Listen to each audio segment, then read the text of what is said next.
like that. Oh, wait, he's not out of position. Yeah. I mean, position's a big factor in how you correctly play a hand. So players have bought in for between $200 and $400. I think most people bought in for $400. Yeah, I think seat 1 and seat 3 both bought in for $300. And seat 7, Joshua bought in for $200. Okay. But you can see right there in the graphic, like the action's on John, and it shows the stack size that he has. All right, Joshua's got a Here's hand he's likely to Joshua. open. Certainly should come in for whatever his normal raise is going to be. Looks like 10, which is a pretty standard size in, live 1-2 games at a casino, I would say. It's maybe bigger than you need in a game like this where there's no rake and players are a little bit better. Yeah, typically the $10 raise size or these big kind of 4, 5, 6x raise sizes we use at the casino are to exploit players that, are too passive. They limp call a lot. They don't really 3-bet enough. But there are definitely some players here capable of mixing it up and 3-betting. So I think using a little bit of a less exploitable size, 7 or 8 might be better. Interesting little thing there. You noticed when Donkey Kong bet, he not just bet, but then he pulled the dealer button slightly closer. Huh. And that's, obviously seeing the cards, you're thinking oh, that's a tell that he likes the flop. But it's certainly a tell. Now, if I'm, an opponent here, we never saw his cards. He won without a showdown. So certainly the player who is most conscientious should have been Joshua. Mm-hmm. But he should note that and look for that in the future and see what it means. But kind of he's being protective. When you pull something closer, when you get closer to something, you're being protective. So he's kind of protecting his button. And to some extent, that would actually make me think a little weak. But not bluffing weak, but just weak. And that fits his hand. He had top pair with a good kicker, but it was 3-diamond flop, and he didn't have a diamond. Yeah, it's unlikely that Dave or Donkey Kong will be doing that type of tell probably with a very strong or very weak hand. I'll note that Joshua used a slightly different raise size with ace queen offsuit here. So we'll have to keep track of that and see if he mixes up his sizings with any sort of, correlation to his hand. There. A lot of people just automatically defend with an ace in the big blind. But yeah. Ace 6 offsuit, it's just a hand with so little potential that you really shouldn't play it out of position. Now, Joshua decides to c-bet here. I understand why based on game flow. I mean, it was these two heads up to the flop last time, and he checked and Donkey Kong bet on sort of a scary board. Here, I think I prefer checking with Joshua's hand because he's just not really getting anything worse to call. Mm-hmm. And anything better, basically he has the nut no pair. And I don't think any pair is really folding. Potentially Donkey Kong could fold 2s through 4s, but I don't really think he will in position. So I prefer just bluff catching there. I think the correct answer long term is going to be, how well you balance your range. Mm-hmm. Do you sometimes, what other hands are you checking with? If you're checking every time you miss, then I don't like checking there. Well, I totally agree. So I think if he's holding a hand like Queen Jack, where he has 3 to a straight, but he's unlikely to have the best hand at showdown, I prefer betting with a hand like that, where he might fold out some ace-high hands that, if it gets checked through the showdown, he's very unlikely to win. But he has some sort of draw and a way to improve to the best hand. Yeah, and to your point, Greg, if he's not checking ace-queen, it's really unlikely for his checking range to be balanced in that spot. So, Donkey... I'm kind of a fan of just c-betting a lot. And that's kind of the way I balance my range. Is if I'm heads up, I just pretty much always c-bet. Yeah, and that's definitely one way to do it that will take advantage of people overfolding the flop, which I think is really common. Mm-hmm. I'm really bad at that spot. Okay. Whenever I do not c-bet heads up, it is usually very opponent specific. It's because of this opponent on this board and these stack sizes, and I feel like I know what they're going to do in response to me checking instead of c-betting. So it's not like a game theory reason that I'm checking the hand. It's this person and their tendencies and how I think they're going to react. Yeah. But, given unknown opponents, first hand, people I've never played against, my personal default is to always c-bet if I'm heads up, and I was the pre-flop aggressor. If I have 3 or more opponents, I completely ignore the concept of c-betting. Because now it's like, I'm not going to be any more or less likely to bet this flop just because I was the aggressor pre-flop. I mean, there I feel like, because I got so many opponents. In other words, it's not like that dynamic of always check to the razor is not so strong. Yeah. So I kind of ignore the fact that I was the razor for the most part. 2 opponents is the tougher part for me. And there, my kind of like my basic strategy or my starting point. I don't want to say GTO because it's not like I'm pretending I've solved poker. But my basic strategy starting point when I'm the aggressor against exactly 2 opponents, I will always c-bet if it's the kind of flop that you feel is more likely to be good for the person who raised.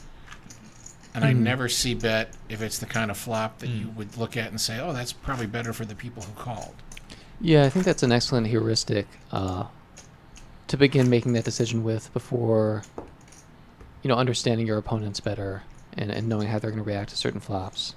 Yeah, so back to the hand that we just saw. So we saw Isaac open to just 6, just 3x in the hijack there. And we saw Frank and Mark both make some disciplined laydowns with worse aces. I think neither of them have played with Isaac before. I think it could be tempting to flat in position, kind of deep, or to 3-bet there. But I think, without any information, I think they made some good plays. So Frank has 7-6 I think suited we'd be seeing here. a 3-bet here. Yeah, we do. So, a lot of people I think in this spot are going to be tempted to just call. But 7-6 suited really plays a lot better as a 3-bet, able to play heads up, as opposed to like a more nutted a hand that does better in a multi-way pot, like a suited ace or maybe a higher suited connector. Yeah, well, let's talk for a second about Mark's play. Yeah. When you're looking at the screen right now, you see, he's got ace queen, Frank's got 7-6, Isaac's got 10s. Of course, he's going to call. But that's a really tough spot because Frank's 3-betting range, definitely has ace king in it. So when you flop an ace or even a queen, you're not necessarily comfortable with that top pair hand. I think Mark being in position, and from what I know about Frank as an aggressive player, I like flatting there, but it's not a clear decision. And I think against some players, especially if you were out of position, I think you could consider folding. Yes, not that flop. Yeah, we can't see the flop right now. It looks. Oh, here, King 8-9. Okay, so yeah, King 8-9. Okay, there we go. So Frank flops the open. I couldn't tell if one of those was a 10 or not, So which I think- obviously has a huge impact on Isaac's play. Yeah. So this was a flop that I just really heavily favored Frank's hand against these specific hands. And when Frank 3-bets, with a hand like 7-6, this is really the kind of flop he's hoping for. Mm-hmm. Maybe not necessarily king high, since I think both these players have kings in their ranges a decent percentage of the time. He's just up for a flop that misses everyone else. Yeah, but a flop that he can, like a one pair flop of his hand is not that valuable. But when he can continue with a clear path to the best hand, even against the calling ranges of the other 2 players, that's really a victory when he decides to 3-bet and gets called in 2 spots. Yeah. Certainly Isaac should have not been so quick to fold. Yeah. He's only got 1 overcard. There's still plenty of hands that are quality 3-betting hands that he's ahead of. Mm-hmm. He's ahead of some, all the pocket 7s and below. He's ahead of the ace queen and the ace jack.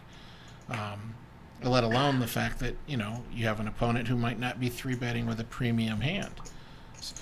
So he definitely, I'm not saying that he shouldn't have folded, but I'm just saying it's not an automatic fold. If it is, you're playing much too predictably post-flop. Yeah, I agree. I mean, if you're going to be folding, 10s, jacks, you might definitely consider 4-betting with queens, but if you flat with queens and you're also folding queens there, you are going to get taken advantage of on flops if you're folding all those hands. Okay, let's get to this hand right now. So we have 2 heart draws. It's unlikely that Joshua will be folding here, so let's see kind of what line he takes against calling the big blind after a button open. So yeah, he opts to flat call there. Greg, what do you think of the the flat call with his hand. I think it's just fine. It really, the big factor is, to the extent you know your opponent, how are they going? Are they going to pay you off after you make your flush? I have no problem with people playing draws passively, even if it's an opponent who is going to pay them off when they get there. Because then the advantage of semi-bluffing the draw really drops down for that reason. All right, so Joshua led out on the turn after improving his draw, and Peter called with the 9. So now Joshua makes an 8, but decides to lead out again, which is an interesting play. I think it's probably a good play considering he was bluffing. Yeah, I'm sure he knows he's bluffing. Yeah. I mean, His hand. If he wasn't betting pair of 8s on the river for value. Yeah, I think the question would be: is it too strong of a hand to bluff? And I think the answer is no. You have a nut blocker with the Jack of Hearts, which I think is important. Anytime we block Jack 10, it's a victory for us. I don't think Peter's ever folding a naked 10, but blocking Jack 10 blocks some of Peter's combos in general.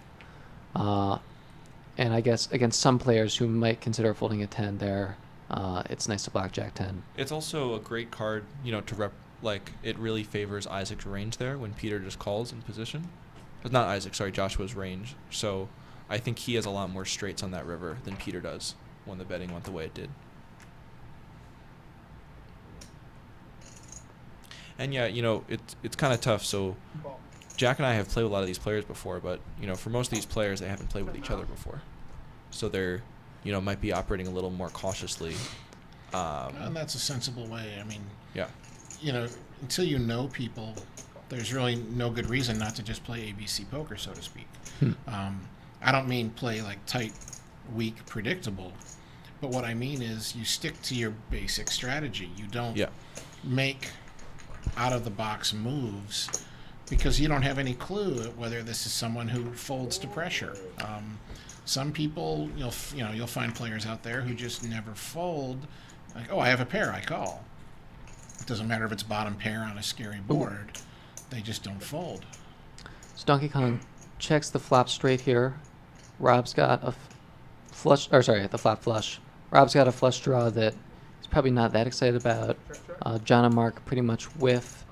So our software says less than 1%, but it really means 0. Yeah.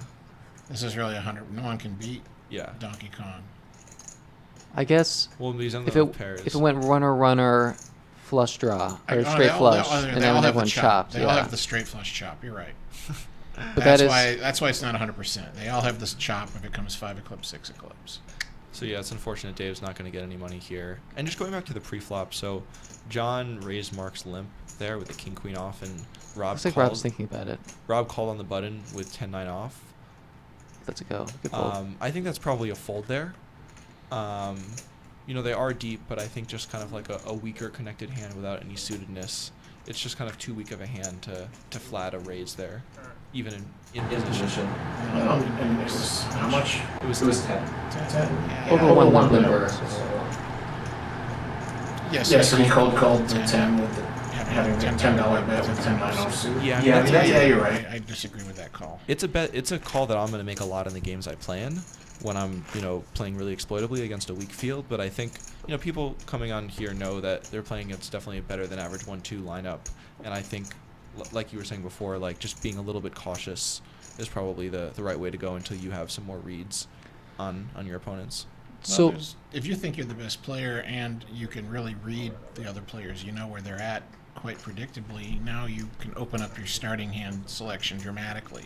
Mm-hmm. But until you are able to read them that well, it really it's not beneficial to be playing overly loose pre-flop. I think that was a nice balance of his timing by Peter. I think when he looks at sevens, he knows he's calling, but he took a second, looked over at John's stack. And so I think a lot of times, when people make these really quick calls, you can start to sort of cut out the bottom and top of their ranges that they might be calling with, Yeah. since they didn't consider folding or raising. And consequently, those same people, when they do take some time, you can sort of polarize their calling range, even though that range is sort of depolarized, or generally depolarized in the first place. So we see Rob, make a small 3-bet in position, not even 3x with the ace-jack suited. What are you thinking of that, Greg? I would like him to raise more because when I'm making a bet or a raise, again, as a basic strategy proposition, not opponent specific, I always want it to be the smallest amount that I think has a reasonable chance of getting everyone to fold and I win right now. And so when someone has made it 8 and gotten called, you make it 21, they're never folding. Yeah. You're just, effectively you can say there's essentially zero chance that these guys are both going to fold. And I always want to make the raise big enough where I think there's at least a decent chance that everyone will fold and I will win now. So that's kind of the starting point for my bet sizing, is the smallest number that has a reasonable chance of getting that job done.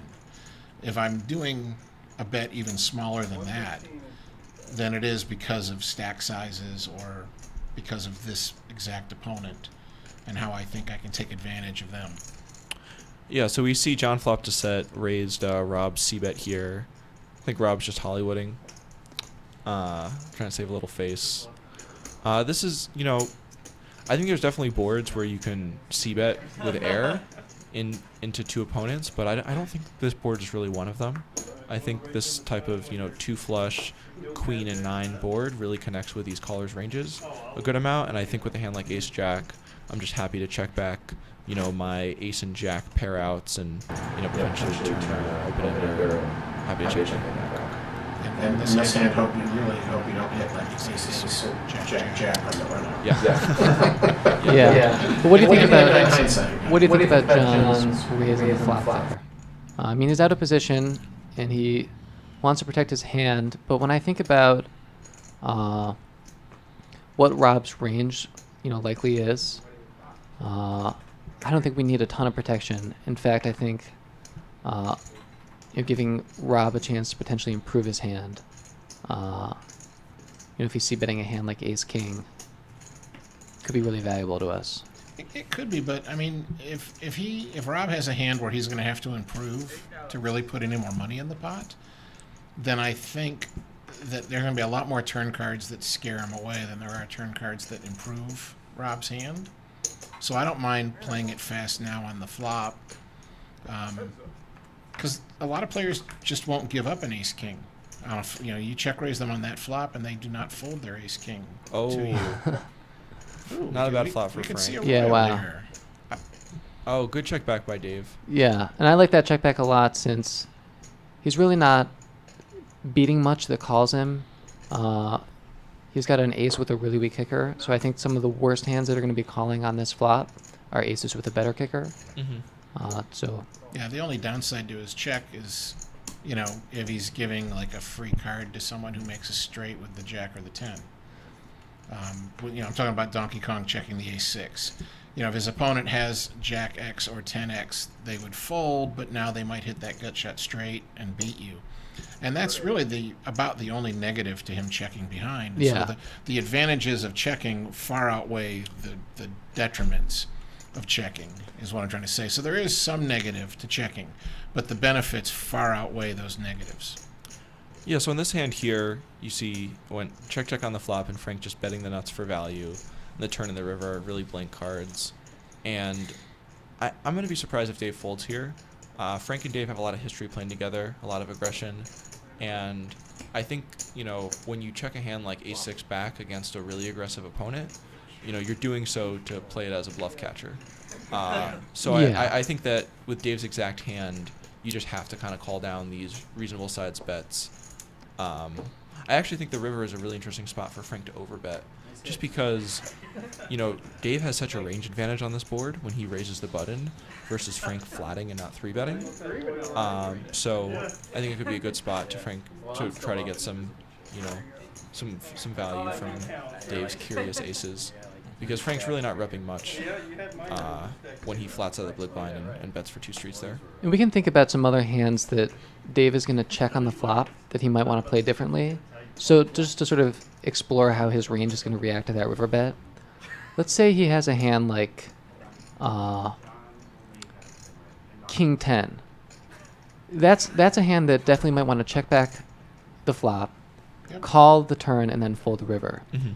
And, you know, another hand that he might have here is like jacks. Jacks is another hand that probably wants to check back the flop and call the turn, but then when he gets bet into on the river, might actually decide to raise since he's blocking the nuts so heavily. Yeah. So I think a hand like ace-6 there is just very clearly, it has to be a call since the way the rest of your range wants to be played sort of dictates how you're going to play a hand like ace-6 in that spot. Unless you have a very strong reason based on your opponent to fold. And against Frank, you don't. So, interesting hand coming up. We have Rob making the standard raise with ace-king suited. Then Joshua, oh, wow. Joshua 3 bets with ace-10 off. Isaac flat with ace-queen on the button. And Mark has jacks, and it's just... He can basically shove. Yeah, I think... Given his stack size and the pot size. I mean, he doesn't have to, but... I think in an aggressive game like this is really, you just kind of have to 4-bet here. It looks like he did. Yeah. I Good couldn't man. see the chips. I thought it looked like a call. And I was like, ooh, I don't like that call. So now Rob is just thinking, am I really going to fold ace-king in an aggressive game like this? And he is. He is. I like folding way more than if he'd called. Yeah. Yeah. I don't really like calling there because your opponent is wrapping such a strong range that if you just flop one pair with your ace-king, it's like... Yeah, you're just never going to be happy. I mean, you know, he's basically going to have to flop the straight or the flush or trips or better to really be, like I said, happy with his hand. It's just... You know, it's one of those things where ace-king suited is such a huge hand. It's a top premium hand, but... Your opponent has shown so much strength. And if you flat there, it's kind of like you're trapping with 2 aces or what? Because, I mean, Yeah. it's hard for him not to play fairly perfect against you post-flop with his pocket jacks. I mean, if an ace or a king comes, he knows that either I was beat or I am beat now the vast majority of the time. The only exception would be something like, you know, you called with pocket tens. Yeah, I think one exception I would make to that is I think when you're in position and if you know your opponent well and you know what your opponent's flop actions mean, then you're sort of adding like a type of equity to your hand just as a baseline, you know, of just responding well to how your opponent plays that I think turns it into or makes calling an option even though you might decide that jamming would be better. But yeah, if you think you're going to play really well against your opponent on the flop in position, you know, for example, like on a queen high flop where your opponent checks to you, you know you're going to be able to get your opponent to fold their entire range that they're checking to you there. Yeah. That's an excellent reason to be calling. So yeah, I really like Rob's folding because he just doesn't know Mark, you know, and Yeah. that the action was super strong. So getting back to the same between Peter and Dave, you know, I like the flop bet by Peter. He has a lot of backdoor equity, and the board favors his range being ace high. And then as we see, he turned a club. So I think if Peter's betting the flop with that type of hand, he's always going to be barreling these clubs, and it puts Dave's, you know, bluff catching range in a tough spot, and he'll probably have to fold the 6-4. The problem is if you don't fold the 6-4 now, it's kind of like, well, what card are you going to fold to on the river? Yeah, well, it looks like he raised. Well, that's all. I mean, I think it's better. I never give anyone a hard time for being aggressive. Yeah, I mean, I might disagree with them on occasion, but I never say like, oh, that's a horrible play. You bet or raised enough that the other guy might fold. So yeah, I don't think Peter's calling winning. I think he's strongly considering 3-betting Dave here. Oh. Just calling. In position, I understand the call. It's a He's not. He's not. smallish He's not. raise. He's not in position. He was getting. Oh, over sorry, 3 Peter's to under the 1. gun. Yeah, He sorry. was getting over 3 to 1 though with a flush draw, so folding really wasn't a realistic option at all. And given the stack sizes, he would have either had to probably check raise all in or just call. It's hard for him to raise a smaller amount there Yeah. because he'd be committed anyways. If he had raised the smaller amount, he'd have been committed to a shove, to calling a shove, basically. Yeah. No, he'd have to go all in there in terms of 3-betting that turn card. And it's kind of like, do I want a 3-bet here where, like, if he doesn't fold, I know that he's got an ace or better, and I'm 4 to 1 Crush, underdog yeah. for my whole stack. But So- he was so- getting over 3 to 1 on the call, so he didn't have to earn much implied odds. Yeah. Now, it looks like Peter does not quite believe. Yeah. I guess he believes enough to fold, but Well, I don't think he was just Hollywood there. I think he was definitely considering raising. I think he probably decided that he didn't have the hand in his range that he wanted to raise. The fact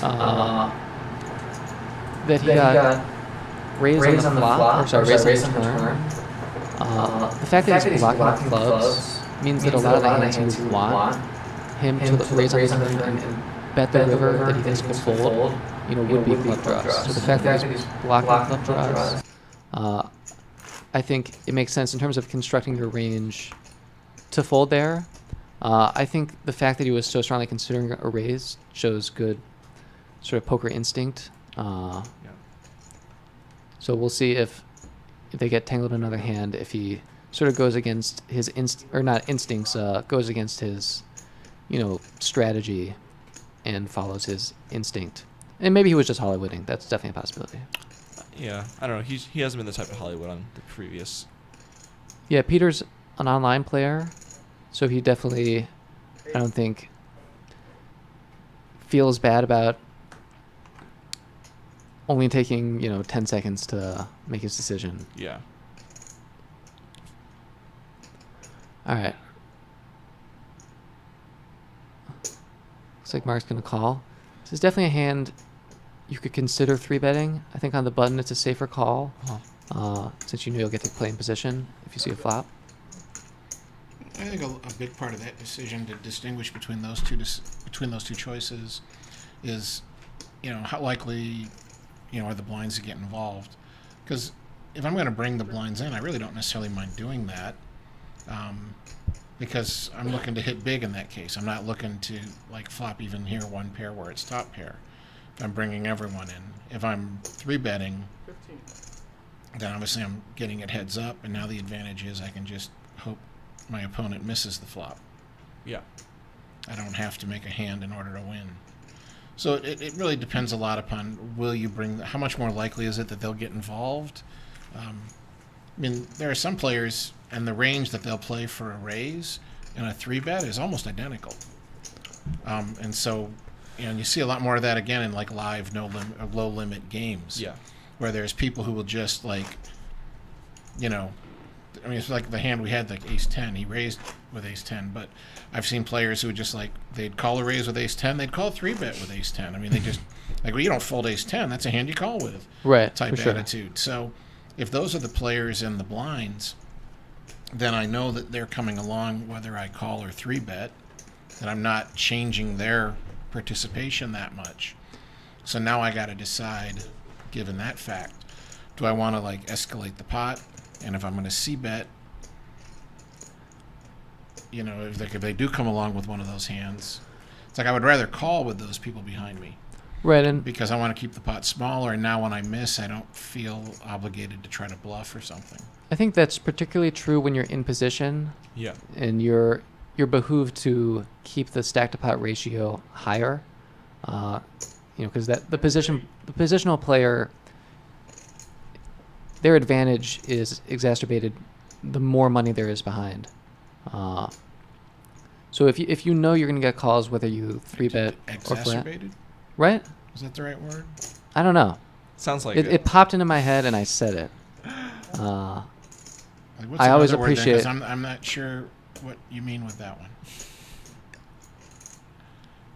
Their situation is made worse? Is that what you mean? No, it's the qualities of that situation, I guess, in this case, being in position is sort of inherently good. Okay. The qualities which are sort of inherent to that situation are increased or magnified. That's sort of how I meant it. Whether or not that's correct, I don't know. Okay. Well, I'm that's not. what- I'm not sure either. When I hear exacerbate, I always think it's like a negative Yeah, connotation word. to be honest, that was sort of running through my head as I said it, but I just, I heard the word So and I I thought you decided to go it's like for they're it. increasing the negativity of their situation. Was what I thought I was hearing. So I wasn't sure. And that's why we teach. Exaggerated. It would fit better, maybe. I think exaggerate would fit better. Okay. That's why we teach and talk poker, not English Yes. grammar.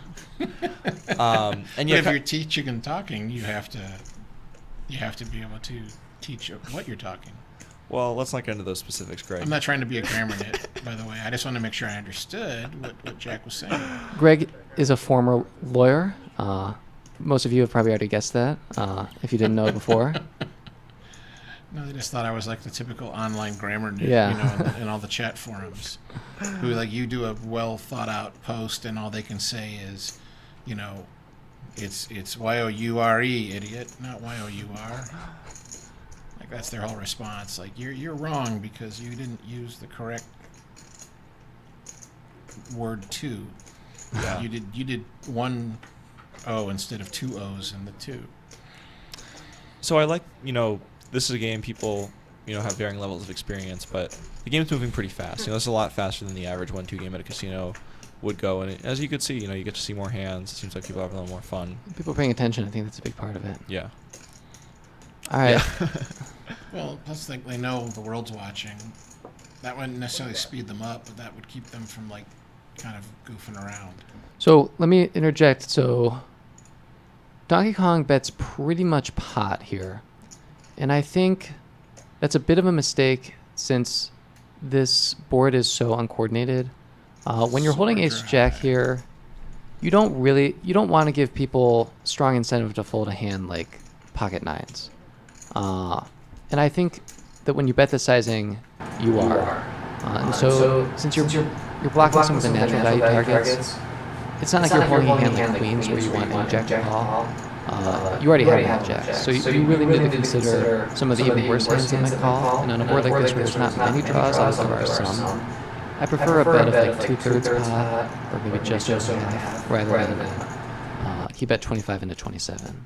Yeah, honestly, on that type of board, I'm thinking even lower. Like, I'm really trying to value target, maybe a hand like as bad as twos or ace highs into two other people and bet a sizing kind of like 1/3 pot and just, potentially have to turn my hand a little bit into a bluff catcher. But I think, betting smaller then allows for a lot more possibilities where you're still so likely to have the best hand. Even if it makes it a little harder to play, I think you're probably going to maximize your expectation with a smaller bet.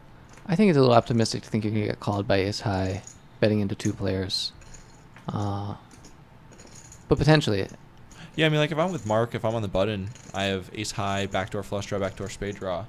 1/3 pot bet to me. I don't think I'm folding with stack depth and position. Hey, maybe things haven't changed as much as I thought, because I get called by ace high and stuff all the time.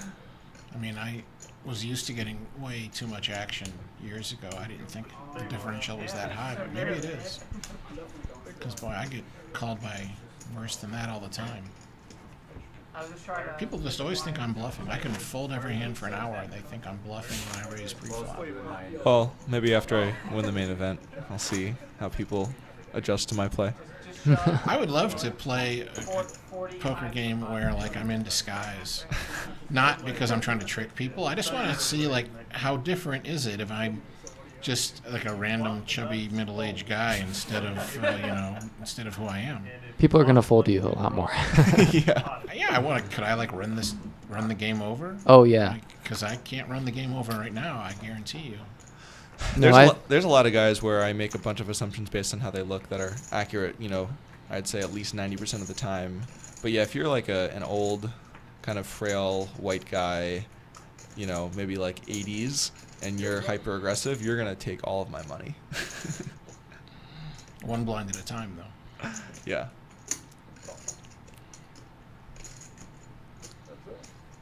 Yeah, so I understand why, Dave's just calling out of the small blind here, but I think in general, even at some of the lower stakes games, when it's folded to the button, I think people should much more strongly consider 3-betting a wider part of the range out of the blinds. Typically, that doesn't happen just because you have so many, limps to the button. So when the button opens, it's really opening limps. It's not truly opening, so it changes things. But yeah, I think in this lineup, there should be a lot more 3-bets. I think a big part of it is like, to what degree do you think your opponent is going to, to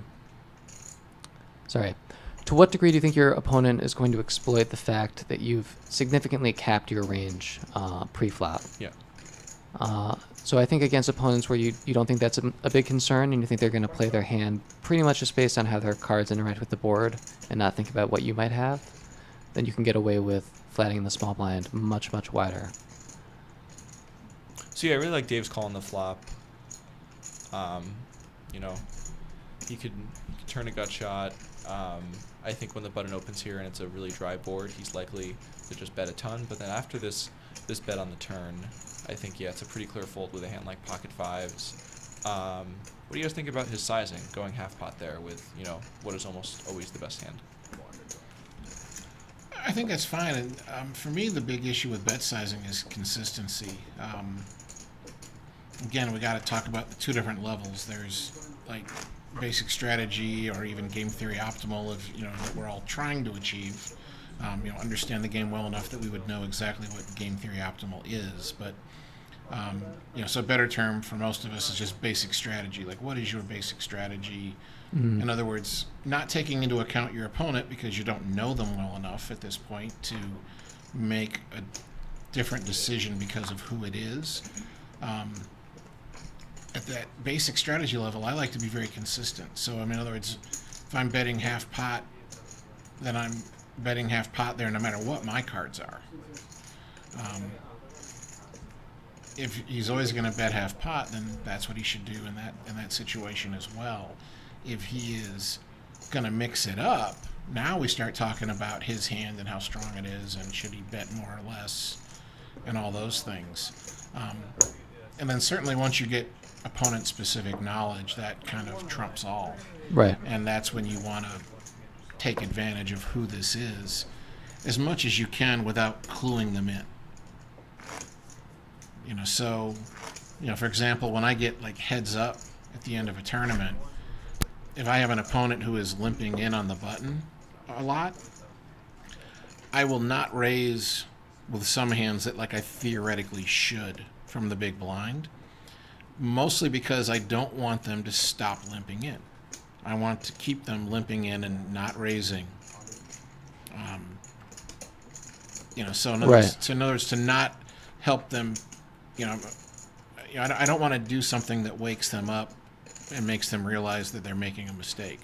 So it's just that I might raise a little less than I otherwise would, so to speak, because they're making this mistake so often. I think that's way more true, actually, that when someone limps in the small blind at a full table and I'm the big blind, there's some hands that theoretically you might want to raise with from the big blind, but I won't do it because I don't want this person to not limp next time. So I'm trying to encourage that mistake of them open limping. So a little long-winded explanation for your question. I think that's really smart. Yeah. I want to have that consistency first, and I only avoid the consistent answer once I know you well enough that I think something else is even better. So I think that turn card might cost Rob some money. When he called on the flop, obviously he would prefer, I think, a jack or a 10, or a queen, or an 8. Okay, so yes, there's plenty of better options, but a king gives him a chance to win. And given how deep they are, I wouldn't have blamed him for calling again and then potentially bluffing when check 2 on the river. Obviously, Peter has a very strong hand. When his flop bet gets called, he's always going to continue on the turn with a set. Yeah, I'm not sure it's necessarily a call pre-flop. Being under the gun +1 with Jack 10 offsuit calling a raise. Yeah, I totally agree with it's that. definitely a fold. But once you get to the flop, and you have a backdoor straight or backdoor flush draw, and it's unlikely to connect with flop raiser. I think calling a little over half pot bet might seem a little crazy to some people, but I think it's actually a pretty good candidate to doing so. I agree. But that would be because you plan on bluffing a lot of turns that miss you, just because it's a reasonable chance it missed the other guy as well. Well, yeah, Right. if he checks you on the turn, or if he bets out and you improve with equity, like if a spade comes on the turn, or if an 8 or a queen. So I was just trying to make that more clear to the audience. Yeah. That's why you're advocating calling some of those flops like that, not just because you've got room to improve, but because you have room to improve and you're essentially floating at the same time. right. Calling with nothing so that I can set up a bluff on a later street. It's like an educated way to choose your hands to float with. Yeah. So, like on that particular hand, I think if Rob had been check 2 on the turn, he has a very nice hand to bluff with. Yeah. Yeah, because when you're making a bluff, you typically want to have more than 0% equity. Yeah. So Well, I always want more than 0% equity, whether I'm bluffing or calling or whatever. yeah. Yeah. So the nice thing when if Rob were to turn the 8 of spades and have an open ender and a flush draw now, well then he can raise the turn a lot, and he doesn't have to get that many folds for the raise to be profitable because of how much equity he has with his flush and straight draw. It's also a pretty dynamic board since it's all low cards. And so Rob being in position, that's that's another example that exacerbates the value of position. Or you might prefer to say exaggerates the advantages of position, having a board that's very likely to change on major streets. And that just because you'll get to see how your opponent behaves once the board does change. Whereas if the board is unlikely to change, you've basically already seen how your opponent has chosen to behave. And so the advantage of getting to see how they behave on later streets is not as important. I'm gonna have to go to dictionary.com, look up exacerbate, make sure I have the right understanding. Me too. Do I understand what this word means or not? I think there's a lot of words that It's one of we've sort of accepted the colloquial usage, and that's probably a lot more important in terms of communication. But the actual flexibility and use of the word might be different. But this might not be one of those cases. It's not that I think you're using. I'm not trying to just tease you either. It's just I'm always familiar with that word being used, about increasing something that's negative. Yeah, me too. So So it's kind of like my ankle was a little sore, but that walk today exacerbated the problem. So not the thing you but said, but it Jack. wouldn't be Yeah. my knee was getting better and the walk exacerbated the healing. yeah, I would not have used it in that So I'm that just, context. So it's this kind is of probably. it's something that causes an increase, but of a negative quality or item. Is So how Rob it is. checks the nuts here. But Wow, I could be wrong. we got a nice pop brewing. So Yeah. Yeah, it's an interesting check. Just pre-flop, I think Donkey Kong's and Mark's calls were way too loose. I don't think you can really Yeah. properly call 9-6 suited with more players left to act, especially in a more aggressive table. And then Mark, he's folded some of his even kind of better weak aces before. But yeah, it has. Well, and if I was going to call with a weak ace even on the button position, part of the reason would be if everyone checks the flop to me, I'll bet even Exactly. when I missed. Yeah. And he didn't do that. well, it's a bit of a scary board. But that's part of the benefit now. I can get people who just have a 9-6 to fold, maybe. Oh wow. So yeah. So I think Dave can pretty no. comfortably value bet here. A lot of people might be tempted to check it back. But there were multiple draws that missed, and Dave played his hand pretty passively. So being under-repped, I think this is a pretty mandatory value bet. I think the flop check can really go either way. But I really like Dave's turn call. You'd be tempted when you hit trips to just raise, but it's hard to really get called by that much worse. And now it looks like he's betting pretty small, and I think Rob, kind of has to call there, as he should, with the price he's getting. Ooh, nothing. I'm sure Rob's just thinking, Shouldn't have checked the flop. But it's not, it could really go either way, because you have two players left to act. I think betting here to me initially seems clearly correct. Well, how much does he win if it comes deuce on the river? and he bets Yeah. into the trip nines. And Right. now so in other words, he shouldn't just be thinking like, oh, if I hadn't checked the flop, I wouldn't have lost. But it's like, yeah, I lost this much this time because I checked, but how much more might I win? I mean, one of the main reasons I wouldn't have checked the flop is that there's two hearts out there. Someone with a heart draw is calling anyways, so let's get some money from them while I'm ahead. Not just, I'm not betting to get the flush draw to fold because they're probably not going to fold anyways. But I'm betting to get money from them. And then if it had been a heart on the turn, we know, seeing the cards, no one had the heart draw. But now you're not going to get paid off by the one pair hand, the Exactly. 9-6. Yeah.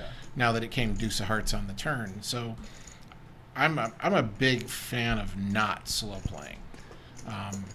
If I slow play, it's usually opponent specific. Like if I show weakness, this guy will get aggressive, Right. whether he has a good hand or not. So I tend to slow play when it's because I think I can induce someone to get aggressive with me, not because I'm hoping that they will make a good enough hand to pay me off. Because the truth is, if they don't have a good enough hand right now to pay you off, there are probably more cards that would come out that will scare them off even more than whatever's on the board. Exactly. Than there are cards that will improve their hand. So, that flop 9-10 jack with two hearts. I mean, the guy who has ace king, yeah, if an ace or a king comes now, you might get more action from him. And if a queen comes, he beats you. But if a heart comes, you get less action from him unless he has the heart. If the 8 comes, the 7 comes, you get less action. Even if a king comes, though, he's like, well, there's one card straight for anyone with a queen. He's not too excited about it. So there's just lots of hands that might give you action on the flop that there's more scare cards to them than there are cards that improve them. Yeah, I think it's a Yeah. great point. So right now we see Peter raise the button with 5s, doing a standard raise of 7. We see Rob call in the small blind with 9-5 suited. Yeah, I think way we can too loose. It's way too loose. Feels tilty. Yeah. I flopped the nuts and lost. I want to win it back now. Yeah, and I think, a lot of this is like he knows, a guy that looks like Peter is probably going to be opening the button very wide. And what he's probably thinking is just that, he's Value bet. Yeah. Value bet. Yeah. Value bet like $8 here, half the pot. Yeah, 10 looks a little big. Let him hero call you here with pocket 5s and ace high and stuff like that. Yeah. I mean, a lot of players would have paid off there. They'd be like, well, I've checked behind. I've shown so much weakness. And I would have often called there with pocket 5s. Oh, yeah. Yeah. I mean, I'm sure you thought about it. I would not have said that was a bad call. I'm like, you raised pre-flop and then checked back twice? Like, I think he's worried about that 10, 10x making up a decent amount of Rob's range that would check 2 streets. yeah, but, Yeah. it's just, again, maybe people try to bully me more as well. Because, boy, if I show that much weakness, it just seems like a lot of people are betting 100% of their range. Yeah. Yeah, I mean, I think that happens a lot. Yeah, I think in this game, even some of like the weaker players that have signed up for this compared to the others, are still going to be just much stronger and, way more balanced, not in all spots, but in spots than the average, players that we're playing against at similar stakes. Well, of course, I mean, I think the desire to, play on TV and receive coaching sort of is a strong indicator towards that. Yeah, I think most people, Greg can speak to this more so, don't need any coaching because they think they're, one of the best players in their local card room. So they wouldn't No. see the value They're in the this. best player. They're not one Yeah. of the best. They're the best player. Sorry, I misspoke. No, I mean, I've done lots of my seminars where I'm getting booked to do the seminar at a public poker room casino, and they've agreed to buy some minimum number of seats from me. And typically they give those seats away with their things like high hand promotions, stuff like that. So instead of giving away cash or some other prize, they give away 30 of the seminar seats. And I get the students showing up at the beginning of the day, and they're like, I shouldn't be here. I won the seat, to come to this, but I shouldn't be here. I pretty much know everything about No Limit. And, I mean, if you come up to me and you say, like, oh, Greg, I pretty much know everything about geology, I'm like, oh, so you've got like a PhD and years of experience in the field. Like you're considered one of the experts in the world at geology to make that statement. And the guy who says that to me at the beginning of the seminar on that scale, he's not, PhD, he's not undergrad, he's not even high school, he's like elementary school. He's like, oh, wait, I should actually pay attention to how many chips someone has in their stack? Oh, I hadn't thought of that. I just think, I got a flush draw. You call with a flush draw. I'm like, well, the guy went all in for 2 times the pot, and you have 2 undercards and a flush draw. So, no. But they're just like, oh, you always call when you have a flush draw or a straight draw. So they're at this very basic level. Just, concept like implied odds is completely foreign to them, and they're like, I know everything. Yeah, and it's, as you know, Greg, for any field, not just poker, but the kind of more you study and the more you learn, there's an inverse correlation with your arrogance in terms of what you think you know, and the more you kind of study, you realize how little it is that you know. And like I recently switched to primarily playing PLO and studying PLO as opposed to No Limit Hold'em in like March and April, and I know a lot more about PLO than I did then, but I'm aware of way more things that I don't know about PLO now compared to then. And I think you see that, only expands no matter how much you know about a given topic. No, it's very true. And poker is the perfect storm for this phenomenon because the short-term luck factor is so significant in this game that the worst player, if you go to a poker room that averages, 40 tables on a busy night, you got 400 people there playing poker, there's going to have to be some really horrible players in there. But the worst player out of those 400 has winning sessions. It's not like they lose every time, even though they're last place out of 400 in skill. So no matter how bad you are, you have some winning sessions. No matter how good you are, you have plenty of losing sessions. A golfer will overestimate their skill. But that means the guy who, if he played every hole by the books, didn't ever give himself a foot wedge or, oh, well, this is BS. My ball is in the middle of the fairway, but it's in a divot. I'm going to move it over to a nice piece of grass. If they played by the rules, they might shoot 100, and they'll tell you oh yeah, I usually break 90.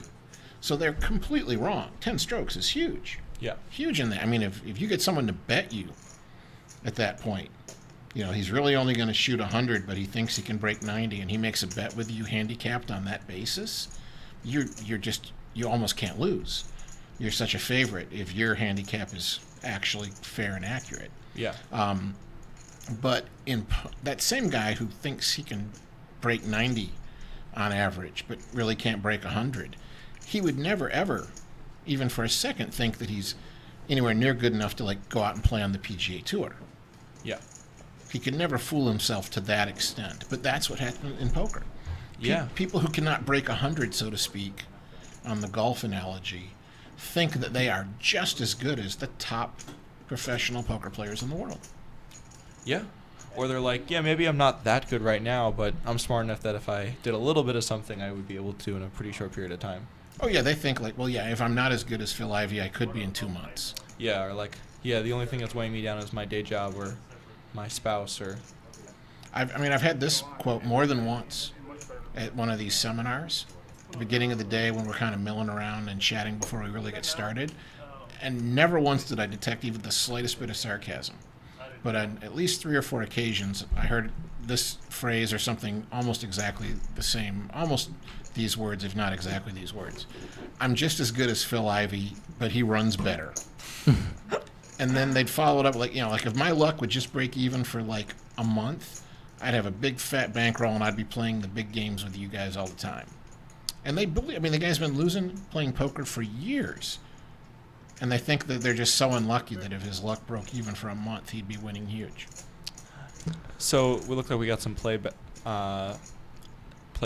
now. So Frank opened under the gun, or under the gun +1 with Jack 8 suited. Again, Frank's a good player, but I think it's just too loose to be profitable there. And then, we see Mark call directly behind with ace-2 suited for 10. I think it could really go either way in that spot. But I think given, this table's tendency to 3-bet light a little more aggressively, I think ace-deuce there plays better as a fold or the occasional 3-bet. And then, Rob calling 6-4 off on the button is just, way too loose. And so when Dave is probably picking up a little bit that, if you get a raise and 2 callers, it's going to be a little bit of a loose table. Ace-king suited, slam dunk raise for value. I think one thing I noted in that hand is that, so I think Donkey Kong's play was pretty much standard, but I noticed that Frank took a little bit of time to raise there. And when he did so, he kind of threw his chips in like kind of casually after looking at his cards and thinking for a few seconds. I think if there's one part of your game that you really want to just have totally down before you sit at a table, and it's okay to be flexible with it based on how the table's playing, but it's your pre-flop opening strategy. So when there's no limps to you and you're looking down your hand, you should really know to a very, very high degree, whether or not I'm going to be opening this hand. Because when you look at Jack 8 and you're thinking, well, is this strong enough to call? Should I fold this? And you wait, I just think you're giving stuff away unless you're going to be doing that, with all your hands. And there's just really no reason to look down at pocket tens, for 10 seconds before you decide what to do. Not that it was that long, but I think it was about 4 or 5 seconds, which is, I think more than the amount of time you would normally use to make that decision. Yeah, very unlikely to be balanced there. Well, what I like to do, the amount that I'm going to raise is going to be standard. Mm-hmm. So, in the game like this, and it might vary. This game, the number I end up with might be different than like the game tomorrow that has a different lineup. But I'm going to come up with so let's say in this game I've chosen 8. Mm-hmm. That means every time it folds to me, if I'm going to open raise, it's going to be 8. So I don't have to spend any time thinking about that. For sure. And you might try other variations. I have some friends that like to do things like they have a standard raise amount, but like under the gun, they play a lot fewer hands. And so their range is stronger, and so they make their raise sizes smaller. Because they're like, this is a stronger hand on average, it can take more action. So they will raise smaller in early positions. Like they might start off with 5 under the gun, and now their raise is 12 by the time it gets to the button. And they're just kind of increasing it a little bit with each position. So that is a kind of a complicated strategy, but it has some merit. And it can throw people off because they see the different amounts and they start trying to think it's connected to your cards when it really is just about position. But still, the point is, before they've even started to act, before the action's even on them, they already know, like, if I raise, it's going to be this amount exactly. You don't have to give any thought to it at all. And then I basically tend to know at this point, before I look at my cards, what hands I'm going to fold, what hands I'm going to call, what hands I'm going to raise. So, if I'm worried about stack sizes and other things, I'm looking at that before it's my turn to act and before I look at my cards. But now once I look down, I'm essentially just, there's three choices. It's fold, call, or raise to X. So in this hand, I liked Mark's flop bet in a limp pot. I think ace sort of medium kicker is often not good enough to bet into a larger field. But I think in this limped pot where it's very unlikely that someone would have a better ace, I like the value bet on the flop. Unfortunately, I think Frank made a little bit of a loose call here. Yeah, I think it's a with fold. queen weak kicker. No really great draw. Like he has backdoor hearts and a 1 backdoor straight draw. But his heart draw is meaningless. Not totally meaningless, but he's never going to get value from, having that 3 of hearts. He just might, be able to win if it checks down on like a 2-heart rundown. So I personally don't like the call. Obviously, once he turns 2 pair, it's a different story. I think it's likely Mark checks back here. I would not bet 3 streets with a hand as weak as ace-9.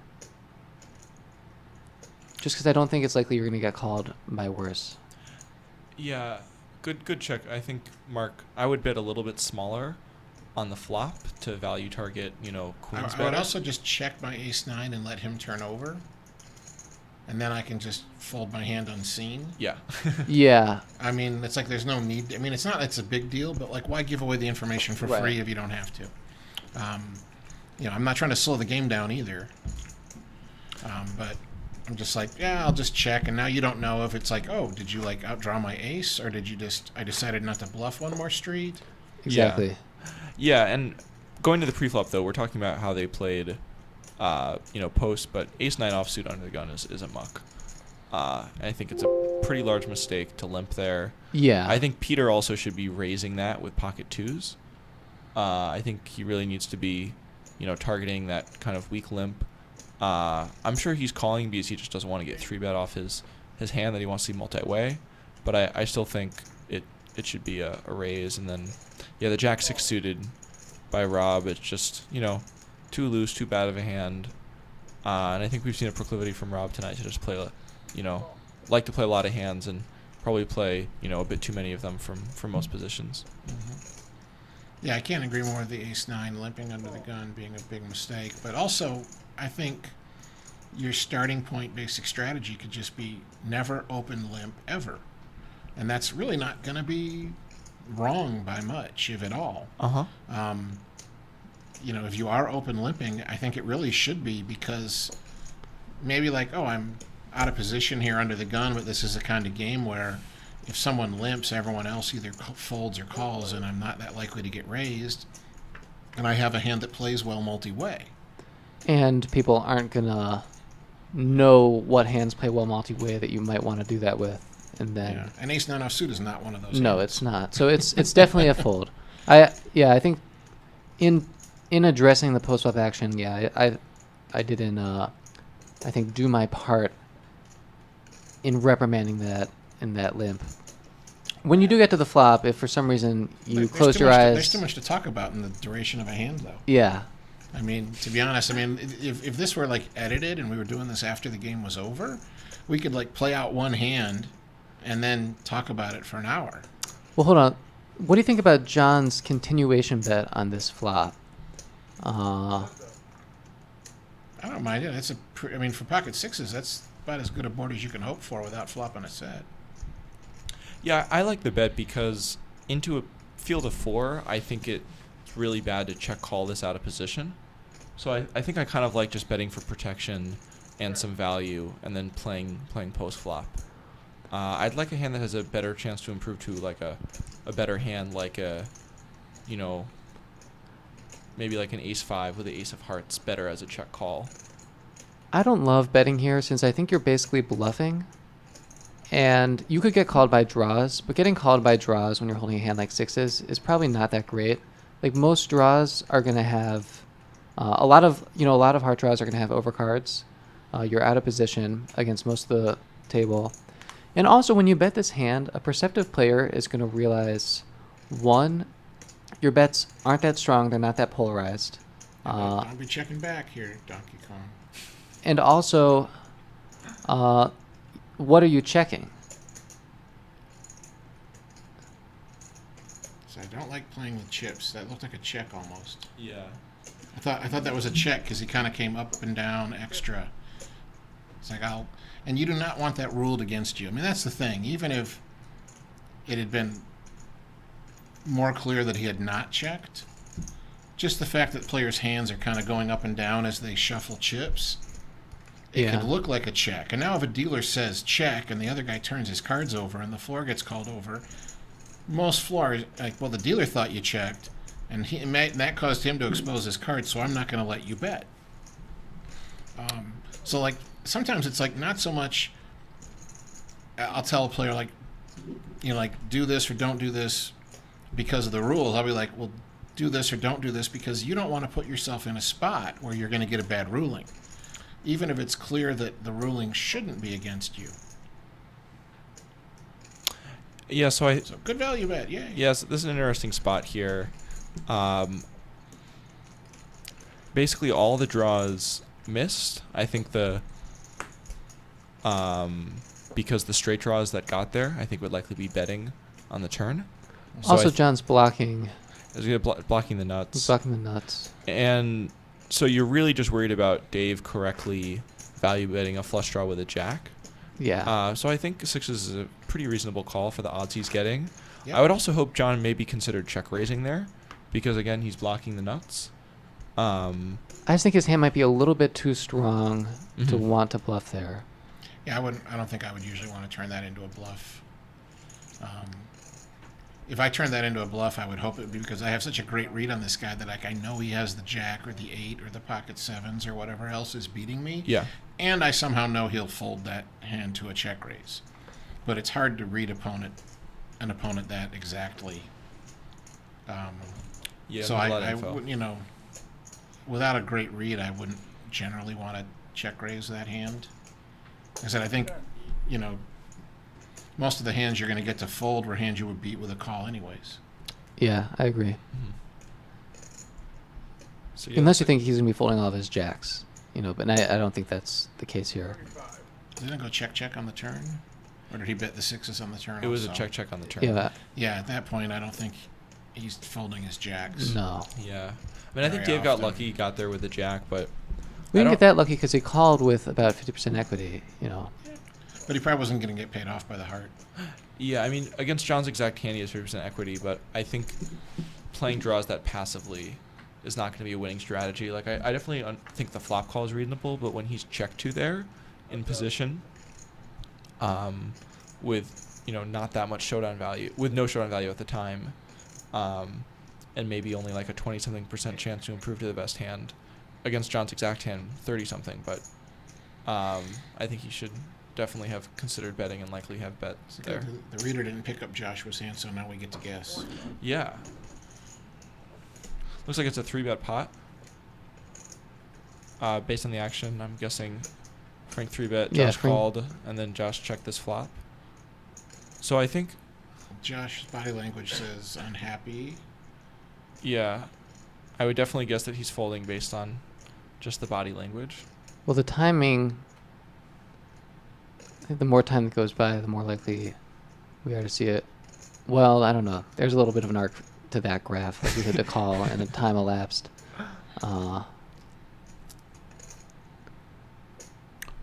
Yeah.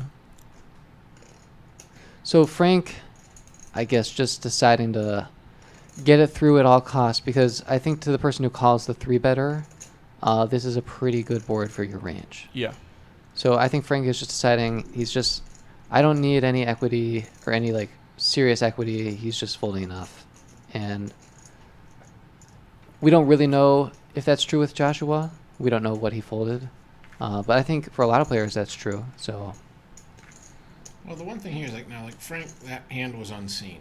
So if this was a normal game, we didn't get to see those cards. We don't have any idea. But, you start seeing hands like that often enough where he's been aggressive pre-flop with, less than stellar starting hands. The proper response is to be 3-betting and 4-betting him a lot more.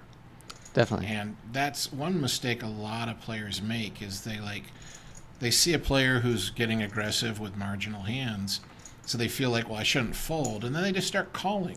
Yeah, it's And that just lets him control the size of the pot. Yeah. it's such an important point and such a big part of how I think good players take advantage of their opponents and can get away with playing such a wide range, is that when you raise a wide range and you have a skill edge, especially when you're in position, the way you're opening yourself up is to getting 3-bet, and when people are not taking that opportunity, they've sort of passed up on their opportunity to beat you, since they're unlikely to really outplay you post flop, even though they have a somewhat stronger range, maybe. Although a lot of people, turn around and start calling out of position with the same range, which is already pretty weak, and then you're really putting yourself in a bad situation out of position against a better player. I don't like these calls. Yeah, I think Frank's call's a little more reasonable, closing the action in position. But yeah, I think, limping King Jack offsuit under the gun, just a big losing play. I think Rob should just be mucking it. And if he gets raised, 7x his bet, only has 100 big blinds, I think it's just a pretty clear fold. So Frank limped in the cutoff. Yeah, Frank limped in the cutoff behind, which I think is pretty reasonable. I think he's noticed Rob's been playing a lot of hands. He's likely going to be in position in this hand, so I think it's a reasonable limp by Frank.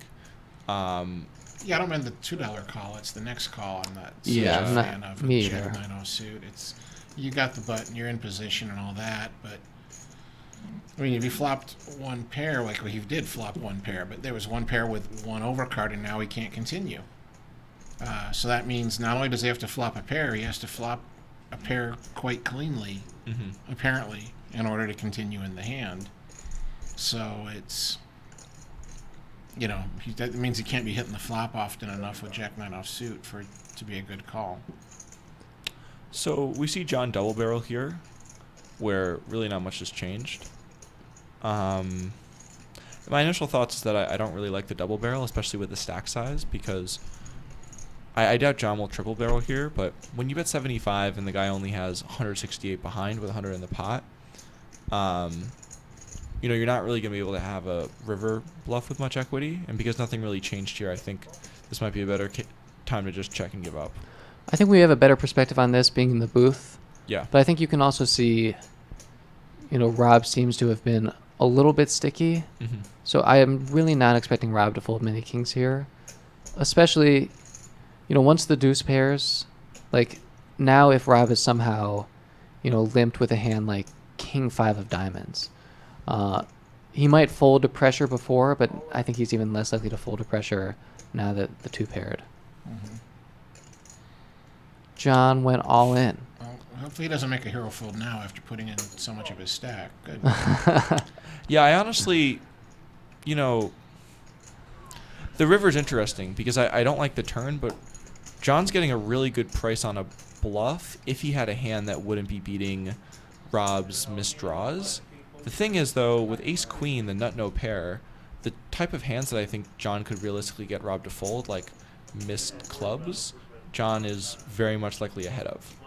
He's- So Yeah, I mean, I agree. He's maybe The main question in my mind is, like, does he think Rob ever has, like, a small pocket pair that he's been sticky with, but he'll give up to the third barrel? yeah, does he have 9-10 in that spot ever? yeah, and if Not even 9-10 that he hit, but I mean just, like, pocket fives, you know, something like that. I Excuse think me. he could also exploitably choose a smaller sizing.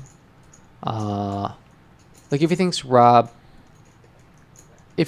I think against a good player, you kind of have to either go all in or not bet there. I think, and I mean, you could be very high level and balanced to bet sizes, but you're very polarized, which means that you almost always want to be putting in as much money as possible, both with your, you know, your air, your sort of bluffs like what John had, although it wasn't total air like we're saying, as well as your strongest value hands.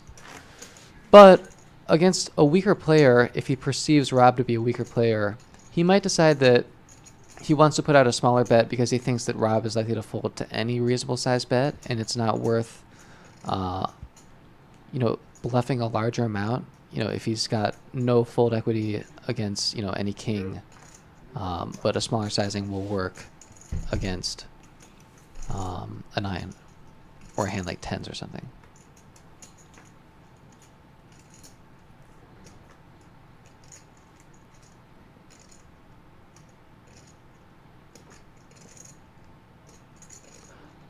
Yeah. Plus King Jack. I mean, if you're just going to pick one hand that looks attractive and you just promised yourself, I'm never going to play this hand again, King Jack might be one of the best ones to pick. King Jack, offsuit, Ace 9 offsuit. Those would be the kind of hands that, like, I'm not saying you should be folding them every time, but if for some reason you said, you know what, I'm getting myself in trouble with some of these hands, I'm going to pick one of them and just never play it again no matter what, that might be a good choice. And this is kind of the problem, you know, sometimes you make a huge mistake and you get rewarded. So this is kind of the problem. Sometimes you make a pretty big mistake, but you get rewarded monetarily in the short term, you know? I think Rob, you know, makes that big mistake pre-flop and then calls down with top pair, happens to be good this time, but I think if that scenario plays out 100 times, I think we see Rob losing a lot of money in the long term, even though he made money in this hand specifically. Yeah, I like Rob's play post-flop, since when he limps and he flops top pair, like, if he folds, you know, in this spot, it basically means, like, he's folding his whole range, or he's, folding everything but like a 9 that had a heart draw that got there. Mm-hmm. So I don't think once he calls, like Greg was saying, like just hold on. But yeah, like you said, poker is a game where you can learn bad lessons very easily. Well, once he called the turn, I would have coached him like, you're calling the river no matter what. If it's ace of clubs, scariest card in the deck, you can't play your king jack like this and then fold. If you can correctly fold, it just means like, I read this guy so well that I knew he was bluffing, and now I know he isn't bluffing. But apparently only Phil Hellmuth is good enough to do that. So Mark slow plays in the hijack, and on this board, when it gets checked to you, in what looks like a very, not a limp pot, but a very small raise pot, I like slow playing here, since I think it's unlikely that you're going to get a ton of action on all 3 streets. So I think allowing people to either bluff or take the lead betting when your hand doesn't need any protection is a good idea.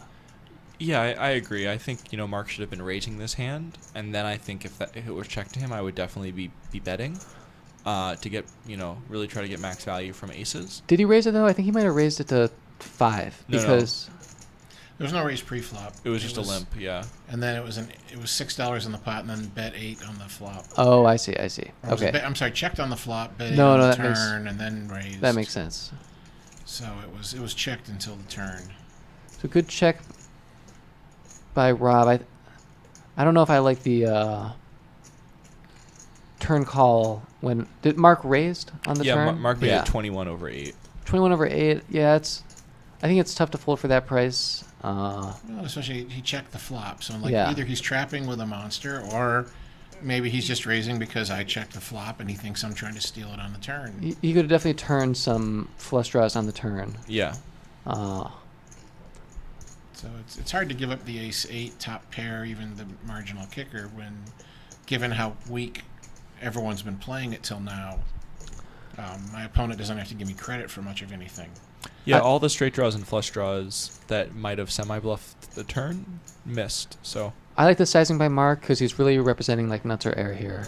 So it just I think you could even potentially overbet the pot, but I think against a player like Rob, who is likely to be maybe a little bit later in this spot. See, I like Rob's talking to him. Like, we're not hearing it that well or anything, and we couldn't see Mark at that point. The camera, we didn't have that camera feed on. But I like that, talk to the guy. Like, maybe he'll give you a tell. Like, especially in a spot like that where you're never going to check raise, like, no matter what. I'm never going to check raise, so I can basically tell him what my hand is, and it's not going to hurt me. And a lot of people do that. As long as I can learn more about him. So, I mean, it never hurts.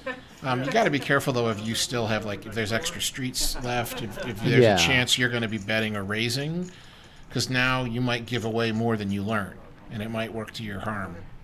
Yeah, unless you're very skilled at that kind of thing, it's probably best to wait until your opponent has no more decisions. But, yeah, if I'm Rob there, it's like, okay, it doesn't matter if he figures out exactly what I'm holding right now, because I'm never going to put him to another decision.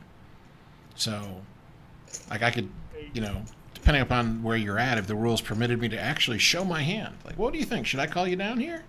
And you actually showed him your 2 cards. Sometimes they will give off the tells that make you very confident you're doing the right thing. So, I Looks really like Peter is raising here with.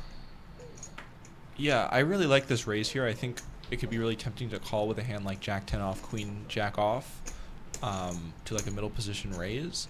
But I think it really just plays better as a fold or a 3-bet. Because you're going to miss the flop so often, and even though you're in position, you just won't be able to really realize your equity as well as when you raise. Perfect. I agree. I like raising and folding both more than calling, but I definitely prefer folding. Mm-hmm. I mean, like, especially he made it $28, and there's 11 in the pot at that point, so he's risking 28 to win 11. It really has to work out pretty often. for it to be a profitable play. And it looks like it likely will work to his benefit on this occasion. But, you know, if that's going to be his standard 3-bet, then I would much rather be folding a hand like Queen Jack than raising with it. Yeah, I think I just want to play tighter and wait for a much, a top 10% hand or something. I think Peter probably had some sort of wow. I think that's probably too loose of a call by Mark. Yeah, so now you're always going to see the double barrel here. Yeah, when you get to this spot with Queen Jack offsuit. So you're not saying that because he picked up a straight draw. You're just saying he would. No, Barrel no, turn was his whole no. I'm saying range. with Queen Jack. Okay. Yeah. I I didn't know if you meant. No, I I see don't. the barrel because of the straight draw, or I see the barrel because this is just a card that isn't likely to have helped my opponent, and I've only got queen high, so I have to keep barreling. Yeah, so Mark is in a really tough spot with a lot of his range, but especially ace jack off specifically. Well, now he's got really nothing, no potential draws. Mm-hmm. Not that he had enough, in my opinion, to call on the flop, but Mm-hmm. any sort of small potential the hand had has vanished. I guess everyone loses because I would have folded both hands pre-flop. I would have folded the Queen Jack. I would have folded the Ace Jack to the raise. Yeah, I think folding ace jack out of position to a 3-bet is a winning especially play. offsuit. Definitely, yeah. It's funny. I did a bunch of I used to teach WSOP Academy, which doesn't exist anymore. But I did several of those with Annie Duke, and she always would harp on about how it doesn't matter if it's suited, in terms of pre-flop.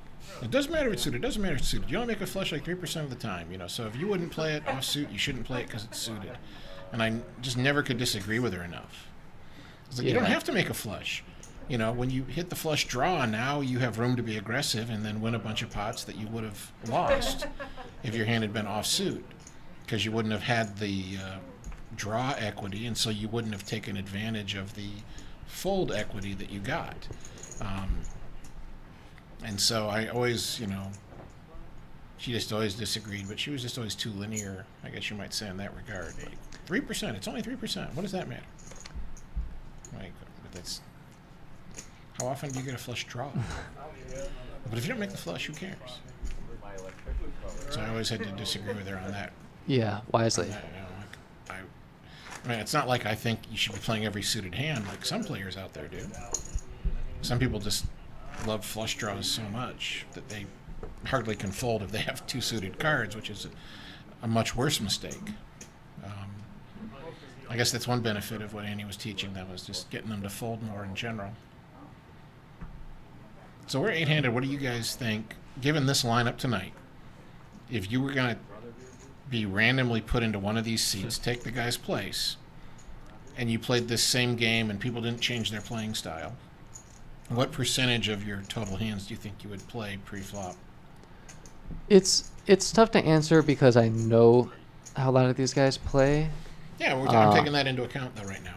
So you don't know who you're going to switch places with, but in other words, or let's say the game went 9-handed and now you're in the game, and you know these people.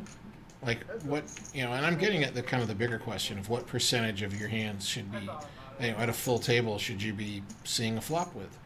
To kind of get that discussion going, because a lot of people talk to me about I think I play too tight to win. I think I'd do better if I could loosen up. And I've never seen someone where I thought that guy's too tight to win. Yeah, I think especially when I'm talking about it's pre-flop rarer, starting yeah, hand selection. Yeah, I think even the tightest players in live games, tend to be a little bit loose pre-flop with their sort of limping and calling ranges. Greg's question is really difficult to answer because I think a lot of it depends on where I'm seated. Like there's some seats at this table where there's going to be a lot of situations where I don't think I'm getting 3-bet very much, and I'm going to widen my range a lot. But if I'm sitting, between Mark and John, and I have John and Peter on my left, I think I'm getting 3-bet a fair amount.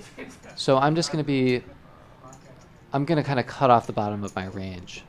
I think across all seats, I'm likely playing somewhere around 20% of hands. But that skews a lot towards later position, and I think in some seeds it's going to be less. Oh yeah, I'm not talking about, I mean, obviously you always play a higher percentage off the button than you do from under the gun, or you should. Yeah. If someone's playing a lot more hands under the gun than they do from the button, then they're definitely making some mistakes. But I mean, I think most people, I've seen people who are playing, 30, 40, 50% of their hands, and they think, like, well, maybe I need to loosen up. Like Yeah. I folded that Jack 9, and I see him playing it. And boy, I would have hit this flop with it. And Yeah, I think so now that they think they need to be playing them all. it depends on the lineup. There's a lot of games, Greg, where if I'm in the cutoff for the button and it's kind of like it's like folded to me or limped to me, and I might be raising 50-60% of hands with a big skill sure. edge. So it really does depend. In this lineup, it's going to have to be a lot less because we have a lot of skilled players at the table. But generally, when I work with most of my students who kind of come in as like somewhere around break-even 1-2, 1-3 players, I think the vast majority of them play way too loose in early position and play too tight in late position. So there's a lot of spots where you can really exploit your opponents by 3-betting a wider range for value or as a bluff, depending on the player type and position. But I think a lot of players play way too loose out of position, and especially the deeper the stacks are, I think a lot of players, myself included, often overestimate the amount we can overcome that positional disadvantage. And when stacks get deeper, I think people don't adjust enough because it's kind of like an equilibrium. So if you go from 100 big blinds to 300 big blinds, you should really, really tighten up your range in early position, and that subsequent tight hands you took out there should go to your frequencies in late position, because you could just profitably do so many more things when you have stack depth and position.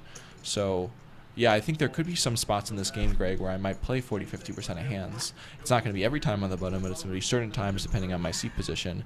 And there's a lot of times under the gun where I might only be playing 6 or 7% of hands.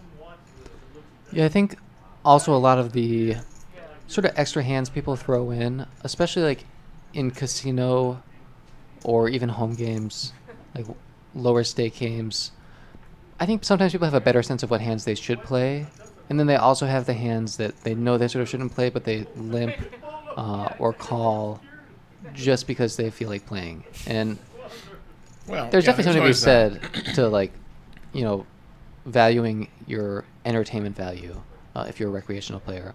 But when we're sitting here talking about, like, what's the best and most profitable way to play, it's definitely better to just sort of cut that all out.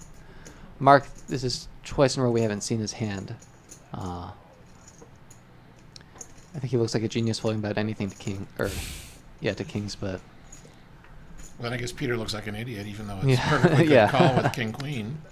I mean, defending your big blind with king-queen obviously is the correct decision in general. The real question is, given that Frank is a very aggressive player and would open in that position with a huge range, should he have 3-bet king-queen pre-flop? Yeah, I was going to say, I think king-queen probably belongs in a 3-betting range against an aggressive player like Frank. So be curious to see why Peter maybe opted to play it that way. Also, if he decided I'm going to see if I hit the flop and then catch bluffs, it's like, oops. yeah, that's not... I mean, not that that's a bad strategy necessarily, but I mean, I'm looking at the cards. It's a bad strategy this time. Yeah. Well, it's also a bad strategy just because I think Peter's not going to realize his equity a lot. Like, I think there's a lot of times where king high is going to be good against a player like Frank, and Frank is just going to barrel a lot, and Peter's going to have to fold out his equity. So, yeah, I think he's playing it very passively, so he obviously isn't playing it like, I wonder if he's going to open up with a check raise here on the river, though. I doubt it. I mean, I think, Frank raising pre-flop and betting on 3 streets has sort of maintained a raise advantage or a range advantage, where Peter, I don't think, can profitably raise a hand like top pair here. And then on, the sort of other end, I think Peter's too high in his range to fold to 3 bets. Mm-hmm. I'm not trying to disagree with you because I'm not sure I do. But if Peter had check raised on that board with king queen, what hands will Frank pay him off with, where Peter wins more money? I think is Frank gonna fold everything that's less than a pair of queens? I think so. Or is he going to? Because if you just had a guy check call, and when the 4 pairs the river and the guy check raises, it feels bluffy to me a lot more than it feels like he was trapping the whole time, or he just made 3 4s. The thing is, how many hands has Frank bet 3 times that are worse than ace queen for value? I don't know. I don't think it's that many. Like, potentially queen Like- jack. yeah, like although worse queen queen jack X. could potentially. Queen jack, queen 10 could potentially check the river. Would Frank though have like played pocket jacks, pocket 10s, pocket 9s, pocket 8s? No, I don't think so. No. I think he would probably check either the flop or the turn, and Okay. if somehow he did bet 2 streets, I don't know what he would do on the river, but I think he would know he was bluffing if he bet again. Yeah, I think the range that we're trying to value target with a check raise would just be too small to be profitable. But I think Okay. there are a lot of players though that might value. You see this a lot at the low stakes. People overvaluing hands like pocket 8s, 9s, 10s, and jacks because they're good before the flop, not really understanding board texture and relative strength versus absolute strength. And then against that type of player, Greg, yeah, I think a thin check raise, while a little bit higher variance, is probably going to give you a higher return than just playing it passively. Yeah, I think ace queen's a very different story here. Yes. Because then I think king queen is a very clear value target for that hand.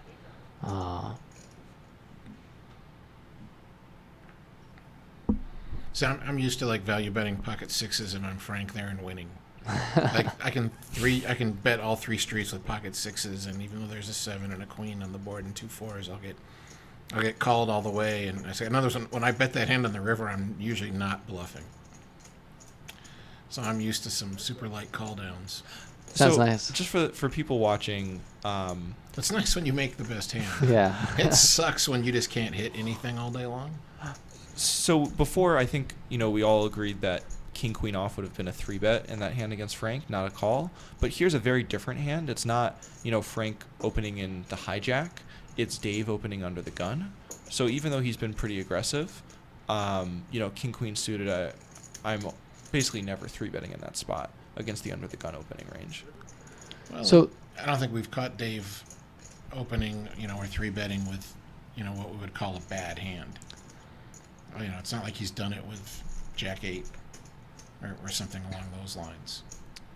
So, I don't love Dave's flop bet here. Yeah. I think a lot of Joshua's range is calling the big blind. Oh. Yeah, so sorry. Yeah. So there's a lot of interesting things that happened in that hand. I think Joshua insta-calling the flop is a mistake. One, I think it should just be taking a little bit more time to balance with this handset. I think this hand was a decision. I think raising and calling both have a lot of merit. But even if you didn't feel like you had a decision with that hand, you should slow down a little bit just to compensate for all of his hands. I don't like Dave's flop bet, but when he checks around the turn and the ace comes on the river, I like him turning his hand into a bluff there.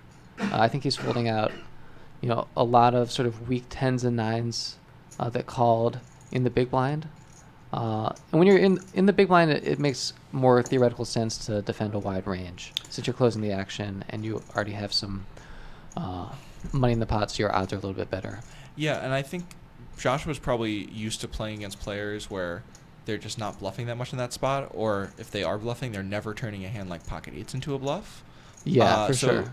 I think it's definitely a mistake to be insta-folding in that spot, So Joshua has second pair, draws bricked out, and ace came, which is better for Dave's range, but, just insta-folding there I think is a mistake because there's a lot of hands, even against players that might not be as skilled as Donkey Kong, are going to be betting on.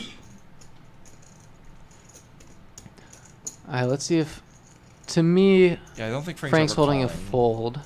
I think he might decide to 4-bet if he feels like Peter is going to be 3-betting too wide of a range here. Is that stack size right for Peter? I imagine that he would have added on. Let's see if we can see what his chips look like.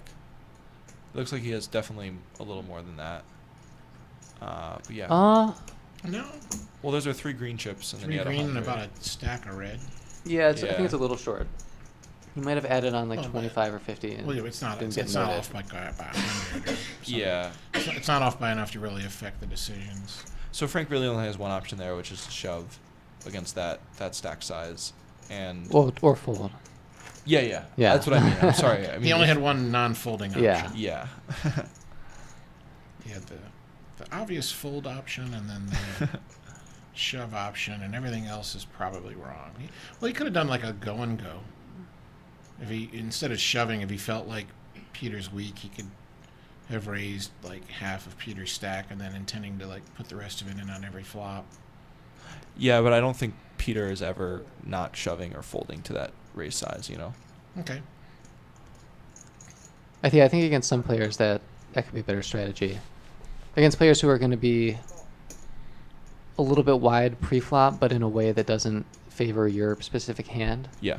If like people are going to be calling a lot of ace-jack offsuit. Well, there are some players who just like don't like to fold pre-flop. They're like I Right. gotta see the flop with this hand, and then like so in a case like that, if we assume Peter's stack to start that hand was about 200, then what Frank does is he re-raises to like 80, and he intends to call if Peter shoves. But when Peter just calls him, now he bets the 120 all in on the flop. So that, in other words, here's a guy that looks down at a hand like an ace-jack and just like, oh, I can't fold ace-jack pre-flop. Yeah. But now I can get him to fold that hand every time he misses the flop Which is a lot. Yeah. by playing it this way. So, the go-and-go play isn't like some awesome move that you should be using all the time. It's just in certain circumstances. And I'm not saying it would have been the right move against Peter, by the way. But, there is like a subset of players in these, when you're playing like 1-2 in a casino, who they just have certain ranges of hands. Like here's this 20 or 30 or 40% of all starting hands that they're just like, they just don't want to fold pre-flop. So you almost have to like put them all in cold before they're willing to let that hand go. But once they miss the flop, now all of a sudden they'll fold, even though it's like, wait, you put in like 30-40% of your stack and now you're just going to fold because you didn't hit anything. So let's see what Mark does here. I think, I really think it's just a fold. Yeah, I agree. Especially at a better aggressive table. I At least he didn't limp. if I'm chip leader here in a tournament, then maybe I'm playing the hand under the gun. But that's because I expect to win the blinds and antes pretty often. Yeah. Here See we if don't Rob have elects to antes, slow play. and we don't. No, opposite. Made it So interesting. almost 4x. Tough spot for Joshua. If he It was says his stack's 176, which makes me think he's not deep enough to call here as a set mine. yeah, So he would have because- to think he would have some sort of, No, if that was 8 of spades, 8 of diamonds, he should have gone all in. Well, that's just because I love 8 Yeah. of spades, 8 of diamonds. oh, Not because I'm actually like talking correct strategy. Wow. Oh, okay. So Isaac throws out a 3-bet. So I think that I don't really. I don't. Or a this- 4-bet, this is sorry. an A interesting small 4-bet, 4-bet. because Isaac has played by far the tightest at the table, and Rob has played by far the loosest. All right. Good news, Mark. You're going to get away from this without losing anymore. Yeah. I'm a little worried by the way he looks that he's thinking about. He's definitely thinking about it. Oh no. Fold. Yeah, when the tightest player 4-bets your strongest position open. and Hopefully, you're he didn't hear holding me say that. it. So yeah, I think Rob has a pretty slam dunk all in here with stack sizes. Yeah, it looks like he put in a stack of greens. And once Isaac 4-bets here against the way Rob is playing, I don't really think you can fold here. I forget that he's not 176 behind, right? It was 176 to start. Yeah. Okay. So once he's put in 60 of that, you're right. He's put in a third of his chips, so he's getting 2-1. That's kind of where my rule of thumb No. kicks in. I think it's 176 behind right Is now. it? Okay. Okay. Because That's a look, little Rob's different. stack says 22, so I mean, you have to be just so sure that Rob, Oh, you're right. Yeah, that's a little different. Has Now aces, he's kings, put and in queens. 25% of his stack, which I don't He know. I would be could pretty get away tempted to get from- away from this against yeah. someone who, fits, Rob's demographic. I think is going to be really weighted towards. well, I'm not going to give him any grief for folding because he's getting better than 5-3 on this call. He's not quite getting 2-1, and I know for me personally, like if I'm getting 2-1 or more against one opponent, I just won't fold. I don't care if I have 8 high. I just don't fold at that point because I've seen enough, where it's like, wow, holy shit! Like I thought I was way behind, and it turns out I'm the favorite. I've just seen stuff like that too often, and there's what I call the 10% bullshit factor. Like I don't care if a guy cold 6-bet and he's the tightest player in the game. There's got to be like a 10% chance he's full of shit. Well, I think that becomes more and more true in tournaments. Maybe. Yeah. There's some players in cash where I can very happily fold my kings and queens pre-flop to them. And you mean pocket kings and pocket queens? Yes. Yeah. But yeah, in this spot, Rob's been playing really loose, but I could definitely see myself getting away with it away from it as well because he hasn't played aggressively pre-flop. He 3-bet the ace-jack suited early on, but besides that, he's been calling a ton. Yep. So 3-betting to a large sizing. Also, if maybe Isaac was being perceptive before, it went raise 8, call 8. Then he made it 21. This time, Mark made it 8, and he made it 30. So I'm guessing that Rob isn't probably balanced when he makes it bigger there. So if Isaac kind of noted that, maybe noted some kind of physical tells, that definitely weights it more towards the fold. I would hope for Rob. What Rob would want to do there, though, is if he was ever going to raise, then it should have been all in every time, not something less. Yeah. And so the question for Rob, for that hand in particular, is should he have flatted, and turned his aces into a trap? Because the truth is, given again that his opponents put in 25% of his chips, Yeah. I'm never folding aces. Like, wait, we've put in that much of the money pre-flop? I don't care how scary this board gets. I'm never folding 2 aces to you. So I might as well trap with it. Yeah, it depends on the player type. Rob hasn't really seen Isaac play any hands. He hasn't played much tonight. Yeah. So I guess when he kind of saw the cold 4-bet, he was thinking, well, I'm probably up against jacks, queens, or kings, and who for cold 4-bets and folds for 100 big blinds. That's a very good point. Yeah. Oh, wow. So Isaac's got another, again, crushed. Yeah, I think this time he'll be able to just flat and see a flop in position, which is a much better alternative than cold 4-betting and then folding, even if correctly. So yeah, Rob raising the 7-5 off. Oh wow. So. Oh, that's too tight. Snap fold. Yeah, I think yeah. If you're going to be folding 9s there, then you're very exploitable. Also, I think that's another reason to. Unless he read his soul. I don't think he read his soul. Okay. Fair enough. I'm not saying he did, but if he did, then it's a good fold. That's true. If you know that your opponent has kings and you're holding pocket 9s, and you don't have enough to set mine, then you should fold. Exactly. But knowing those things with absolute certainty, that's the hard part. that is the hard part. That's why, I do consider Phil Hellmuth to be better at putting someone on a hand than anyone I've ever played with personally. He really does an amazing job, but I really wouldn't want him training me, because since I can't read people as well as him, a lot of his strategy is based upon that. In other words, like, oh, here, I know I'm 60-40, but I'm going to fold rather than get it all in because I'm going to wait for a better spot. I'm like, well, I might not get a better spot all night long where I know I'm 60-40. Also, the math on that is always, this is kind of a separate topic, but, a lot of, I think, tournament professionals pass up on edges too often because they're like, I don't know if I want to get it in 55, 45, 60-40 now. I don't pass up if I know. Yeah. Well, exactly. I might fold because I don't think I'm the favorite. Exactly. Or something, but I don't fold when I'm sure I'm ahead because I'm not far enough ahead. Yeah, or you're, you have at least 45% equity, but you're getting 2-1. No, that either. I mean, yeah. If it's a play where I know this is profitable in a cash game, I'm never folding to preserve my tournament life unless we're like on the bubble or something where the ICM now makes it a correct fold for money reasons, even if it's an incorrect fold for chip count reasons. So because you could have scenarios like where yeah, you might only be a 50% favorite sometimes, but sometimes you're a 55% favorite, and then doubling up in those chips and having those chips to work with in the early levels where there's still Good weak players discipline, in sure. there, you know. Yeah.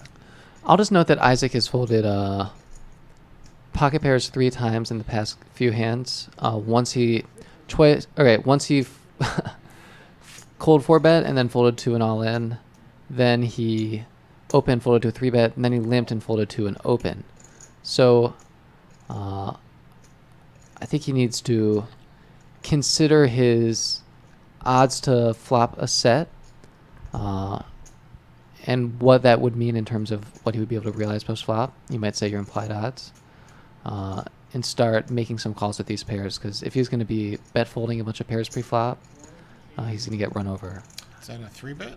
Yeah, so I think, you know, I doubt John's ever really calling there even for the small size and position, but I think he's kind of identified Isaac has just been super weak. Yeah, insta-folding. We don't know what he had, but we could assume that he's folding too wide of his range there.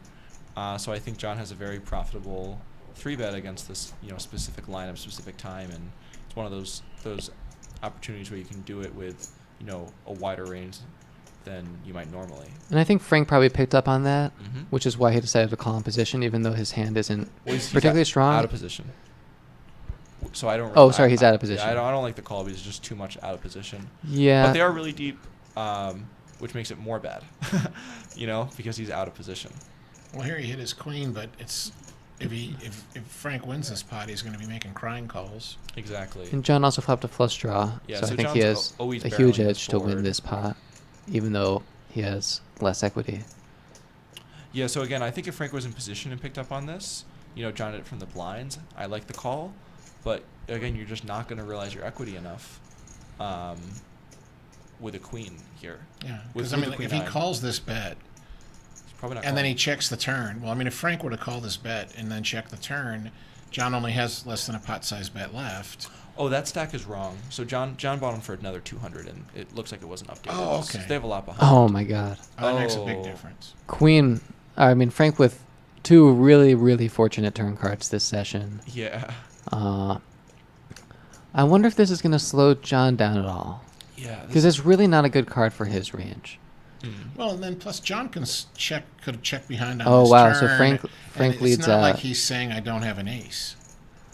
Frank leads out small, which I think is a good play because this queen is a much, much better card for Frank's range than it is for John's range. Yeah.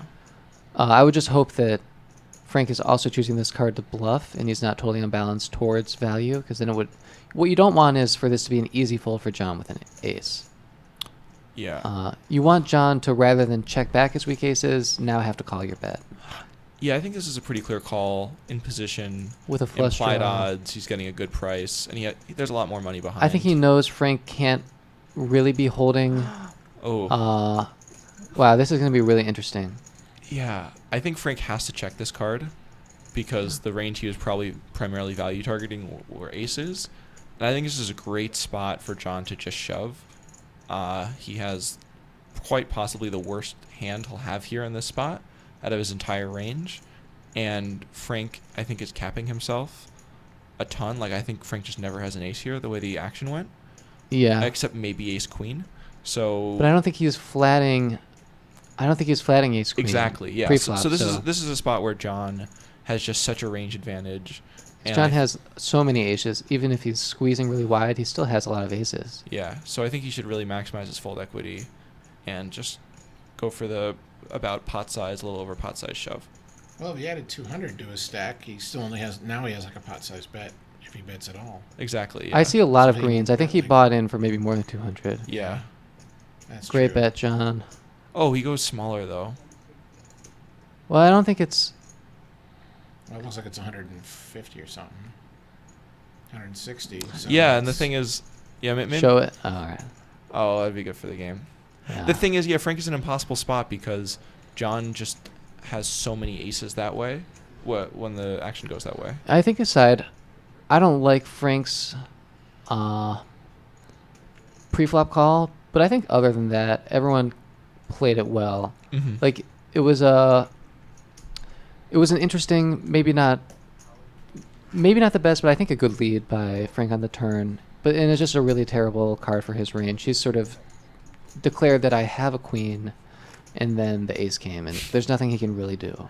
Yeah, and in retrospect, I don't love overbetting there. I think against weaker opponents who might get sticky with a queen, I like overbetting to make it more unlikely that they'll get sticky. But against an opponent like Frank, I think you want to be a little more balanced and do a size that would be plausible with an ace, And going all in there with an ace might look a little bit suspect to Frank. Yeah, it's like theoretically John is in a nuts or air position, so game theory would say you should, have a balanced range that you always shove.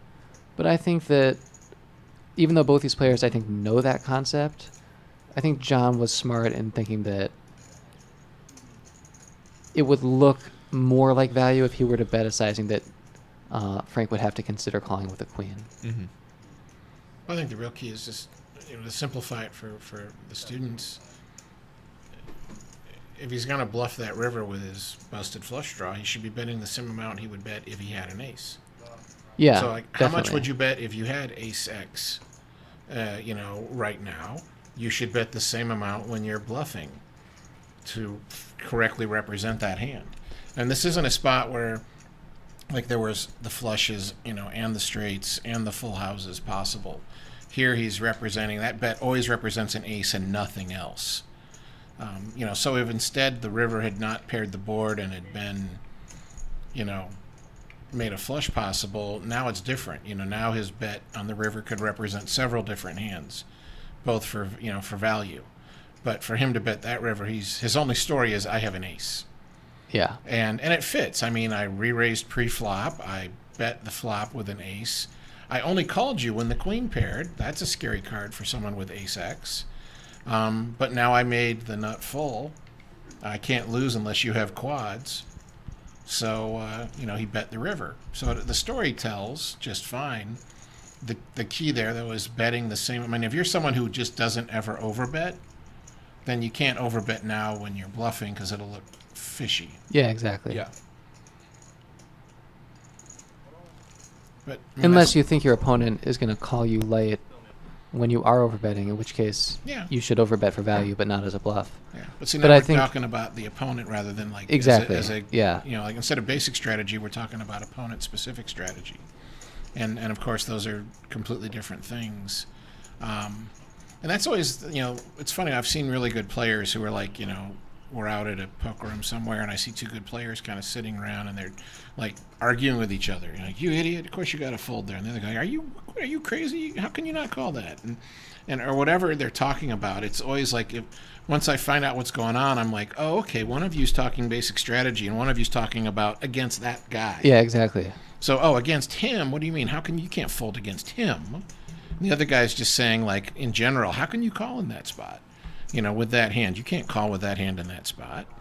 And so it's not that either of them's wrong, but they're talking apples and oranges with each other. Exactly. They're using two different frameworks that would lead to conflicting solutions to the same problem. Yeah. And that's always something, problem I try to address early with students of mine is if I don't tell you otherwise, I'm talking basic strategy. Yeah, and I'm not talking about Jack and how I play against Jack in this situation, because now I'm taking into account everything I know about Jack and his game. So if I don't specify that to the student, I'm talking basic strategy, not taking into account that, it's Joshua, it's Donkey Kong, it's, whoever. So I think this is an interesting 3-bet. What I like about it is that it's sort of, you don't really want to call, but they're called Zach, Mr. Crab. You don't really want to call, but it's maybe too strong. You don't want to cut in front of the camera, so you did the crab walk. I'm not even sure. Are they even seeing us right now at home, or are they only seeing this view that we're seeing with the table? They're seeing us at home, around the world, transit. Who knows where they're seeing us? Is there the video feed of the three of us, or is it just the table right now? I think we are superimposed on top of the table. Oh, we're in the little corner? We're in the corner. Oh, we're in the corner? Okay. So I can't pick my nose or anything and get away with it? No, but if you want us to sort of shield your face while you do what you need to do. I don't need to. can't Can't talk talk serious serious poker for 4 hours without becoming boring. So I've got to like crack a few jokes. Plus, Plus, I'm thinking of of getting back into stand-up, so I'll let that happen. You used to do stand-up? Yeah, I used to do stand-up when I was a student at the University of Minnesota. Oh, wow. I quit as soon as I got offered the paying job. What were some of your favorite bits? Oh, I don't even remember any of the bits from back then. Heck, I haven't thought about those, over 20 years. So my memory doesn't work like that. If I don't think about something for enough time, then it's gone forever. No matter what it is. No matter how important it is. If enough time passes, then it's as if, like I have software running in the back of my brain that just says we're running out of room in here, so any file that has not been accessed for this amount of time, delete. Make room for the new stuff. So I figured my take on it is like my brain's been designed for someone who's going to live forever. Because if you're going to live forever, you got to learn how to delete some of that unneeded information. And if you haven't accessed a file for a long time, it must not be that important, right? Well, we're lucky to be living in a time where that possibility becomes more and more possible. Yeah, I don't expect to live forever, honestly, But if you're going to live forever, though, that would be like part of the way you design the brain, is to have some kind of system to remove old data. And you don't have time to go through it consciously and decide what to remove. So I like Donkey Kong raising and not calling out of the small blind here. Yeah. I think Mark should be strongly considering a fold. He's just not deep enough to really have the implied odds with his hand, even if he knew Peter was calling every time and not 4-betting. And I think from Peter, you're just going to always see a call, and I just hope he balances his timing here. Because he's in position, there are 200 big blinds deep, even though there's some hands that Peter's ahead of right now. He doesn't want to be in a position where he has to 4-bet fold what's often the best hand when he had a profitable set mining opportunity. Did Mark just open limp? No, Mark did open limp, which I was going to comment on. So Mark limped, and then Peter made it 10 with 10s, and then Donkey Kong made it 35. 45, with the ace queen, yeah. So I mean, that's the biggest mistake Mark made, was just limp. Just don't open limp. I mean, for basic strategy purposes, you could just say that. Never open limp, ever. And for basic strategy, that would be correct. So Peter really has to call here with a pairing draw in position. And I really don't like c-bet by Dave. I think when you think about boards that favor caller versus raiser, this is like textbook. Yeah, for sure. You think about turn cards that favor the over-aggressive. Donkey Kong. Yeah. The only debate I would have, though, is I really do like just c-betting all the time against one opponent. It's like even a board like this that is really bad for my hand, that seems really good for his range.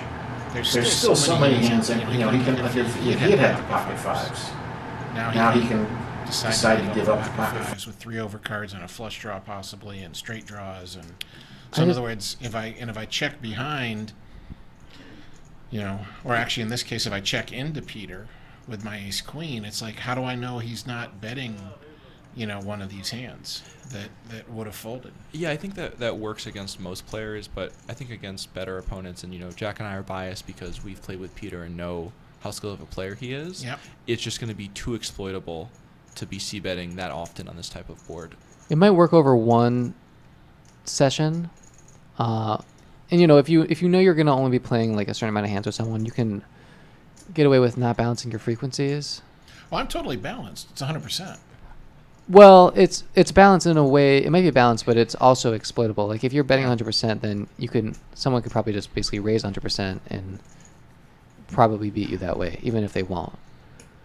So that's when I read their soul and I only fold when they actually have it. So, oh wow. So is Dave gonna go for it? So yeah, Peter called twice, and an interesting call on the turn. He picked up the double gutter, which I think is definitely part of the equation in calling, not just calling for showdown value, but also calling to maybe improve. But this is tough, There's not a lot of hands. So I think what he's probably thinking is like... Is the 206 correct? The 206 is now correct. Okay. Wow. Well, I mean, I expect this to work. Yeah, I think whether he should have gone for it or not, You know, He's getting great odds here. I mean, if he knows Peter has pocket tens somehow, then I love it, because it's like, how often is Peter going to call me here with pocket tens? The thing is, even if he had ace king, like a hand as strong as aces or ace king, he might not want to do this when the jack hits on the river. And so I think Peter's just got to be really suspicious.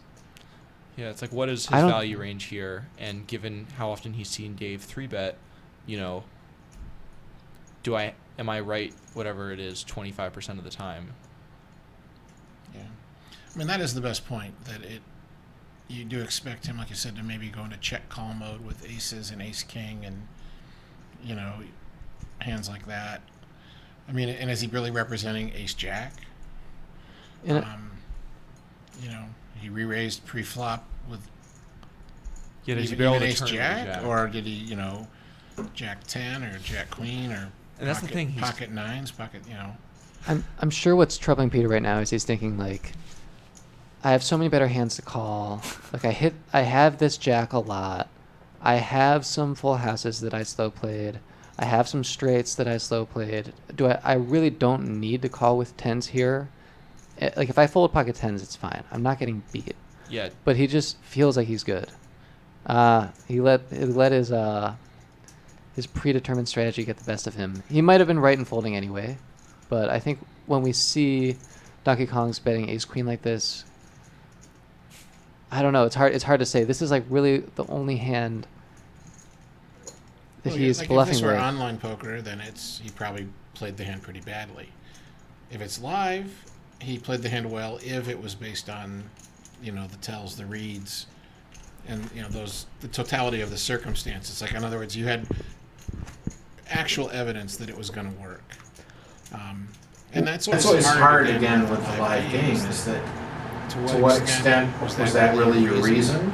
Or is that really just like, well, I'm saying this, but I saw that tell, and I did because I wanted to see that tell. Yeah. I think what this also shows is like, Donkey Kong got a fold out of pocket tens after like a really long tank, but Peter's got a lot of stronger hands in that spot. So I think, honestly, most of the time they get to that point in the hand. Like, Peter has one of his weakest hands. So if he's considering calling correctly with his weakest hand, I think it means that your bluff was not good. So the only real justification would be if he had some very strong physical read, which is possible, and we can ask. I'm not even saying it's probable or anything. Yeah, I think it's improbable. But yeah, it's one of those right. things too, where it's like, if you have a great read on someone, you shouldn't ignore it. But I think, unfortunately, for a lot of players, that's more of a justification for a decision they want to make. Yeah. Than it is the reality that they really saw a reliable tell that they are using to their advantage. So that's kind of the downside of kind of the whole concept of tells and live reads and using them, is that it can be very easy to even just subconsciously talk yourself into making decisions. Right. You know, if you're fighting a tendency to be a calling station, then you imagine reads that enable you to not fold. So Frank yeah. made a kind of a weird raise there, or a bluff. And then Joshua went all in immediately. So I think Joshua needs. Well, when your hand's that good, maybe give the guy room, and the size and. Yeah, he is like no more money behind, like, so I think Joshua should, instead of just instantly going all in, maybe consider calling and then calling off on any turn card, like Greg suggested, or if you're gonna shove, like, at least, you know, make it foreseeable to your opponent that you don't have ace queen plus in this spot and you're not just getting it in with glee. I think it's an interesting spot against Frank, because I think Frank having a hand like a 7 or a weak queen there isn't what I would expect. So I'm not expecting Frank to have very many like really difficult decisions, which would lead me to think that calling is best. Mm-hmm. But against a player who could have a hand like, you know, top pair or like king queen, queen jack there. Wait, it was an ace 7-6 board. Okay, so a hand like ace jack, That actually makes more sense. That's an even better reason to wait before you ship. If you think you might be getting raised by a hand like ace jack, ace 10, which most good players will probably not be raising you with those hands, but some players will just raise top pair, for whatever reason. And so you don't want to give those players too much of a reason to fold that hand when you're holding something as strong as ace queen or ace king. Yeah. So we see Frank now 2 hands in a row call out of the blinds for different raise sizes with jack 7 suited. And I just think, it's a losing play. It's just too loose. He has to think he has such a big skill edge, and I think the stacks have to be deeper to even consider doing so. And I think we saw, Joshua started the hand with only like 75 big blinds, and then Frank hit middle pair, and like what's he really expecting to do? I think if, like the other hand, if he thought Joshua was really bluffing enough on the ace, he should just be calling and turning it into a raise. I think just shows the unprofitability of playing these bad suited 4-gappers. And look, he folded the best hand on this flop. Yeah. After sort of a weird call by. Yeah, it looks So like it Isaac's went- opening up his range a little bit now. Well, yeah, So Mark bet, he folded some Isaac hands when he called. said not to, and now he's like calling with ace 10 on. Yeah, that's weird. Yeah. Also, I think it's an okay c-bet. Mark thinks he's bluffing, but I'm not sure what it is. He thinks he's bluffing. Yeah, I think it's an against. okay bluff from Mark. Like, it's not what I would choose, but you have a range advantage on this board, a pretty significant one. Oh, I thought he was getting ready to bet. I'm kind of like, Yeah. what is it you're saying? So is Isaac going to bet now? Well, if he's going to call on the flop, he should be betting. Maybe you just Okay. think he's Maybe he thinks he's good. yeah, he I don't thinks he's know. just good such a high percent of the time. Oh, and Frank would have made that backdoor flush. So also, I think Frank's call with Jack 7 suited is way, way more justified on the big blind when you're closing the action than in the small blind when you Yeah. could get 3-bet. Okay, so Mark decides to bluff, which I think. I don't know what you're gonna mean.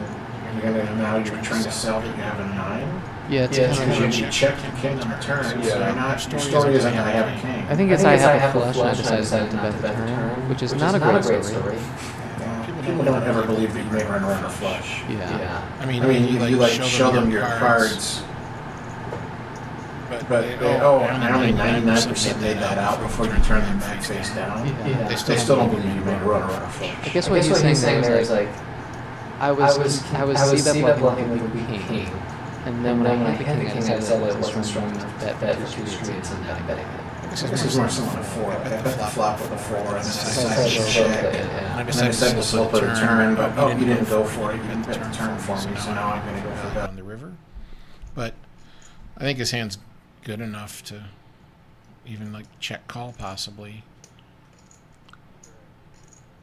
I don't know. Yeah. He's in a spot where like every decision kind of sucks. Yeah, it's because his hand's not very good, but it's better than a lot of hands. It's tough. And that's part of it too. I mean, that's one thing. Good players don't put themselves in positions where every decision sucks as often. I mean, you find yourself in those spots fairly often anyways, no matter what. But the weak players put themselves in those spots twice as often as their good players do. Well, we just saw a chop. I'm gonna need to go tell the players about this. That's the second chop. Second Second shot. shot. There was one earlier. Wow. We need to push that. So I'll be back. Tony, well, hold on, Tony, if you could hear us, Oh, Tony can't hear us. Yeah. tell them not to chop anymore. We want to see some blind play. No more chops. So, Greg, where do you come in on this for you personally in games and with your students on the should you chop or should you not chop? If it's a rate game, I always chop, and if it's not a rate game, I never chop. So if we're playing a time fee, like if I'm playing a game where they're charging us X per hour or whatever, then I don't chop. But when they're raking the pot, in most places now it's $4, $5, $6, $7 Yeah. between the drop and the jackpot drop. It's not like, even if I thought I was way better than you, I can't like play you just heads up and they're going to take $5 out of every pot.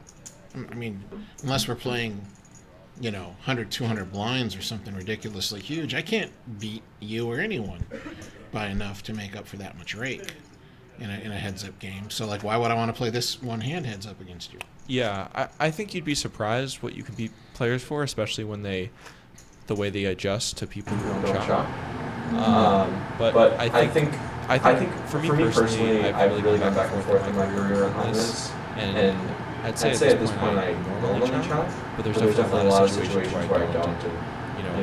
There's a few that I think of, especially when playing more stacked or sports opponents, when I think that one's edge can really overcome, especially when they take it so personally that you're kind of raising their blind when they normally chop. Yeah, I think if I had it my way, I would chop out of the small blind and not chop out of the big blind. But people don't like that. So I normally prefer to just, as sort of, some tribute to poker ethics. If I'm on your left and I agree to chop when you're in the small blind, then the fact that the guy on your right doesn't like it, yeah, tough shit for him. I go, sometimes I feel that way, and sometimes I don't like to be the bad guy, which maybe is a leak. Huge leak. Yeah. I'm always amazed at the stuff people take personally. I mean, I hear so many stories about the small daily tournaments that happen everywhere, every public poker room around the country, and it's we're talking small daily tournaments, things where they're getting 20, 30, 40, maybe even at most 50 people in the field, and so they're only paying 3, 5, 6 of the players, and 5 get paid, we're down to 6. We always do a save, everyone chips in $10. And the next guy out gets the 50, and it's someone turns it down. Oh, you greedy son of a bitch, and they're all they get so upset, you don't want to agree to their deal. They think it's I've seen people they're just foaming at the mouth, angry, or I've heard the stories about it too, and I'm like, what? It's not like I said, blippity blip blop, to your deal. I think John's going to check it back here to Rob's dismay. Yeah, so I think this definitely shows, John goaded Rob into calling down twice with a bare gut shot and nothing else. And then when he hit his gut shot, he got no money. So most of the time you don't hit your gut shot in either of the streets. You're just going to lose or might make an unprofitable bluff later. And I think on the flop, that's either a fold, maybe occasionally a raise against certain types of opponents, but in this spot, just a fold. I also think Rob should be more conscious of his physical tells. So if you guys were watching on the turn, he kind of was clanking his chips and looking a little angry at John, and then calls. I doubt that's balanced with value hands. Well, I always tell students, and this is part of why No Limit Hold'em is, in some ways, not a fun game. Is I always am telling my students, when you're in the hand, you should get into a comfortable position where you can see the table and see the players, and you don't move. The only time you move at all, you don't shuffle chips, you don't do anything else. You sit in this dead still position, except when it's time to check or you have to put chips in the pot. Yeah, that's smart. And that way, because it's your subconscious that gives off tells. It's not like someone thinks, I'm going to rub my chin here because I'm weak and this will show it to the world. You're unaware of a tell. So it's your subconscious. But if you don't move, your subconscious has nothing to influence. So it cannot cause you to give off the tell. But the problem, of course, if everyone follows my advice, we're all sitting here, and it's a very boring game. It's not fun for a recreational player when people are just sitting there not moving and not talking. Yeah, so Frank opens to button, pretty uncontroversial. Marco's been playing fairly snug, 3 bets to 30, and Frank, I imagine there's some type of physical tell or something here, reads weakness and shoves. I'm really not a big fan of it. Mark probably feels like he lost. I guess the check mark because the other twos were already the system. For people that are watching, the odds isn't actually that are displayed aren't the actual odds in terms they of are. What they're. But they're the actual odds taking into account all the folded cards. Yeah, so right. they're always going to be a little bit different then the odds you're going to kind of be working with when you're actually playing, as opposed to Yeah. overseeing and watching. Yeah, in that sense, I mean, the software, for teaching purposes, the software would be better not to take into account folded, unseen cards. Yeah. If this were like a stud game, you would want the software to take into account folded up cards that everyone had seen. Yeah. Because then everyone, including Frank, should have known, like, oh, you know, that Rob folded a deuce, you know, that was one of his up cards. But Right. Yeah, so I'm curious So, well, to hear what Frank would say for the twos.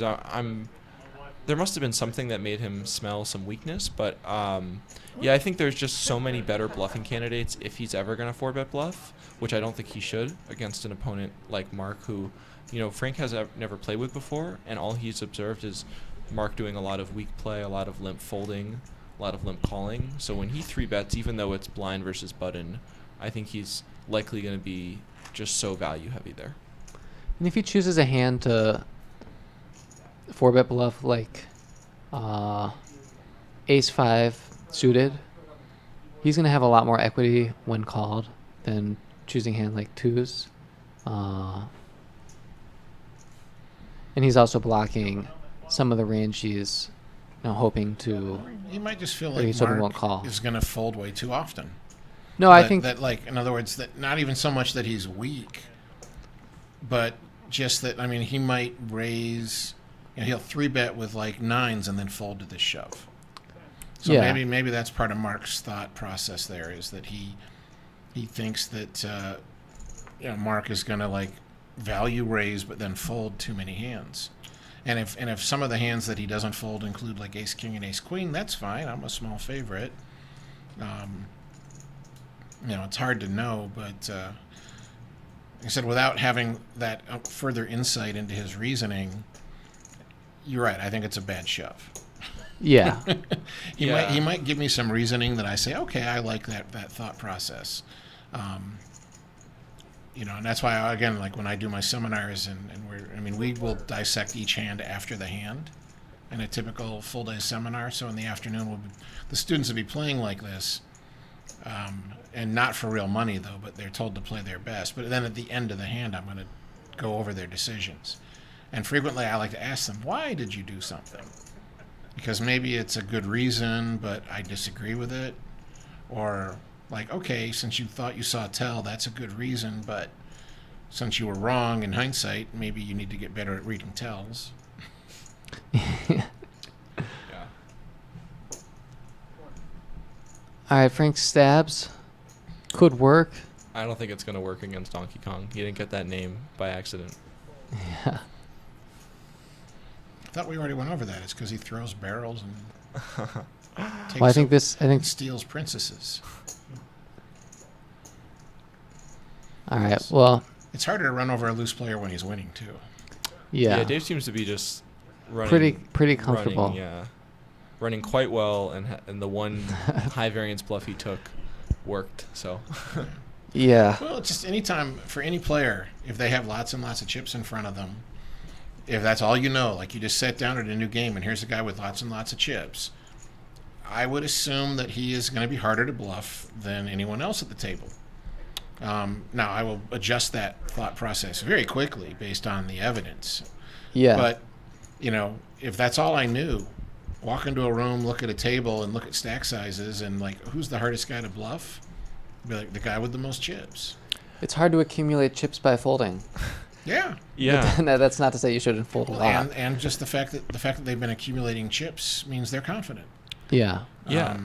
And confidence players, you know, they're harder to bluff because they're confident. They'll go, if they think you're bluffing, they'll go with their read and call you down light.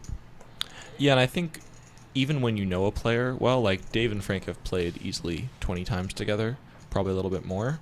I think there's always the subconscious element that, okay, Dave is winning, Dave is on his game, he's playing confidently, I'm going to bluff a little bit less here tonight than I otherwise normally would, even when they know each other well, you know? So I think the chips, it really does matter. All right. So I think I mean, theoretically, Donkey it Kong shouldn't. is likely to raise here. Huh. He flats.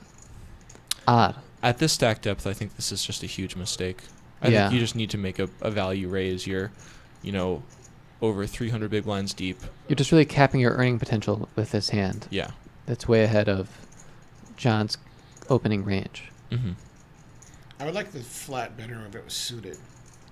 Yeah. Because then he's playing for the flush, or especially like the flush Yeah. pair, like flop a flush and a pair kind of a thing. And now when it comes like ace high with 2 clubs and I have ace king of clubs, maybe I get my opponent to get it all in with me where he has ace queen and he's drawn practically dead. Yeah. But he figures like, well, I didn't re-raise pre-flop. I don't have an ace with a better kicker, and so I mean, it's certainly to mix up your range. Any hand that you would normally 3-bet with, you probably should be calling with it at least a little bit. And that's a hard one to kind of take that concept and really put it into play effectively as to how often do you do these kind of rare plays.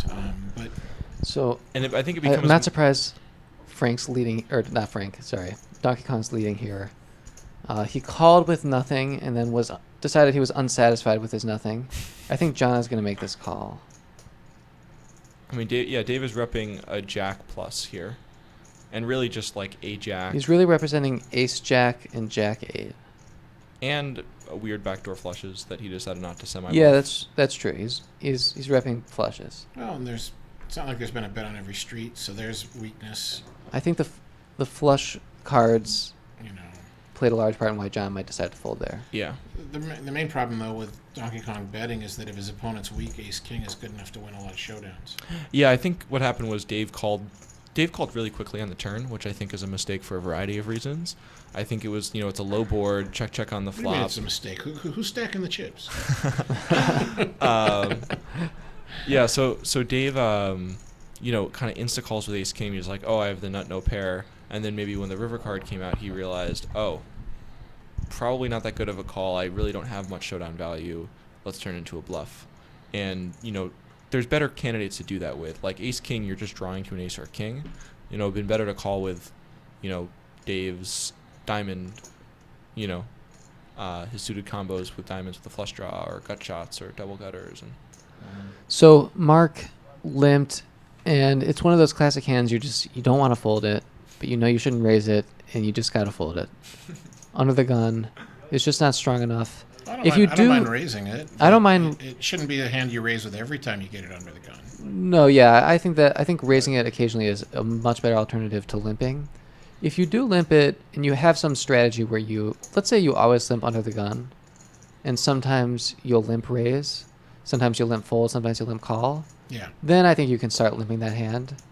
I think that'll work well in games where people are going to limp fold a lot behind you, or limp, or it's actually kind of hard to think of a game where that's like a really, really awesome strategy, but Well, and the thing is, I'm not disagreeing with you that it might be a good strategy in some circumstances.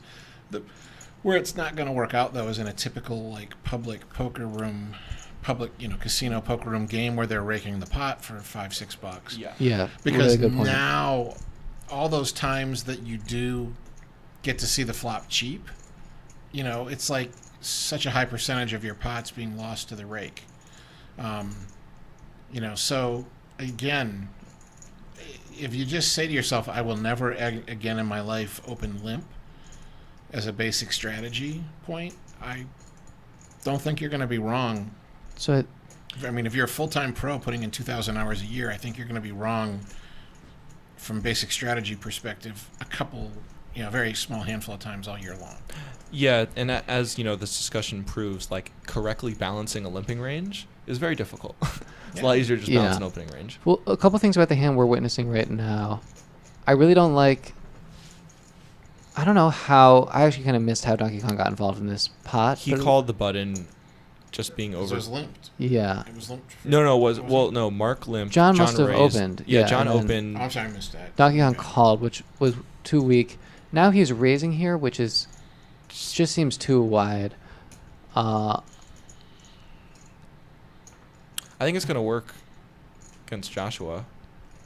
Or at least, No, Josh is going to call with the draw. Well, I to mean, see the river. it's going to work in the sense that, like, he's gonna have a very profitable bluff. Or I mean, it won't be a bluff. It won't be a bluff. Yeah. It's an odd spot. I don't hate it if you think that Joshua's bet folding a bunch of nines here. And calling with draws that you can get value from, but yeah. oh, Well, see Mark's that? probably Yeah, let's pretty disappointed. Let's get a shot at Mark real quick. What's Josh doing? Looks like Josh is Josh went all in, which I mean, he's repping I kinda like it, 5-4, 'cause yeah. he The thing doesn't- is, it would have worked at every river except a 6 or a 7. Well, I mean, I didn't notice it. But I but missed the fact that he river turned- 2 pair. But look at honestly, that. He river 2 pair and he's still like thinking like. but he has oh, a bluff catcher though. 7-6 really isn't that different from Queen King here. No. But most people just don't fold 2 pair Of course, but unless the board is massively coordinated. Donkey Kong though, despite being a donkey, I think is capable of folding here. If he's capable of folding here, he's not a donkey. You're blocking. The thing is, you're. I mean, anyone who folds 2 pair on this board can't be like some just idiot player. It's just not possible. Yeah, this is great. This just shows how Dave is running. Joshua's been playing very tight. First bluff he ran all night, and just ran to the top of Dave's And if range he was here. planning on bluffing all the rivers, like I'm gonna shove every river whether I make it or not, then it's so unlucky that the 6 or the 7 came because Yeah. it would have worked. It looks Yeah. like it would have worked on every other run out. Yeah. So that's always. That's one of those funny things too when you're telling your friends like, man, I was so unlucky that wait, you were behind.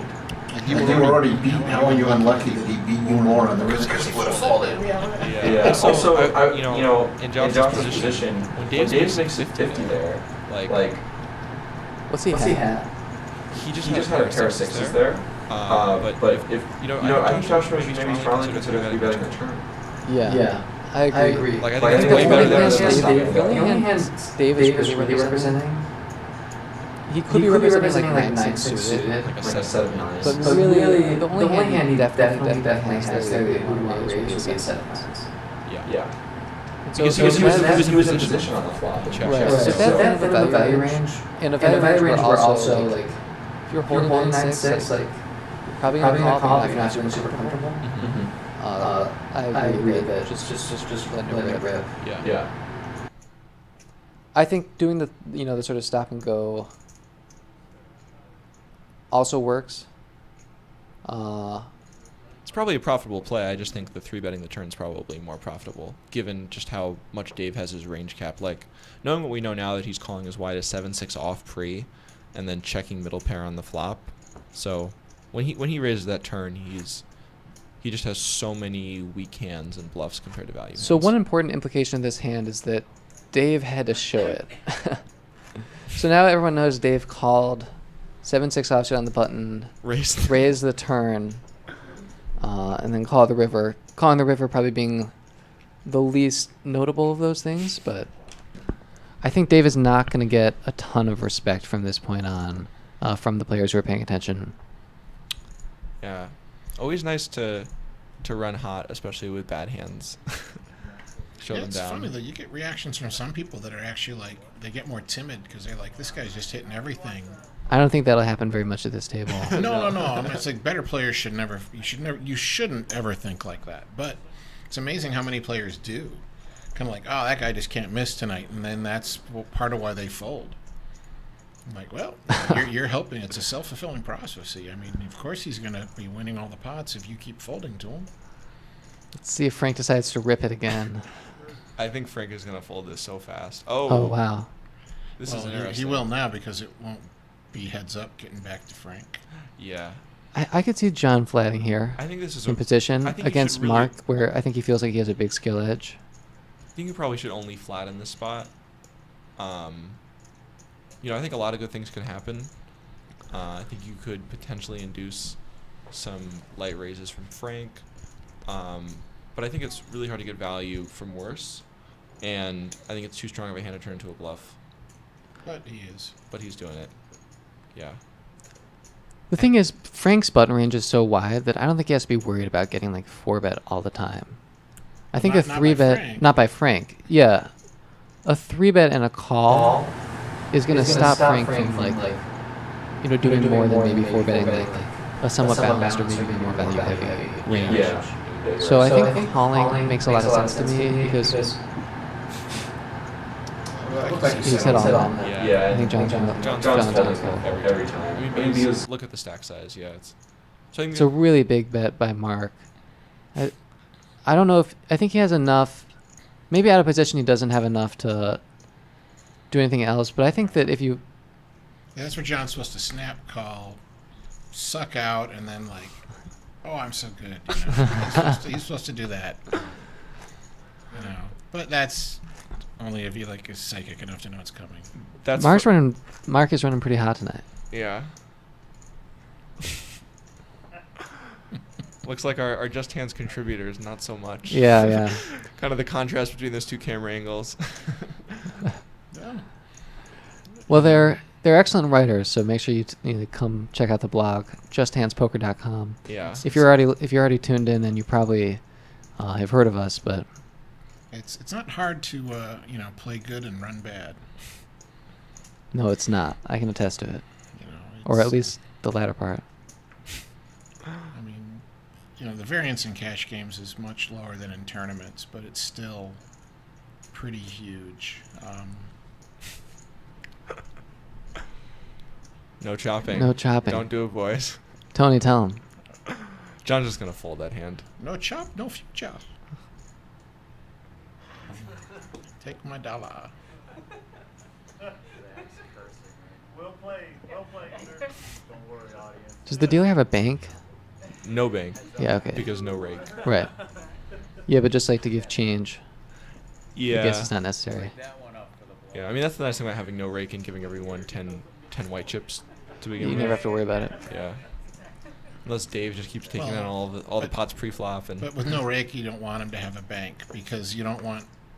I mean, I'm not worried about us. Obviously, I'm just letting people know in general. Like, if you were to have a home game, and the dealer, wasn't collecting rake, then you shouldn't give him a bank. You should. And if you're going to give him a tip jar, don't do it like that. Make it something else more visible because you don't want there to be a temptation for the dealer to like palm chips out of the pot Yeah. and put them in the well. So if we had given our dealer $100 for purposes of making change, now he could just sit there, steal from the pots, and then make sure it was $100 when he turned it in at the end of the night, and put the rest in his pocket, so to speak. So, I mean, we're not worried about that here, given our situation and stuff, but I'm just saying in general, you want to do things in ways that minimize the possibility of problems. And that's the same, that statement applies to how you play as well. A lot of times you're making decisions because it's a decision that makes it really hard for you to be in a tough spot. That's why sometimes we talk about a guy folding a pretty good hand pre-flop because he's out of position and given stack sizes. It's like he's guaranteed to be in a spot post-flop, or he's almost guaranteed post-flop to be in spots where he just doesn't know what to do, and it's hard for him to make the right decision. So he just folds instead of forcing himself into all those tough decisions. All right, so Donkey Kong raises, Isaac calls. So far, nothing too controversial here to me. John calls in the cutoff. Maybe a little bit weak against most players under the gun opening range. I think against Donkey Kong, the way he's been playing, it's a lot more reasonable. So I'm not sure they call here with like the 5-4 diamonds and the queen jack offsuit Yeah, I agree. every day. But I don't think we're quite as dominated against this open and call than we would normally be with a hand like queen jack. Yeah, but when it looks like a multi-way pot, I'm not too excited about queen jack offsuit. I'm Yeah. excited about queen jack of hearts on this I'm flop. well, just in general, but especially on this flop, Yeah. obviously. Here, it's like queen jack of hearts has so many outs that if he gets it all in, it's like, fine, whatever. I don't care what you have. It couldn't be that horrible for me to be all in here with this many outs. Isaac bets. yeah. So this bet sizing is just way too small. I think against all of these exact hands, he's likely to get all folds. But when you're betting here in Isaac's spot, you want folds. You're not trying to do some crazy stuff and get value from Donkey Kong's ace king, even though you might, and it might work out, and maybe he might raise. I don't even know what's happening right now. I think he might just be raising. Donkey Kong is just firing. Yeah. Wow. I think he's just smelling weakness. I honestly don't. Ace high's the best hand. Yeah, Right now. Why would I don't not blame raise you. when I have the best hand? I honestly Well- don't mind the raise that much, just because Isaac's been playing tight. This is kind of a fishy bet sizing. But yeah, I mean, Isaac just has to rip it there.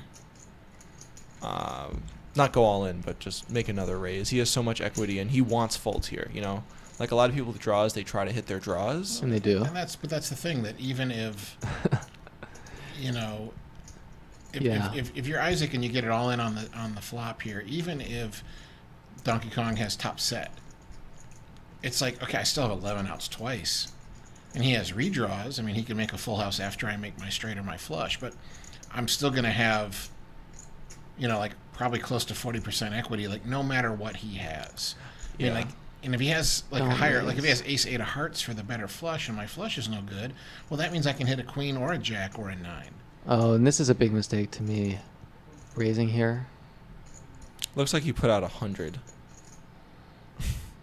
Yeah, the min raise on this. Because you have the heart redraws, you're not worried about hearts. You have the nuts, so you don't want to like.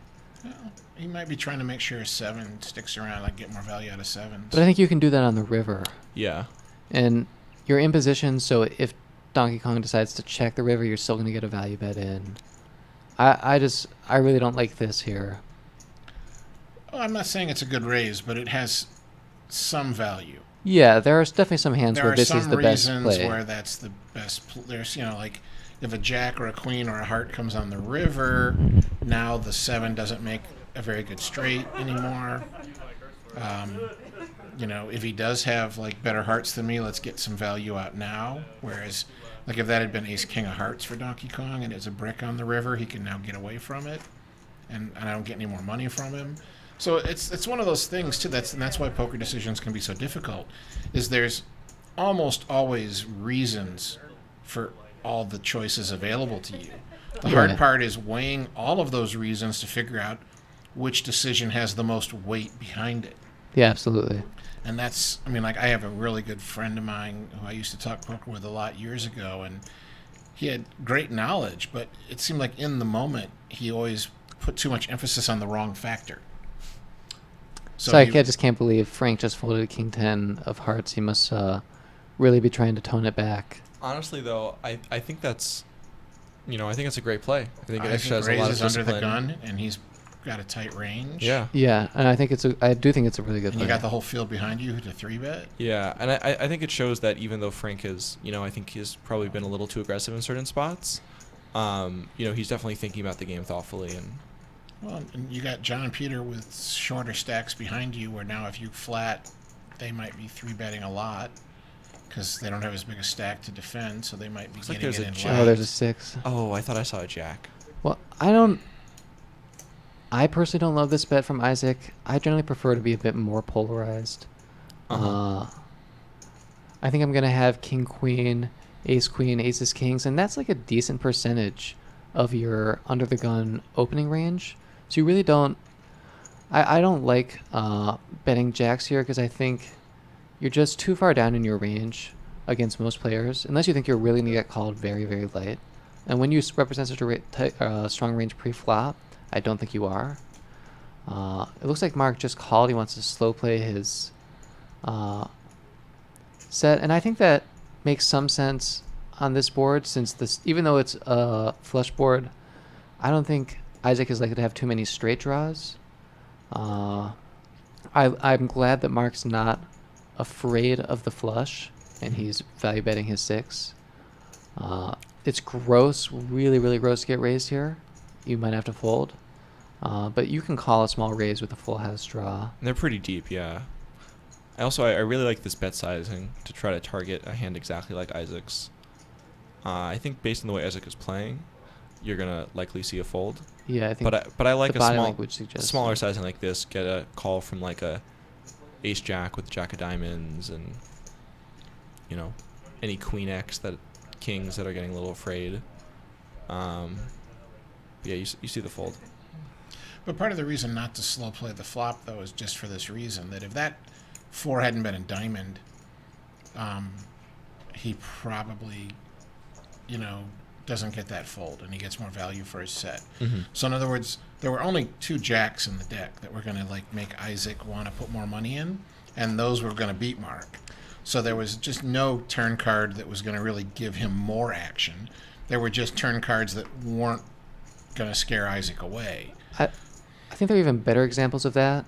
Like, if we might say like Mark should have slow played that looking at his hand because Isaac seemed maybe likely to fold jacks on that flop to a check raise or to a raise.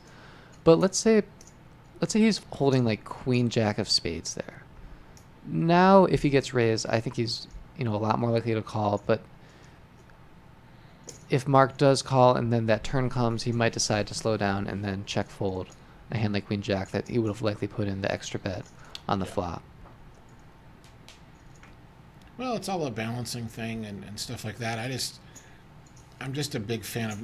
now part of the question there is, though, I would have slow played my set of 6s if I also would have slow played a lot of other hands or just called with a lot of other hands as opposed to folding them. Right. So to keep it more balanced, like if I'm going to call with all my draws, for example, which I'm not saying you should call with all your draws, but if I was going to call with all my draws, then I better call with my sets as well, definitely. so that calling doesn't automatically put me on a draw or a weak made hand.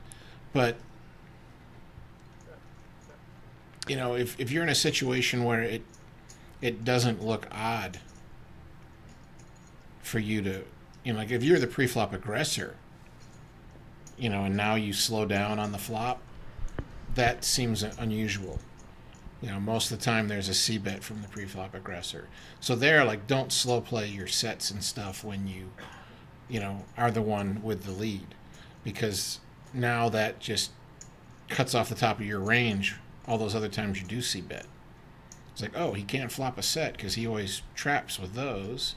So I know he's, instead of his range being 100% of his pre-flop hands, all of his sets, or if it's straight or flush, you would always check the flush on a flop like this. Now I know I can cut that off the top of your range. It makes it easier to put it on a hand. I like this raise from Mark, since I think when Rob checks the flop and then leads out on the turn, he's just really not representing very much at all. Mark might also not be representing very much, but I think Mark has a lot more,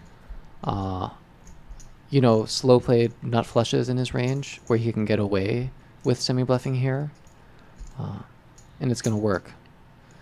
Yeah, and just kind of, we never really talked about pre-flop.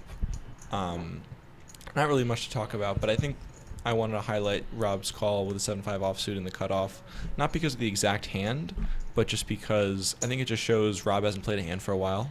He got bored. He was in late position. He saw 2 cards that were kind of close together, and he called. And that thought process, while it might, give one entertainment value by playing more hands, if you're trying to make your goal playing poker to maximize the money you're going to win, or just to, have a better balance between money winning and entertainment, I think those hands have to be folds, and you have to really check in yourself when you're getting tired. So it looks like Mark's really kind of hitting the deck lately. Yeah. I guess no one's going to get him to fold this hand pre-flop. Frank So might try. I'll point out that, okay, it looks like Mark is using a larger raise size, and Yeah. Mark also took some significant time before making that bet. I think that's going to kill a lot of action, because I think that there's a few players at the table who are going to pick up on that. It looks like he might not have gotten any calls anyway, opening under the gun. Oh. I was going to say, he might have gotten Donkey Kong's 8-6, who's feeling invincible on the We're button. going to find out who's running best. Right? Yeah. But no, you're right, because that's part of the reason when we talked before, know how much you're going to raise before you look at your cards. If this is a raising hand, I'm going to raise this much. You don't have to think about it. Yep. And then when you look down and you see 2 aces, you're just like, okay, boom, 8, because I already decided 8. Or if it was always 12, that's fine. It's always 12, but you looked, okay, put out, you didn't have to delay because you'd already decided. And I don't like this check from Mark because Yeah. you're just giving up the opportunity to get 3 streets of value this deep against That some of Donkey Kong's better better than holdings. average card for Mark. Gives Donkey Kong a lot more outs, but it now guarantees him action. And now he's that's probably the right bet size.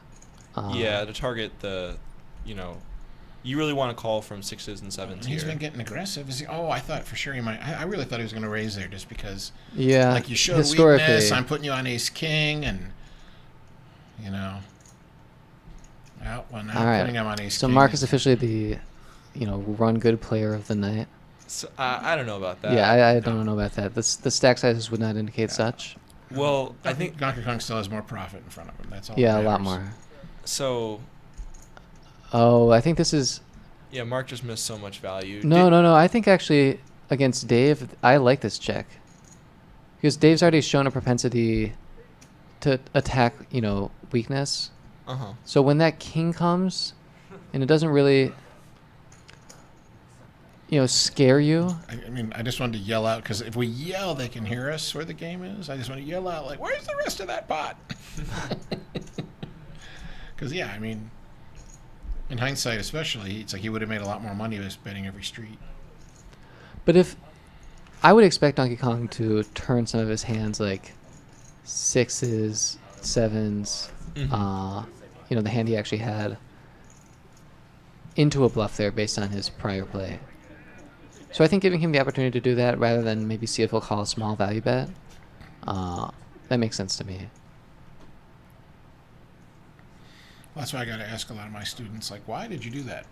Because maybe they bet the river, and I'm thinking, oh, it's a genius. He took a hand with some showdown value, decided it was no good, turned it into a bluff.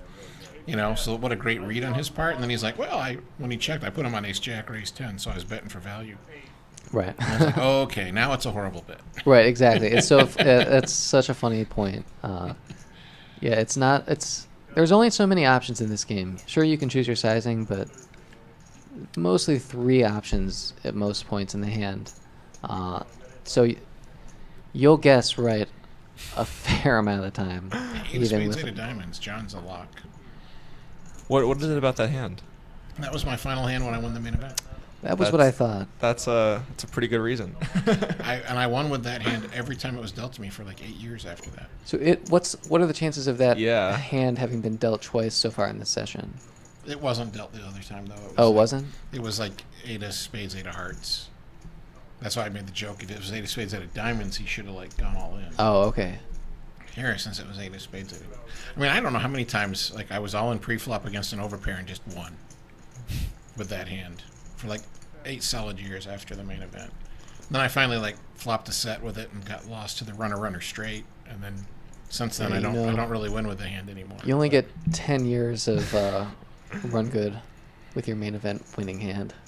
Yeah, it was only 8, so I got gypped out of 2 then. Oh, damn. You should file a complaint. So I like, at this stack depth, Dave Donkey Kong betting when check 2 in position.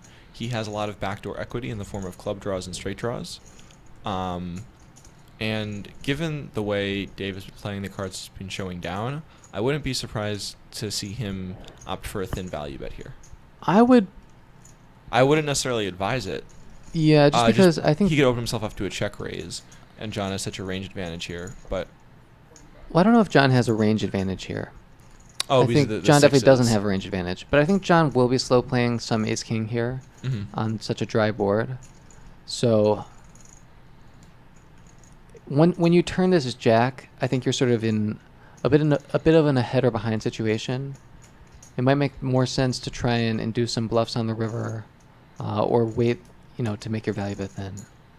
So yeah, I think John is just deciding that Dave is just bluffing way too much when check 2.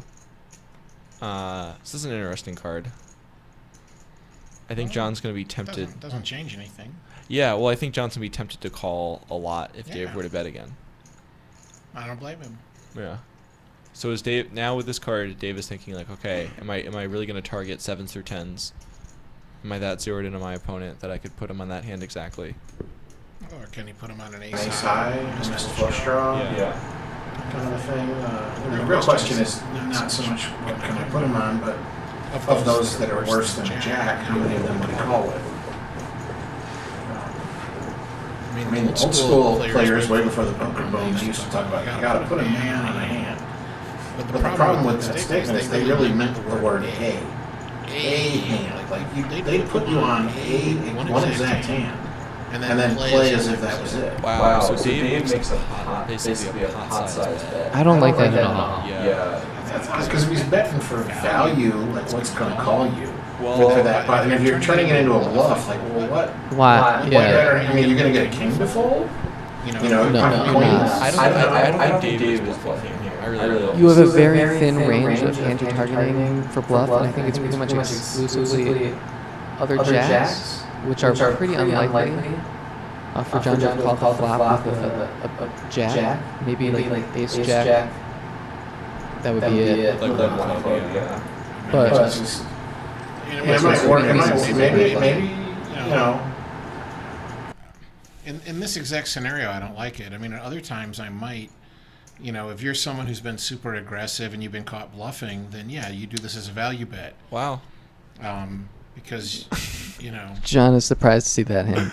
Yeah, so I mean, I'm pretty confident Dave knew he was value betting there. Yeah. And, like, you know, he's at the table. He's, like, he was correctly able to get value from eights. So while I definitely don't think sitting from here that's a good size to target the type of hand he wants John to have, you know, maybe Dave gets kind of zeroed in on his image and. Yeah, I could definitely imagine Dave having, you know, like we said before, depending on why he's hitting him, could go from like really stupid to genius. I could definitely see Dave having had some, you know, reasons for that you're more to the genius. Well, it could be like, you know, I'm confident for whatever reason he doesn't have a king or a six, you know, or pocket aces or pocket queens, you know, the hands that are all beating me. And if he calls me with a jack, well, that's fine, whatever. You know, we still chop. And I think he'll call me with some of those worse hands. I think he'll have one of those worse hands way more often than he'll have a king or a six or pocket aces or pocket queens. So, you know, if he thought he was bluffing, it's horrible. If he was doing it for value, then it could be 100% correct. Don't think Frank's folding this one on the button. Although I think he should strongly consider it given the stack size. So I think that I was. suck. Sorry. Well, no, I mean I think. Yeah, I think Frank saw that Joshua only has like 100 big blinds, and it's just even in position, it's still kind of a. Well, that's true. Loose call. It's 3-bet, and it might get 4-bet. Yeah. You know, you don't know if Rob's going to 4-bet or not. And when Joshua 3-bets, Rob's going to call here, which I don't like. Yeah, I mean, opening 9-8 offsuit under the gun is a big mistake, and calling the 3-bet out of position to one of the tightest players at the table. You know, I'm sure if you were to ask Rob, he would, you know, acknowledge the mistake.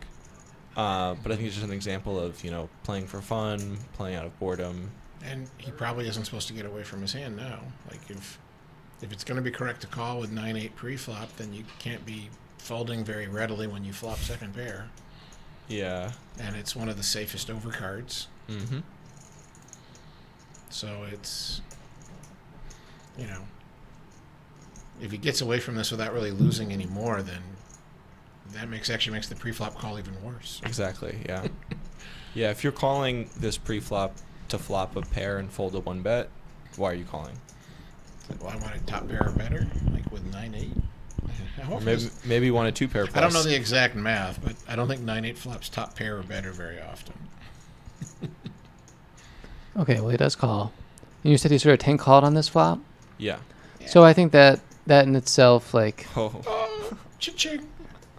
Well, the clubs might slow down the action, yeah. Yeah. I think that maybe a bit too fast of a check from Joshua. Yeah, I think we see this tendency of Joshua tending to take a little bit too long. Or not enough time. Not taking long enough. So a lot of unbalanced timing tells on this. So It's a tough... Half pot. I don't think you're ever really seeing a fold from Joshua, nor should you, given the way Rob's been playing. And You're blocking the nuts straight. yeah, this is just a very clear call, I think. Well, he could be, even if you're looking at him and you think he's value betting, he could just have the 10, the 9, you know, he could have had 9-7, called on the flop with the straight draw. You check behind him when he paired his 9. He's like, oh, I think I'm good. I think you have ace king or something like that, or you have pocket pair below the board. So you have the sixes, the sevens. So he's just value betting 10x, 9x. Yeah, I don't think Rob would be value betting 9x here. I think he seems to show propensity to understand post flop relative hand strengths a little bit. But I think definitely king 10 or ace 10. He's not checking there.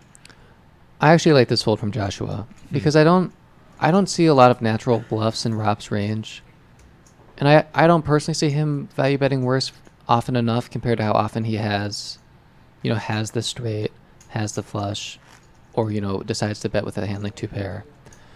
See, I wonder if Joshua would make the same fold if he'd been running good up to this point and he had 500 in his stack. In other words, is part of the fold kind of like, I've been running bad, I've been losing, I don't want to lose more, kind of a thing. And so that's another dynamic players have to watch out for, is that you can't let your recent results influence your decision making, other than, at least not beyond your recent results, whatever image that's created at the table. Right. Yeah, your image and what you've accumulated in terms of, they're related, but they're still independent. Whoa, so we see a snap fold from Isaac with pocket fives in middle position to a single raise from a very loose player. So I think Isaac doesn't have a total grasp of the value of pocket pairs. So I think he's probably seeing this as a one pair hand that's unlikely to improve. And when you call with pocket fives here, you're not expecting to win that many pots. What you're expecting to do is win a few big pots. And if you're a good player and you're in position to be heads up, you expect to bluff sometimes. But if I'm going to get to see the flop for under 5% of the effective stack, I really don't want to fold it there. Of course, yeah. Yeah, you don't have to make that much money when you have a set. If you're just calling single raises pre-flop. It's also, there's an issue that it's not quite as important, but I think it's still significant. Part of the reason it's not important is because I don't think many people are going to think, someone's folding a pair pre-flop. It just doesn't happen that much to a small bet. But when you do, and if your opponents can somehow pick up on that, I actually don't even see how they would, but it affects your board coverage. A lot of times, the only three in your range is threes. Maybe ace three, but ace three is, not even a very strong hand on most boards that have a three. So being able to, have all the sets in most situations, at least the lower sets on these single raise pots, is really important in terms of being able to represent strong hands when you want to bluff. Yeah, so I think this is a good example, this hand now, of Peter correctly playing pretty aggressively out of the small blind. A lot of players would see a hand like Jack 9 suited. Oh, that's a calling hand. That's a hand that I want, deep stacks to hit a flush or a straight with. But when you're up against a late position open and out of position against a wide range, I think this hand plays way better as the aggressor. I think you're going to take it down a lot pre-flop. And yeah, I like the play by Peter. And I would prefer probably... Mark's been playing tighter than most of the table. Mm-hmm. With pre-flop, and the big issue there is some people in Peter's spot will say, well, this guy's tight, so I'll 3-bet and he'll fold because he's tight. Make sure you differentiate your players, though. They're especially OMC. Do you guys use that term? Yeah. Yes. The OMC, Old Man Coffee, that stereotype player. They are pretty tight for starting hands. But once they get one of those starting hands they play, they tend to be pretty sticky with it. I waited a long time for this hand. I need fold this because you bet me. So their range that they play from one raise or a 3-bet, even possibly a 4-bet is almost the same range. So it's that kind of tight player. He's the worst guy to 3-bet liked. But if it's a good player, who can fold, then it's completely different. So make sure you know what kind of tight player you're looking at. So yeah, so for Mark, we're seeing limps with his bad hands, calls or small raises with his decent hands, and then bigger raises with his premiums. And I think it's very likely that a lot of players at the table would have picked up on this, or at least some aspects of that a little bit. But Asperger's of it? Oh, no, that's Well, completely unrelated thing. One thing I'll note about this is that in a very similar spot, Mark just opened with 5-4 suited and then got 3-bet and now has decided to limp with 4-3 suited. So I think that you shouldn't let the fact that you just got 3-bet hurt your confidence too much. I mean, of course, if you think you're going to get 3-bet, then don't open or limp, some of the worst hands in your range. Okay, this is an action flop, you might say. but I think Joshua and Mark would be both correct. Wow, the check through, that's unbelievable. They would have both been correct to put a lot. Oh, wow. What a great card. I should be quieter in case they could hear that. What a great card So, for Mark. Rob Breaks is- it straight. Rob's drawn dead, but, So let's see if Joshua decides to raise. I think Joshua will probably decide to flat here, which I think is smart because I think Rob is mostly betting out aces and he's unlikely to fold. Yeah. By the way, Rob called out of the small blind. I think it'd be just way too passive. Like, you have a strong enough hand to open in the small blind after, it's a one limper. Oh, he just called $1. Yeah. Oh, and then yeah. when Joshua has a very clear open with King 10 suited, but I think Joshua should be opening. Now, ton. look at Mark's eyes. I think those, the kind of wide eyes he had when the camera first went to him, is just unlikely to be balanced.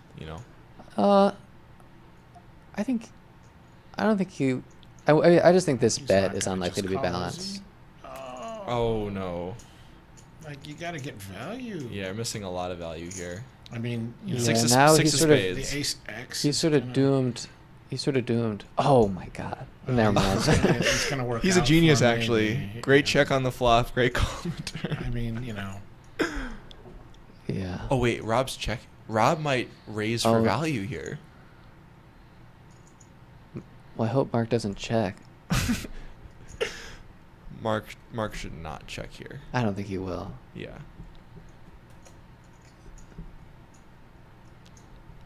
Now, what would be crazy is if Rob raises for value and then And Mark folds. yeah. Oh, this is. Oh, he went all in. Oh wow. Oh, that's it's that's- a big overbet. I mean, how do you get called by worse? It's almost impossible to call by worse. maybe he just thinks that, like, if either of these guys has an ace, they're just not. Oh no, the folding. graphics were not correct. Yeah, good, because that would be a horrible Okay. shove. What did he Looks bet? like he bets about half pot, like 45. 40. Oh, I 40. think Rob's going to be very tempted to raise here. And honestly, I don't think it would be a bad raise. It's a little thin. Yeah, Mark's not limping ace queen and ace king. Yeah. So he knows that his ace has got to be beating Mark's ace if he's got one. So, It's like he's more worried about Joshua. See, now he's rubbing his arm. And, like, I'm not saying in this moment that anyone's going to look at him and know what any of these tells mean. But when you play with someone long enough, you're going to pick up on these patterns. so it looks like he just calls. Wow. And he kind of quickly showed his hand like he was sure he was good. So Mark scoops a much smaller pot, I think. Oh, whoa. There must be a mistake on the graphics. Uh, I don't think. did Mark everyone- I muck don't- his hand? Tony, do you want to... Maybe Mark just mucked his hand the second... Well, I mean, if he mucked his You muck hand, it there's nothing face you can do. down. Exactly. I just want to make sure that I'm just- Mark I'm mucked not- it face down. He might have might not have realized he had a straight. Well, there's no one. Well- Then what would he call with? Well, but he might have been. He bet. I guess he didn't. He might have been call. bluffing With a spade a draw, missed yeah. spade draw. Tony said he mucked it. Oh, wow. If he mucked it face down, then it's possible that the reader made a mistake, but maybe he misread his hand as well. I mean, Yeah. I mean, if Phil Ivey can misread his hand, we all can, right? We'll have to just ask him about it later because I don't think there's obviously nothing we can really say about it at this point other Yeah. than he shouldn't have mucked a straight, and if he didn't have a straight, then he Well, probably also should muck explain, though, if it. he misread his hand, that's why he didn't raise the turn because Yeah. he didn't know he had a straight. Definitely makes the hand makes more sense, but it also it just kind of throws a lot of questions into all of what we're seeing. I did commentary for a TV show one time years ago where I was like, Mark I did a Lipskin. great job of commentary, except I had the hands backwards. Oh. So I'm like talking about why he has to raise here and all this, and then it's like, well, no, he has the Jack 10. Oh, yeah, that's funny. Okay, and the guy said, but you did a great job. I mean, if they'd had the cards you thought they had, like, good job, you know. Yeah. So Joshua, I think a good fold with ace-3 of hearts. I think some people would have been tempted to call. Mark, another limp, which we already have talked, I think, enough about. Rob raises a little bit large compared to what he's been doing, but I think what it shows more is the fact that he raised his eights here and limped ace-jack just a hand ago shows that like the confidence of having won a pot is really, really influencing his strategy, which is not what you want. Yep. Like I said, only if it's going to change the way your opponents play against you. If it changes the image, that kind of a factor. Yeah. I mean, if you've been running the table over and now people are getting scared of you, then yeah, you should be a lot more aggressive and give them reasons to fold. But in and of itself, all those past results are just absolutely meaningless as to what's the correct strategy this time. Or maybe again, if we're talking like game theory, like if you had that, if someone develops the computer that plays perfect game theory optimal, no limit hold'em, it's obviously going to play exactly the same whether it's been winning or losing. And that's what we all should strive for, unless we're taking advantage of, you know, like a tell, a read, that kind of a thing. Yeah. Yeah, I just want to know what Mark had. Yeah. I mean, I don't think the reader's off. Like, I think Mark probably just had the hand and misread it. Well, yeah. The problem is, if he says that's not what I had, we'll never know. Like I said, it may be that it's more likely he made a mistake than that the reader made a mistake. Mm-hmm. And I agree with you. It's more likely he made the mistake, but we'll never know with 100% certainty Yeah. Unless he says... which one it is. Unless he said I had Well, still not 100%, but if he says, oh, shit, I had a straight, Well, then yeah, I would if you believe show him him. the tape and he's like, I did have 3-4, but I didn't notice the straight. Yeah. Yeah.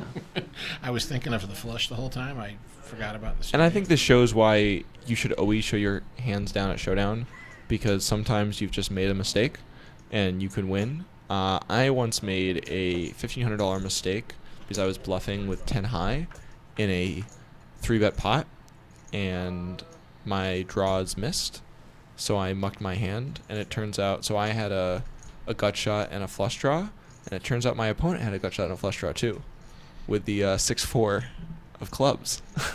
I've actually seen players call with a hand that cannot beat a bluff. Right, just because to get the they muck. know that this opponent, you know, when you call his bluffs, he just throws them in the muck immediately rather than show them.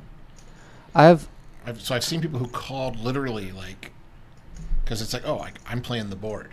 Yeah. And even most of your bluffs aren't playing the board. Mm-hmm. And Yeah. yet I called you because I knew that if you were bluffing, you would, you know. I've like resolved to do that against certain opponents, but never had an opportunity. Like, it's never actually come up. Another thing I've done that my favorite type of opponent is the opponent who folds as soon as you touch your chips. Oh yeah. Like they move check. your hand towards your chips. So it's like, yeah, if it's that kind of opponent and you're going to check behind on the river, like why not move towards your chips and then check without ever doing anything that can be actually considered a bet? Because maybe he gives it to you for free. You know, it's like you don't have much. You know, it's not like you're angling. You just like, I thought about betting and then I decided to check. Yeah. You know, it's not, I mean, it's not like you're doing something unethical. It comes in handy on the flop too. And if you don't want, if you have like a nutted hand, if you have a nutted hand, you could you got to make sure you don't touch your chips. You got to verbalize checks, so you can't move your hand near your chips. Like, Yeah. I had a guy like just lose his shit with me years ago in a limit hold'em tournament. I had like raised, he had called from the blind. I was gonna c-bet like my ace king or ace queen that had missed the flop. I forget what I had exactly, but you know, I'd missed the flop. I was gonna c-bet. He checked. I was gonna c-bet. I started moving towards my stack, and I hadn't even managed to touch my chips, and he's thrown out the check raise. and like, I stopped for a second, and then I'm like, check. Yeah, you can't do that. You can't do that. You were going to bet. I'm like, well, I was going to bet, but you didn't give me a chance. And he's like yelling for the floor. You know, and the floor is looking at him like, you expect me to rule that he has to bet because he was gonna, but you raised before he could even touch his chips? You know, he was furious. Yeah. It'd have That's been so awesome. much, if I had binked the turn, it would have been such a better story. Yeah. I just folded when he bet the turn because I still didn't have anything. And he I think I did have ace king, and then and queen high board, and he slams his ace queen face up, and you cheated me. And, dude, you're clueless. That's awesome. See, the floor Things man was you conspiring see with at the me to poker cheat player. him. Yeah. We conspired to cheat you because you couldn't contain yourself long enough to let me take 3 more seconds to grab some chips and throw out a bet. Yeah. So yeah, before we saw the disciplined fold from Frank with the king 10 suited under the gun +2 after an early position raise, and yeah, I think it's an even more clear fold here with the king 10 off. Oh yeah, no, it's a horrible play by Rob here. He doesn't want to do this. It's too weak, but it is one of those things too. He mentions he only gets to play once a week. You know, he's busy with his job and his family, and those things are much, much more important. Yeah. But when you do go play, you're not going to be able to expect to win, be a long-term winning player if you are playing hands out of boredom, because it's not fun to fold. What's your guys' personal records, do you think, for the longest time you've played poker folding? You've got VPIP of 0. I think Jack's going to beat me on this. I don't know. Not that long. I mean, in cash, you can fold for a while, but you're gonna get Well, no, but there's just a lot of favorable spots. I just mean though, what's your personal record for the longest time you folded every hand? Because sometimes you just aren't going to get a spot. Yeah, I know. I really mean, have no idea. Probably statistically, you're not going to have super long stretches very often. But I'm just curious what your own personal streak is, even if it's obviously unlikely to be repeated. I feel like mine's probably around an hour and a half, maybe 2 hours. I don't think much more than that. But what's more likely is the type of things where it's, I play one hand every 25 to 35 hands for 2 sessions. And then that feels a lot more like death than the hour and a half, 2 hours that happen every now and then. Mm-hmm. Yeah, so you're down one hand an hour. Yeah, there's definitely been sessions where it's one to 2 hands an hour over the course of a whole session, and that's just no fun, because you look at spots and it's this might be a good 3-bet bluffing spot, but I don't even have a suited 1-gapper. I just have shit, just gotta fold. I think I get the longer. I feel in live games especially, you can cultivate fold equity quickly by abstaining from play. Yeah, because everyone plays so much. I tend to I think as soon as I've maybe not played a hand for an hour, which at the games that I play is probably realistically 20 to 25 hands, and often fewer, then I'm sort of just looking for a spot. And a lot of those might be sort of any 2 or, any top or any playable hand. So it's, I would say it's pretty rare for me to go more than 30 hands without playing something. And I can't remember any time going a notably longer time than that.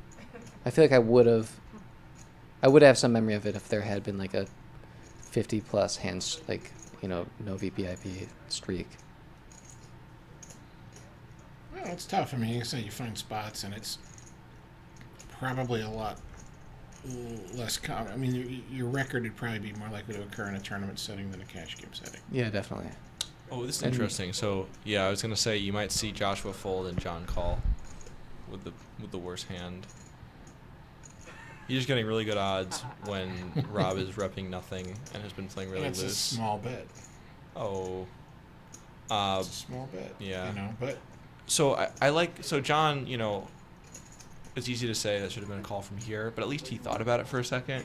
Joshua just, he saw the ace queen on this low board, and I think in his mind he's just no matter what happens, I'm going to fold, as opposed to kind of paying more attention to the given streets in the action, and maybe there being scenarios where he could call. And even if he thinks ace queen isn't going to win a showdown often enough, doesn't need to. Why not raise? Yeah, just think about something, not just consider raising in that spot. Yeah. Kind of unless he has the top pair or trips, because the board was paired, but you can fold all the other stuff potentially. I mean, it's not, I'm not saying you should have raised either. It's just, it's something that you should be considering.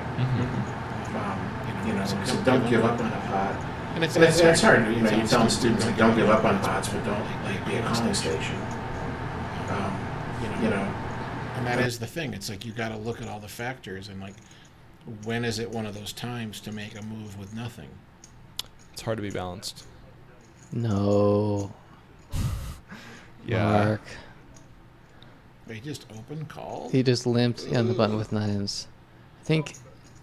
Well, and now if he's gonna 3-bet. So yeah, John's attacking this limp. So now, yeah, Peter has a pretty bad hand, but I think he kind of knows that this is a spot where John's going to be raising Mark's limp really, really wide. John just realized that Peter knows that. Yeah. You could see it in the eyes. So now, Mark might just go ahead and fold like the vastly superior hand in this spot. Mark's like, which would have never happened if he had just raised. What did I get myself into here? Does that look? The thing is, they're all really deep, so he can really profitably call here. If he just knew that he could just, like, put in a big raise here and win 100% of the time. Yeah. So I think John is going to strongly consider 4-betting here.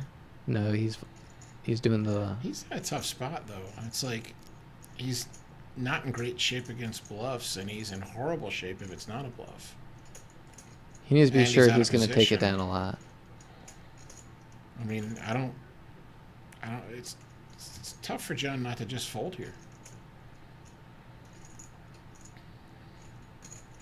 Yeah, I don't think that's a bad fold. No, I don't And either.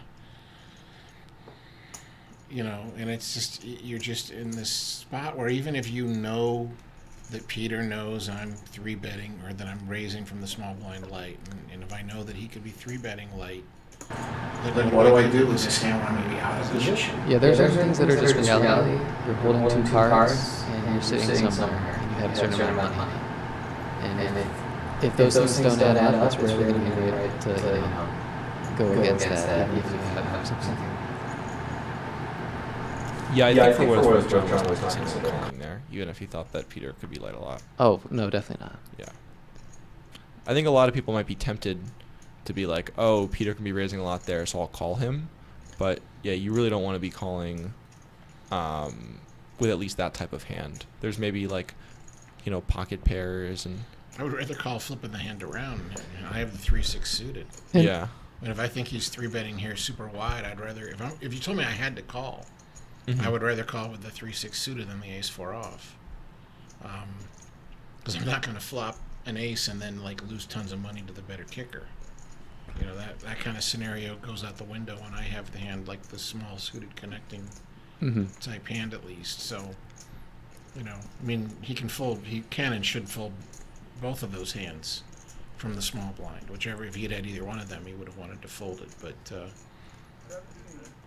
like I said, a lot of players, when they run into a loose, aggressive opponent, instead of like tightening up and then being aggressive when they do play, they like get into that calling station mode. Yeah. Yeah. They're like, well, I'm not going to let him run me over, so I'm going to call him down. But then the board gets scary and they fold anyways. So it makes things worse.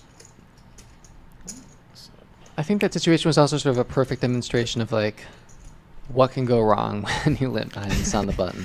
Yeah, I mean, nines is just one of the best possible hands that you can have, and so I'm surprised Peter checked here, since I think he has a clear range advantage, and he's not. I guess he feels like he's holding like the nut, no pair, and he might want to be value betting some. Or bluff catching, Yeah. Like I would. Well, no, he's definitely opted to bluff catch. I don't think he's checking this as like a clear, like I'm just checking to fold. Yeah, he's not going to fold to that sizing. Well, part of the problem, though, for Peter playing it this way against a good opponent is that when he checks this street to bluff catch, this is where Frank would like now bomb it with when he has an ace or a bluff. When Frank checked back the flop, I just don't think he's representing much.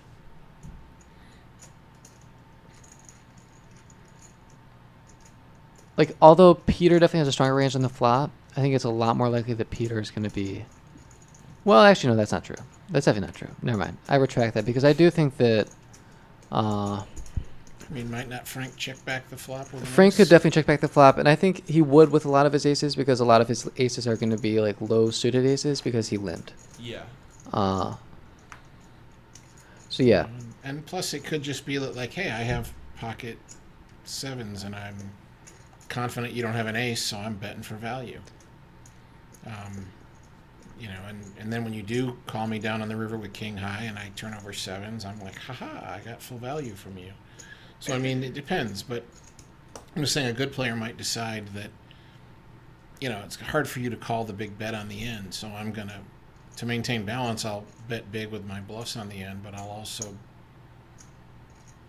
you know, just check when Peter checks the flop and then he check calls the turn, it's just like, how often is he ever going to have an ace in his hand? mm-hmm. So since I know he doesn't have an ace, it makes it easier for me to just You can try some kind of move on the river. You can really widen your value range. Yeah. Yeah. So I really don't like this open by Isaac. You know, you saw him open folding fives before, so I think, yeah, he's definitely maybe just wanting to play some more hands near the end of the night. Maybe it's also just he puts too much emphasis on big cards. Yeah. Yeah, I think that's likely. Some players, they think king jack and queen jack and stuff is way better of a hand than like pocket sevens. Yeah, where the former, you know, have incredibly high reverse implied odds, where the latter has really high implied odds. Yep. So Isaac decides to continuation bet here. Not a move we've seen yet. Not going to work against Rob. I don't hate it, although I do think that this is not a flop that favors your range very well. Wow. Looks like So Frank's raise is either genius or moron. And Yeah. I'll give him credit for genius here because I think he's doing this because of a read more than... Definitely. He's Yeah. not just saying, like, screw it, I'm going to randomly bluff. My guess would be that he has some type of physical read on Frank specifically, and then he just knows Rob is so wide Yeah. that he thinks he can get away with it a lot. Rob disappointed. Does not get to call with his open-ended draw. Yeah. Which might be a bit of a mistake since I think Frank is capable of doing this with an 8 and with Well, he must be capable of doing it with an 8 because he did it with a hand that has no outs whatsoever. Yeah, exactly. Yeah. You know, I mean, if he's behind, then he either has 6 outs or none outs. So with a hand like 8-10 where when you hit the 9, you can stack an 8, it's worth considering a call. I don't know. I think in that spot, I'm only considering like a super high variance 3-bet, not a call. Because out of position, I think it's going to be very hard to realize He was out of your equity. position? Yeah, he was. He was Okay. a small blind. Then I like the fold a lot better. And it also can be like a stack size thing, not in the smart sense. In other words, I'm not talking about what the stack size is, but I think, you know, at this point, Rob's ahead for the night. Some people, when they get ahead, loosen up a lot. Some people tighten up when they get ahead noticeably. They're like, they want to protect their win. Even if they know they're going to play for another hour, 2 hours, whatever, for a long time, they get in this protect their win attitude. And, you know, so they will actually tighten up when ahead in some cases. Other players, if they start losing, then they start tightening up because they don't want to lose more. They don't want to make it worse than it is. And again, the lesson is just try not to let, you know, recent results have that kind of influence. You know, if it was correct to play a given hand under the gun, on the button, whatever position, then it's probably still correct. And if it's your actual stack size as opposed to your profit or loss that's making the decision, then maybe you need to top up or whatever. You know, and if you find yourself playing dramatically differently because you're sitting on a huge stack and a big win, well, that means you're not playing your normal game. You probably should just cash out for the night. Or pick up, put your name on the list, and come back an hour later when they let you buy in for a smaller amount. Yeah, I agree. Definitely know a lot of players that take advantage of that, even if they're not necessarily thinking of that in those terms. This is an interesting spot against Mark, who's I don't think is really checking a 9 ever, which makes John's bet a lot more profitable. He probably has the best hand, but Mark has shown a tendency to slow play, although I'm not sure if the table really knows that. So Yeah, I don't think the table knows that. And also, I don't know if Mark knows it based on the the straight hand. So Well, I think he had another hand. I can't remember exactly. Like, I think he had aces. I can't remember the exact details. oh of the yeah, hand, yeah, the slow but play against Dave.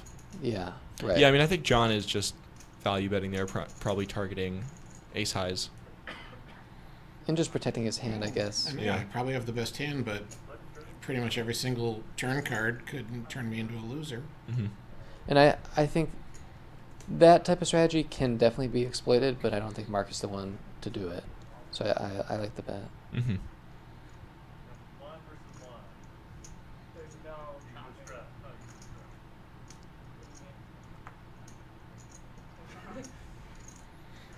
I mean, it's funny, despite like all the technical flaws that pretty much all of us have when we play poker, a lot of, regular players, recreational players or, semi-regulars, it is the psychological stuff. It is the things like sitting on a lead or, Right. chasing a loss,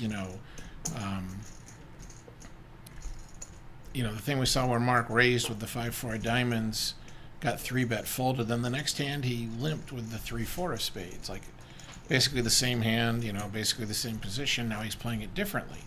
And it's probably because, well, I raised with a hand like this last time and then I just lost $8. Instead of, here, if someone raises me, at least I'll only lose 2.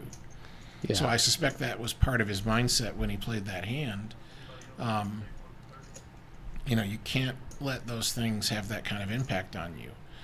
Not if you want to play your best game. And that's one of the biggest leaks from most losing players. It's not just that they're inherently bad, it's that they play much less than their A game. So even if their A game isn't great, they're playing way below their A game much too often. Yeah, I mean I've played with players before who it's 2-5 game, they buy in for 500, they build it up to 2K, then they lose a $200 pot and they're tilted. Oh, it looks like Rob is making a much too loose call. Yep. He's got a bottom 25% hand right there. So I think Donkey Kong is. But if the flop comes 3-5-7, Yeah, that would be. That's why I that would call be action. 6-4. But I don't know if we're gonna get all those hands in with what I see a very likely 3-bet coming. yeah, he's taking his time. So I mean, I like 3-betting better than calling. Yeah, that being said, I don't think John's ever folding. I don't think Peter's ever folding. So I think Rob could be very tempted to call in position, closing the action. He's not in position. I mean, like, Well, but he'll Oh, close yeah, the closing action. the action, He'll close yeah. the action though. So I mean, yeah. I think I mean, he'll probably. if I'm gonna Oh, go, whoa. I think Isaac is gonna fold. Oh wow, Isaac calls here with. all that time. Good. flats. Yeah, so I think this is one of these examples where people are super unbalanced and they're like calling 3-bets out of the blinds ranges. I think when you see this, you're going to see a hand like tens just a lot. But some people won't take advantage of that. No. John calls. I think Peter's smelling the implied odds. Knows Rob's Yeah, I mean, never ever raising here. he's getting too good of implied odds to ever fold, but like 4-betting would be horrible. Rob trying to talk himself into a call. Yeah. At this point, he should. Or out of a fold. I don't know. Yeah, he Into should a- call at this maybe point. into a He's fold. closing the action. But like, why do that? Like, why give away that you have some really marginal kind of crappy hand by like, oh, I guess I Yeah. can't fold. Yeah. But But he did. Oh, now it's coming 3-5-7. Now that he folded, yeah. that's gonna be hilarious when all the money goes in on the 3-5-7. It's interesting how much more. Or actually, I don't know if that's correct. 10-3-7. Because- Yeah, but that Uh, won't hit this. That won't hit the 6-4. Oh, It man. would just been so hilarious though for if it had actually come 3-5-7, everyone watching would have thought like, okay, this is like cold deck. So Dave probably doesn't realize just like how fortunate of a flop this was for him. Yeah. Dodged a lot of bullets. So this is an interesting spot. Like, I think you should very clearly value bet. But I would probably opt for a smaller sizing to really value target a hand like Isaac's or John's. I think it's just too big. Well, he bet 125 into 190, so it's not that big. I think I would prefer a smaller sizing as well. I think I like 90 or 100. Yeah, I me think too. I think with 125, tens will be tempted to call and sometimes will. I think tens are never folding for 90 or 100, and I think the same goes true for a lot of nines and eights. And I'm not sure tens really should call here with two people left to act. Exactly. Yeah, Isaac is in a really bad spot. He's out of position. Yeah.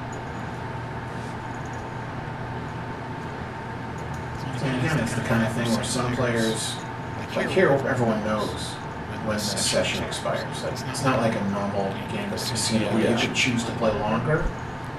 But even if you're at the poker room casino and you could choose, like maybe like I have to quit at this time to go to work, I have a responsibility with my wife, girlfriend, whatever. Like I have to leave no matter what. A lot of players, again, like the psychology, they're like, oh, I'm stuck a little, I gotta turn this into a winning session, or I'm ahead a bit, I gotta protect it. So if you see yourself thinking that way at all, like leave the table. And either like walk around for a hand or two and figure out how to fix the problem, or is that a straddle? We can't have straddles, right? Oh, we could have straddles. Okay. Then either. I mean, literally, I'm saying. I mean, in cash game, you should stand up immediately if you see yourself thinking like that, and either fix it before you sit back down, or just quit for the day. Yep. Because you're never gonna do anything but cause trouble for yourself if you're thinking like that. Yeah, and Definitely. I think that shows how important the mental game side of poker is, and it's not something we talk about that much on our podcast. But with a lot of like private coaching students, they'll be surprised that for the first few weeks or even for the first 9 or 10 sessions, we work primarily on mental game issues for the very reasons Greg outlined, in that getting those issues under control, at first just knowing when to leave, and then eventually getting good enough that things that happen won't cause you to tilt so much, will make a bigger impact in your win rate or lowering your lose rate than, tightening up your pre-flop strategy and getting the technical game together, because they're both hard in very different ways. Well, knowing how to play perfect doesn't do any good if you don't actually do it. Exactly. Yeah. And you were talking about a friend, Greg, who seemed to have a lot of poker knowledge before, and know which factors to take into account, but then in game just always weighted the factors wrong. And I think a lot of people know a lot of people like that, and maybe can relate to that themselves. I think I used to be that way a lot. I think I was aware of all the kind of factors to think about from a technical perspective pretty early on in my poker career, but then I often would just think about the one that justified the thing that I wanted to do. I think it's a pretty common thing. Yeah, and it's hard to avoid because, again, it's happening subconsciously. It's not like your conscious brain is saying well, there's no doubt that this is a clear fold, but of all the reasons to fold, here's one reason not to fold, and so I'm going to go with that one. I mean, that's not what they're doing. It's just they're subconscious, maybe they're just someone who likes to gamble. They, and folding isn't fun, and so they, they focus on the reasons that allow them to not fold, and subconsciously ignore the others.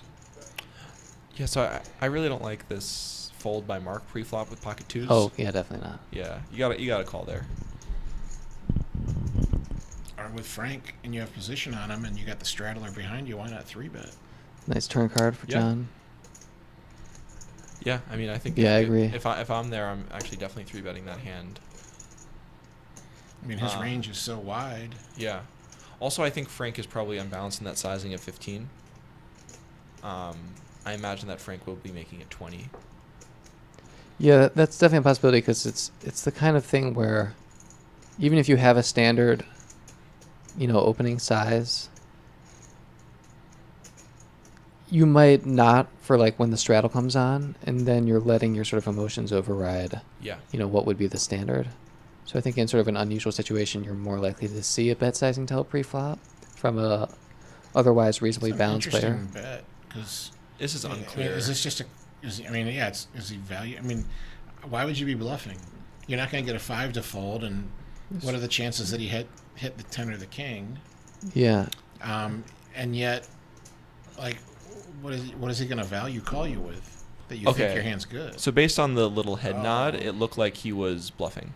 He turned his hand into a bluff, which I just think he definitely did. Yeah. Yeah. I mean, That's it's an odd one to bluff, because I mean, unless he hit the 10 on the turn, then he had diamonds. you're also. And unless he had the king of diamonds, then your pair of 4s is good on the river anyways. exactly. I think you're also, let's imagine he has a hand like, ace jack.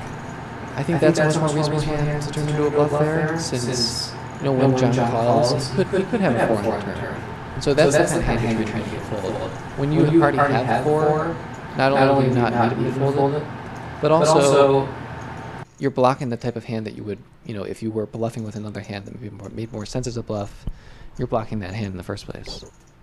So sure, you could be getting him off a chop, but there's a lot less equity in like blocking a few 4s off a chop than there is in other bluffs. I'd like that bet better if he was actually said, no, I was value betting. I thought he had I thought he had like ace-side diamonds and was going to call me. The face after the call, sort of said everything though. Yeah. No, you're right. At that point, it became clear that he thought he was bluffing and was. Just didn't work, but it's an odd bluff. So based on Joshua's play, I would not be surprised to see a fold here. Joshua's been pretty conservative. And I don't think it's a bad fold either. Yeah, I think king queen offsuit is pretty solid fold here. Yeah. He'll have better if he wants to. Why is Mark even hesitating? That makes me wonder about the reader again. Is there any chance that it's misreading his cards? Because he had 8-4 offsuit and he looked like he was thinking about it for a while. I think he's been in the habit the entire session. Yeah, he's done that a lot. Of just like thinking for like a few seconds. I hadn't noticed him doing that with the horrible hands. He's also just been kind of putting the hoodie over his face and putting his hand over his mouth. I think he's kind of watched a lot of, I'm guessing, tournament poker coverage and seeing what a lot of the better professionals are doing in terms of always taking at least a few seconds. It's kind of annoying when they're Joshua calls. Taking their hoodie and pulling it up over their lips and stuff. I'm like, won't your hand do that job just as well, like to cover up your mouth and stuff? So I think this is an example of, Greg, what you're talking about, where we're near the end of a session. Josh flew here from Texas. And I really don't like this bet that's happening. Yeah, early on in the session, I think Joshua would not be calling.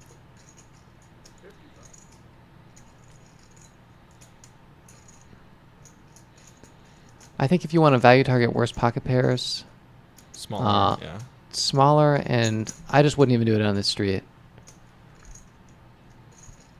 I don't know, maybe he feels like betting bigger now. I know for sure. He didn't fold. I know for sure I'm beat. I can give up. Seems like an expensive way to discover that information. Yeah, I'm just trying to point out some upside to the bet sizing. But again, like I said, there's always pluses and minuses to almost every decision. Even when someone has that GTO bot that literally plays perfect, the interesting thing that a lot of players don't understand is that if you could print out that strategy and look through it, you would almost never find a situation where the computer always checked, always bet, always raised, always. It wouldn't be 100% in this situation, always do this 100% of the time. That program would have this percentages of, a spot where you and I we're talking like this and we're saying, oh, you should always raise here. Well, the computer would be like, well, not always, but maybe it's 90 or 95% raise, and it's 90% raise and it's 8% call and it's 2% fold or whatever. It would always have almost always have at least a second option, if not a third, that it did some percentage of the time. Probably the only spots where it would be 100% would be I have the nuts, and if I don't bet or raise right now, the hand's over.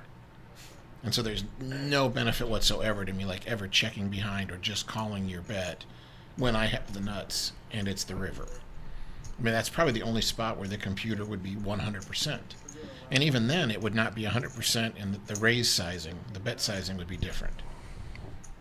But then it would 100% bet or raise to keep the hand live.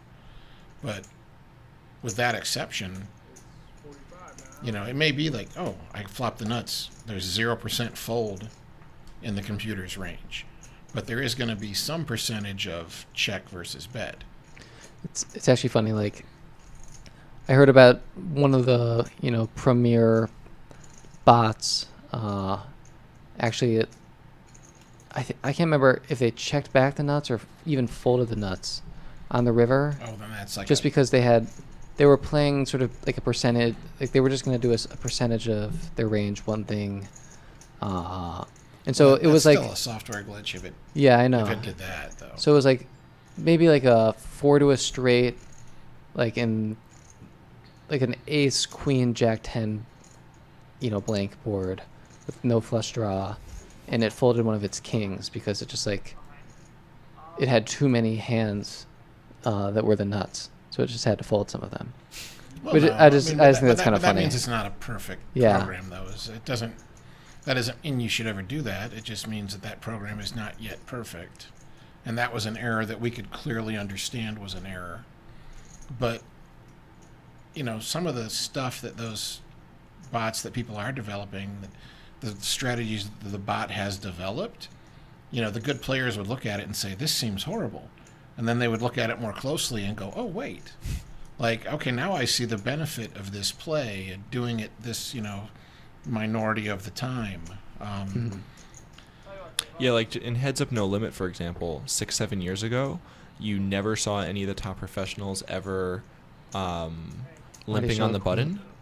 But now, there's no bot and there's no top professional that doesn't have a mixed strategy of open raising and limping the button, something that if you ask people 6 or 7 years ago, the best players making millions of dollars would say that's terrible. It should be a pretty small percentage, though, right? It depends. In tournaments, I don't really know enough, but apparently in tournaments it should be higher, and it's a relatively small percentage compared to open raising, but there still should be some percentage. Yeah, I'm still a big fan of heads up. I'm folding or raising, and I'm usually raising. Mm-hmm. My range is probably, depending upon my opponent, like 85 to 95% raise and 5 to 15% fold. Mm-hmm. Mm-hmm. And I just don't call.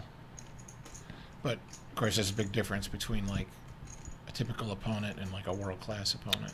Exactly. I think it's one of those examples there. It's like balancing a limping range and heads up or nine-handed.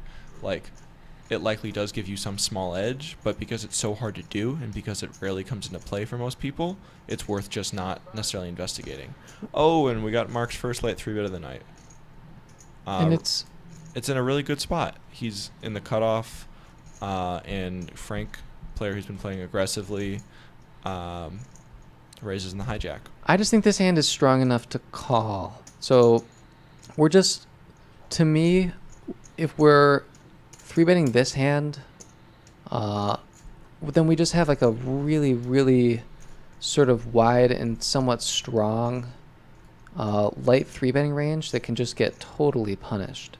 So I think Mark can maybe get away with it here, but if somehow this hand Nope. like He ain't gonna get away with it here, it turns out. no, Not that he might not have, but I bet a lot of players would not be too excited about 4-betting against Mark, given his tight. Exactly. play.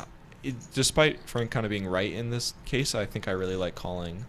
But yeah, Jack, to the point you were saying, like, yeah, at first I liked it just because of the game flow, but there's so many better candidates to 3-bet light with. yeah, I think this hand is strong enough to call in position against someone who's opening as wide as Frank is. We've seen Frank open like hands as worse, like as weak as ace-7 offsuit from the cutoff, Mm-hmm. which just And now all those royal flushes he might have flopped, he will never see one of them. I'm still waiting for my first royal flush. oh really? Never made one, not counting wildcard games.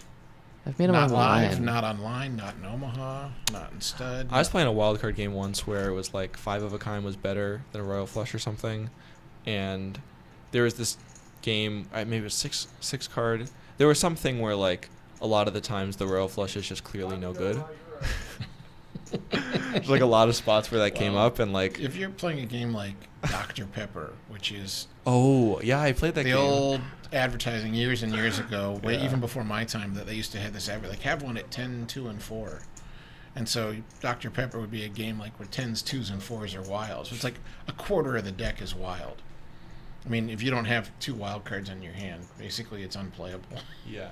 I mean, we never played it as Hold'em because in the home game, the private game, like in my fraternity, we didn't know about Hold'em. So it was like always stud and draw type games. Yeah. But when you're playing 7-card stud and 25% of the cards are wild, like if you don't have at least 2 wild cards, your hand's crap.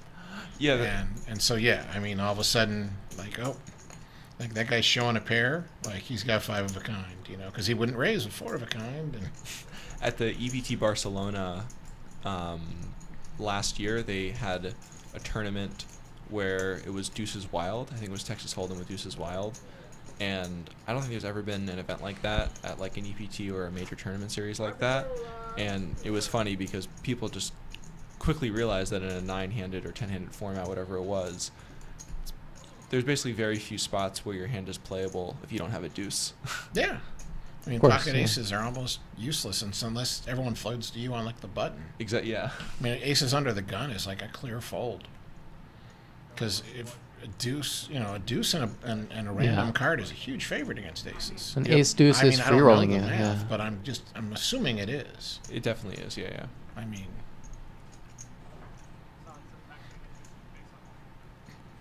Plus, it can take on any suit, right? I mean, yeah, sort of silly. well, I mean, to be honest, you know, unless you are in a private, like a home game, with people you trust so much that there is no chance anyone would ever cheat, don't play with wild cards, because it's so powerful. If someone were cheating, you know, in a game like this, and they could like palm a card, well, it's like, let's keep an ace, and then, you know, when I need it, I'll pull it out. Well, then that's amazingly strong. That gives them a big edge. If they could hold a wild card, it's insurmountable. Like you couldn't. The guy should never ever have a losing night ever in his life if he could get away with that. Yeah. Of course. So I mean, if there's even the slightest chance that someone in that home game could be trying to cheat you guys, then you don't ever want to play with wild cards because that's just going to make it worse. So, Zach, did you see the action on this? Yeah. So Dave bet out 20, and Isaac very quickly threw out 2 green chips. And they're playing with a straddle right now? Yeah. So Dave raised pre-flop. Isaac called in the straddle. Wow. So I think Dave is picking up on the fact that this is kind of out of character for Isaac. Yeah. So I think this is just Dave making a read based on the timing tell. And I think that is a super exploitative sizing. We can clearly see. He's just saying, like, if you're bluffing, you're going to fold, and I'm not going to risk anything if you've got it. Nice play, Donkey Kong. And that's again like why you want to have kind of a pattern to your timing and bet sizing, and you know, if you start falling into any kind of pattern, a good player's gonna see the pattern. And I have had so many players like, well, you know, but I mix it up, you know, because I was like, well, you know, sometimes you raise 2x, sometimes 3x, sometimes 4x. Like, well, I mix it up. And I'm like, I'm sure you don't mix it up well enough. I mean, like, I'm sitting here teaching, you know, and we're dissecting every hand. We're only getting in 6 hands an hour. I'm like, so I can't see enough to know whether they've fallen into a pattern. Like, but I'm sure they do. And so I'm like, just pick one number and do that. And you don't have to mix it up. You don't have to think about, like, oh, well, the last couple of times I raised bigger, I had a big hand. So now I'm going to... Humans are horrible random number generators. It's actually one of the ways the IRS finds tax cheats, is when people try to make up numbers on their tax return. You know, you tell someone, like, okay, come up with some random numbers here to fill in those lines. And people don't ever pick, like, 200. Like, that doesn't sound random. It's 203, you know. And so the IRS can actually, like, just look at the numbers and say that this doesn't look right. And they're not looking at the magnitude or anything of your numbers. They'll just literally, like, how many times does the digit 1 appear out of all your digits? And how many times is there a 2 and a 3? And they're like, yeah, this right. The percentages are wrong. And so this looks like a human generated randomness. And they actually catch a lot of tax cheats using that heuristic. So We got the limp re-raise from Mark. Yeah, I'm glad he. tight If he's gonna players are- limp, if he's gonna limp here, then I'm very glad to see that he's gonna be raising some. Should have raised a little bigger though. Yeah, I mean he's giving Frank really good odds, even though I'm sure Frank doesn't love his hand. But if it's I just decide to turn around and 4-bet But this, if he puts in 20, he's never folding for 25 more. Yeah.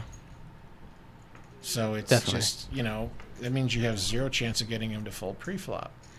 Oh. And you know, if you knew this is coming, you didn't want him to fold. You just wanted to build a pot. But yeah.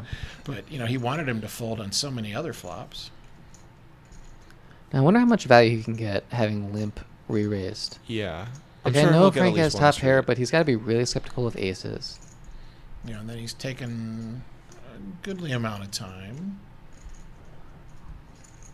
I mean, we don't want the games to slow down. That was like one of the great things about like the main event final table is that the play was much quicker than it had been in past years. The pace, I Chip mean. shuffle fail. But, Wow. I would not be surprised to see Frank fold here. Yeah, I mean, this is just... It's so hard to get called by worse when you limp re-raise and then bet the pot. Well, and his whole body language, he doesn't look like a bluff. Yeah. Nothing about his image and, I mean, if I couldn't see cards, if I couldn't see anything, I didn't know what the history of the whole thing was. That just doesn't look like a bluff to me. Yeah, but Frank was not looking. Okay, the king is kind of an action killer, I think. I'm not sure if Mark will bet again. Although, I don't know. No, he definitely shouldn't bet again. Yeah, he really should not, but... So, yeah, I think if it's a spade. if we see a spade on the river and Mark checks... But I think Mark, based on what I've seen so far, is the kind of player who might decide, well, that spade is good for... Like, the king of spades, like, now I have a spade draw and I have my queen, so... And I don't know what Frank's going to do.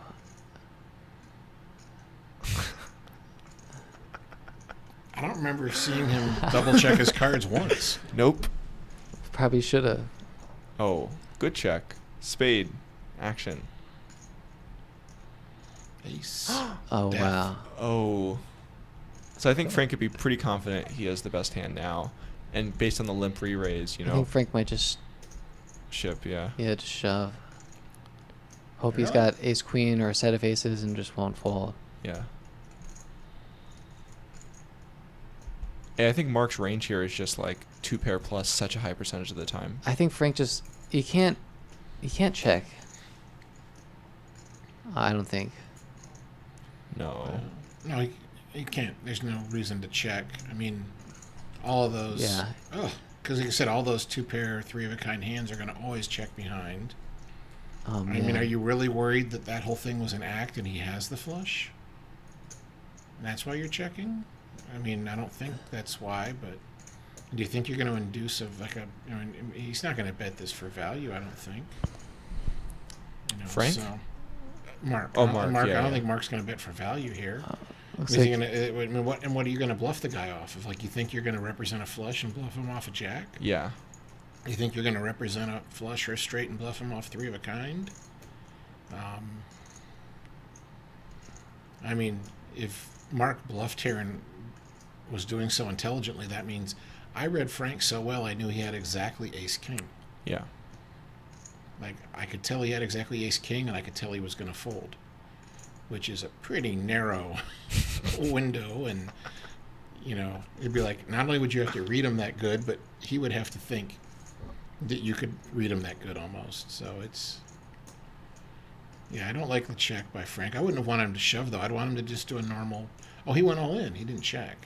No, he shipped. Yeah. I thought he checked. I'm No, sorry. no, he Everything I shipped. said, I thought Frank checked. Yeah, I was wondering. I wasn't. I guessing thought that's you why were everything I saying said good made no things. sense at all, because I Well, it thought made Frank, sense. I It thought was a- Frank checked, and Mark was thinking what to do. I thought you were just saying why Frank shouldn't check, like even though he No. did. No, I thought he Oh, did check, but there's Mark. all good reasons why. Yeah. So I think this is an example of, Greg, when we're advocating the overbet shove here, it's for exploitative reasons, Yeah. Yeah, for sure. Yeah.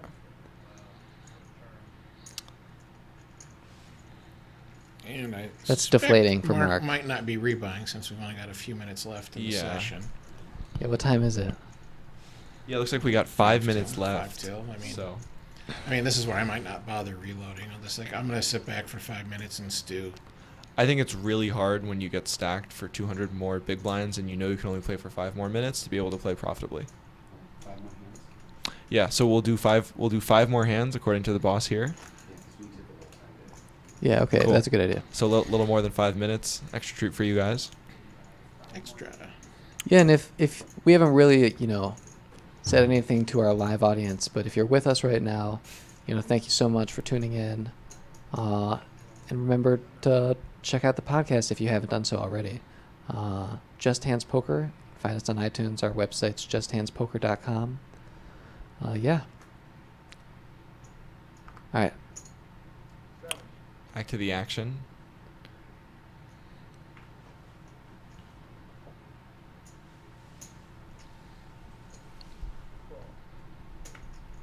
Look at John folded Queen Jack, it looks like. So that's good. Mhm. Other players haven't been doing that.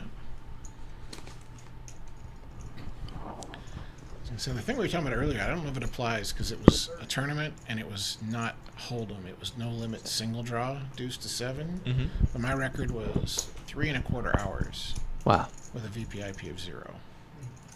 Yeah, I think in a tournament you're gonna find those spots a lot more. It was day 2. Damn. It's like usually you can't fold that long in a tournament on day 2 and not be out. But I went from like chip leader to short stack. I had like 15 blinds. The chip leader, the new chip leader at the table, opened his button, and his range was quite wide. And I looked down at a 1-card draw to a 9, Mm-hmm. and went all in. And it clearly was the best play against it. He was going to have to fold very often, and when he didn't fold, I was going to be drawing live almost every time. And I went all in, and he's like, I call. Sorry, Greg, you can't win. I have a wheel, which is just an unbeatable hand. I mean, it's unbeatable. Yeah. He's, I have a wheel. Sorry, Greg. I call. Sorry, Greg, you can't win. I have a wheel. Oh, shit, I forgot about the draw. And the thing is, I know he's not bluffing. Yeah. And my hand is deuce 6, 8, 9. And his hand is 2, 3, 4, 5, 7. Uh-huh. It's like, normally I was going to throw away like the king and draw to the deuce 6, 8, 9 and draw 1 card. But now if I draw 1 card, I'm drawn dead. So who's in position? Well, I'm first to act to declare my draw. Oh, okay. But I know this guy, and I know there's like no chance. It was such a spontaneous outburst. There's no way this is an act. Yeah. You know, there's just You no drew 4? way. And so I had to draw 4 cards. Yes. Hoping to get half. Yeah. I have to catch a 3, a 4, a 5, and a 7 exactly to get half. I'm gonna guess you didn't. I even bricked the first card, which is good. I did not want to like catch 2 wheel cards and then think, oh my god, this could happen. Yeah. So I bricked, but I was like, oh great, I folded for every hand for over 3 hours to shove into the nuts. Yeah, if a loose player And at it's the like, table. you shove into 2 aces and hold them, at least you might have, 5, 10, even almost 20% equity. Mm-hmm.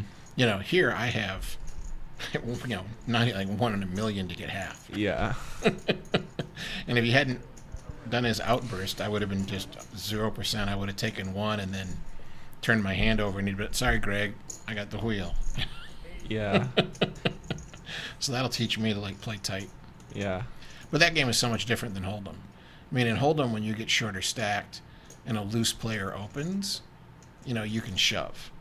Yeah. Because you're like, oh, he's folding half the time, and when he calls, I'll still have 30% equity. Yeah. In no limit single draw, if you have a really crappy hand and they call you, you have 10% equity or something. Sometimes less, yeah. Yeah. So in that game, you can't make those kind of like 3-bet, 4-bet shoves just because a guy's a loose aggressive player.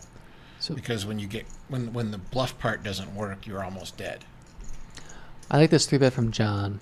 Donkey Kong's been pretty wide. When Frank flats on the button, having 3-bet as much as he has tonight, I think he's just seriously capping his range. So John also has a really nice hand to be 3-bet bluffing because he's got decent equity once called.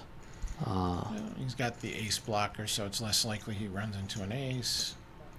And I think what Dave is thinking here is like, they're 300 big blinds deep, he's in position, and that Frank, they're like, I don't know what it's, yeah, Frank was 1.2K, so they're 600 big blinds deep, and I think Dave's thinking like, let's play. Wow, the last ace managed to come out Yeah. with low cards for Donkey Kong.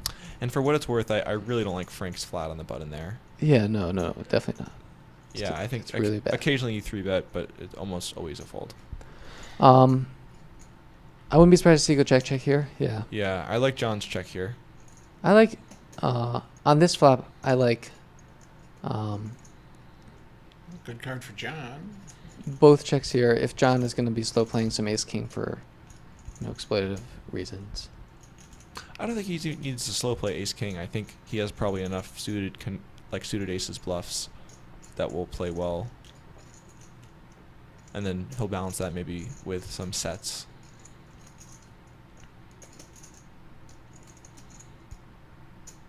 So that's a spot, where if I'm John, I'm often not checking the turn. Because at this point, Yeah. I'm trying to get a little value.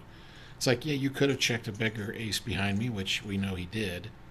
But So yeah. often he isn't Mm-hmm. I checking a agree. bigger ace behind me and like, well, let's get some value here. He could have a draw at this point that he'll play with. He could have some other one pair hand that he'll pay me off with. John's also got a gut shot that he might want to build a pot if he hits it. I'm going for a check raise. No. Yeah. I couldn't tell. I thought. Yeah, it looked like he I thought he was grabbed- grabbing yeah, I some thought- 100. I thought he was grabbing Turned 100. black chip there for a second. Nope, he didn't. That at least might save him having to pay off the river. That might get a check out of Dave. I don't think so. Dave's been value betting pretty thinly tonight. Got called down for 3 streets with eights. And that 6-6 king jack 6 board. So I think Dave is gonna almost always value bet here. I expect him to bet. I think he's a favorite to bet over check behind, but this is one of the cards that might get him to check behind. Yeah. It's really hard to get value from worse here. He might do it with this exact kind of lineup of hands, but And this is the kind of situation too that again I have, like, there are circumstances where I will bet for value, but I would tell my students they shouldn't, because I just know I get called light.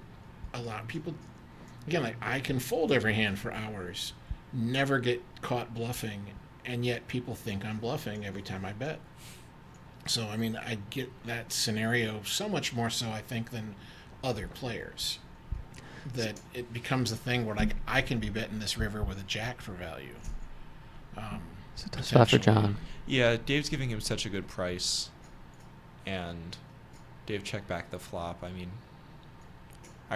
John I has think- under-repped his hand. I think John should really be calling here. I think John should be calling, but I think John has picked up on the bet sizing. I think John feels like he's being goaded into a call. Yeah. And I don't think he would feel that way.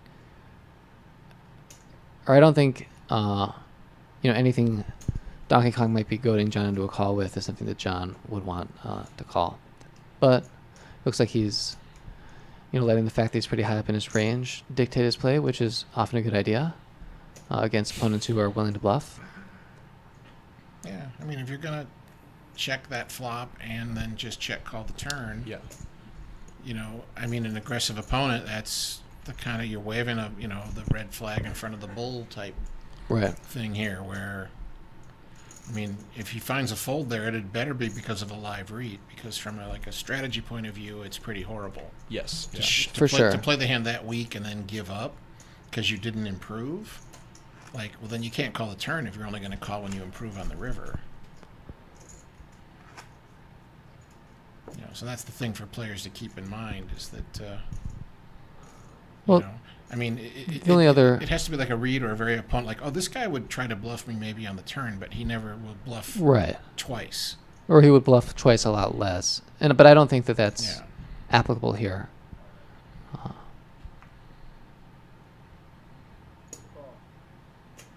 So just our final few hands. And Rob calling under the gun with Jack 8 offsuit. Highly advised not to do this. Yeah. Everybody. Donkey Kong wakes up with another hand. So yeah, making $1,100 in a 1-2 game in 4 hours. Not a bad hourly there. Not in a game where people are really just giving it away. No. Well, I guess they're giving away to him in the sense that he keeps He keeps having the best hand. They have a pretty slightly good worse hand, yeah. Well, that's the thing. People talk about, the luck factor. Well, I mean, that's actually kind of unlucky. He hit so big that Rob doesn't have anything.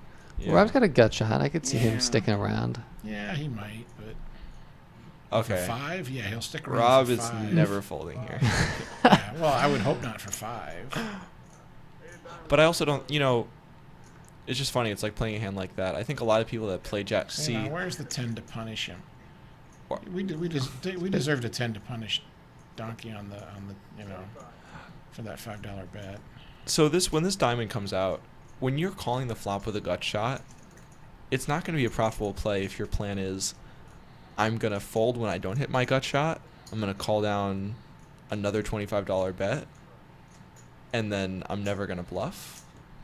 this is the type of card that if you're going to be calling with a gut shot, you have to be bluffing some of the time to justify the play. But at the same time, Calling know, 5's a little different because I don't think he's repping like quite the same range.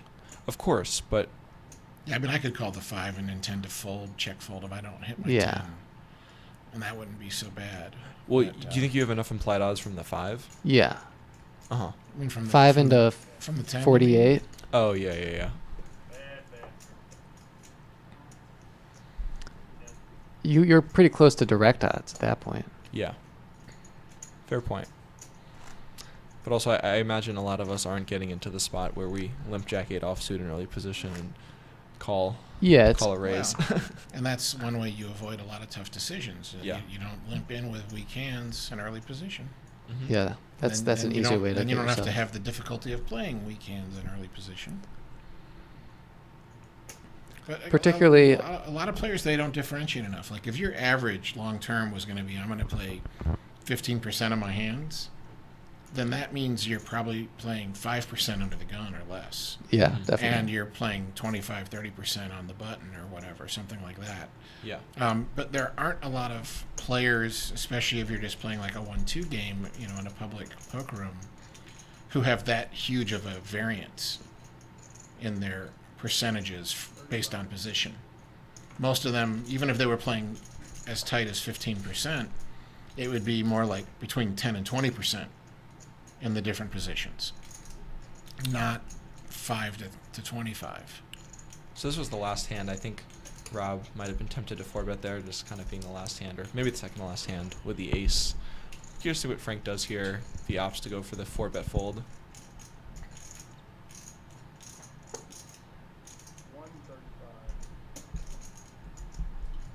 Looks like he's going for the 4-bet fold. So this is actually a spot where I think Peter should maybe consider calling. An ace could always flop, but Frank's just been so aggressive. This is the last hand. I think it's just so hard. You know, Peter's just so good so much of the time that I think it's better to maybe take the higher variance line and just let Frank kind of bluff it off.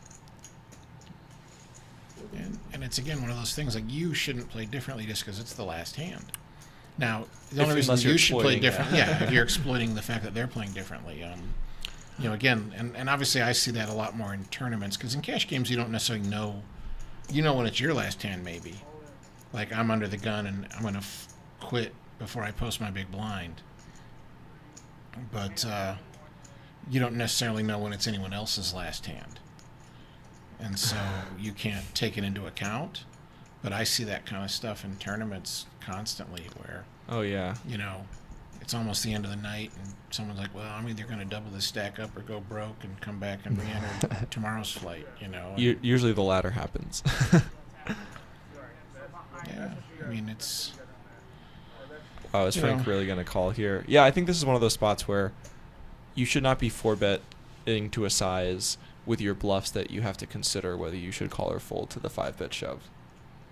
I think this is a pretty clear fold, but maybe Frank should have considered a little bit smaller of a 4-bet. Well, I don't know. Actually, I don't agree with that. I think you should raise to a size where, or you shouldn't raise to a size where like it's on the cusp of like you kind of have to call with your bluffs. Yeah. Like maybe make it a little bit smaller, but you should definitely raise to a size where like you can fold your bluffs. No, that's what I'm saying. Yeah. Yeah, I'm saying you shouldn't raise to a size where like you're legitimately deciding if you have to call it off a 5-bet shove with king deuce suited. Yeah. Peter got a nice little gift there. Yeah. Well, I mean, another issue, too, is like When you're gonna make that raise, and and the sizing is such that if your opponent doesn't fold, he's probably gonna go all in. You should probably have a pretty solid idea of what you're gonna do when he goes all in. Yeah. Like before you make the raise, you should kind of already decided like, okay, if I raise to this, I kind of expect him to fold or shove. If he shoves, what am I going to do? Now, you can sit there for a few seconds and look him over and try to spot a tell and see if you get enough evidence to change your mind. But you should probably know what you're going to do. You know, 99% of, certainty what you're going to do before you make that raise.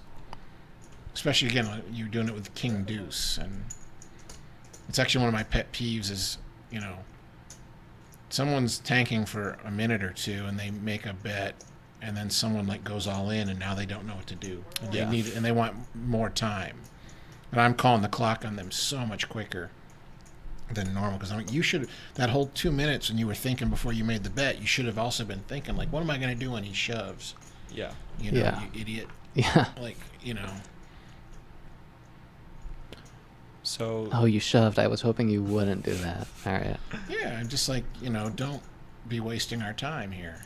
Like, what was it you were thinking about for 2 minutes that you weren't taking that into account already? Please fold. Please fold. He's So- going to have to fold after I tank for 2 minutes. So we don't see a flop here. No, I don't think... Oh, Peter has called. Oh, yeah, we don't see a flop. Now we see a flop. Now we see a fold.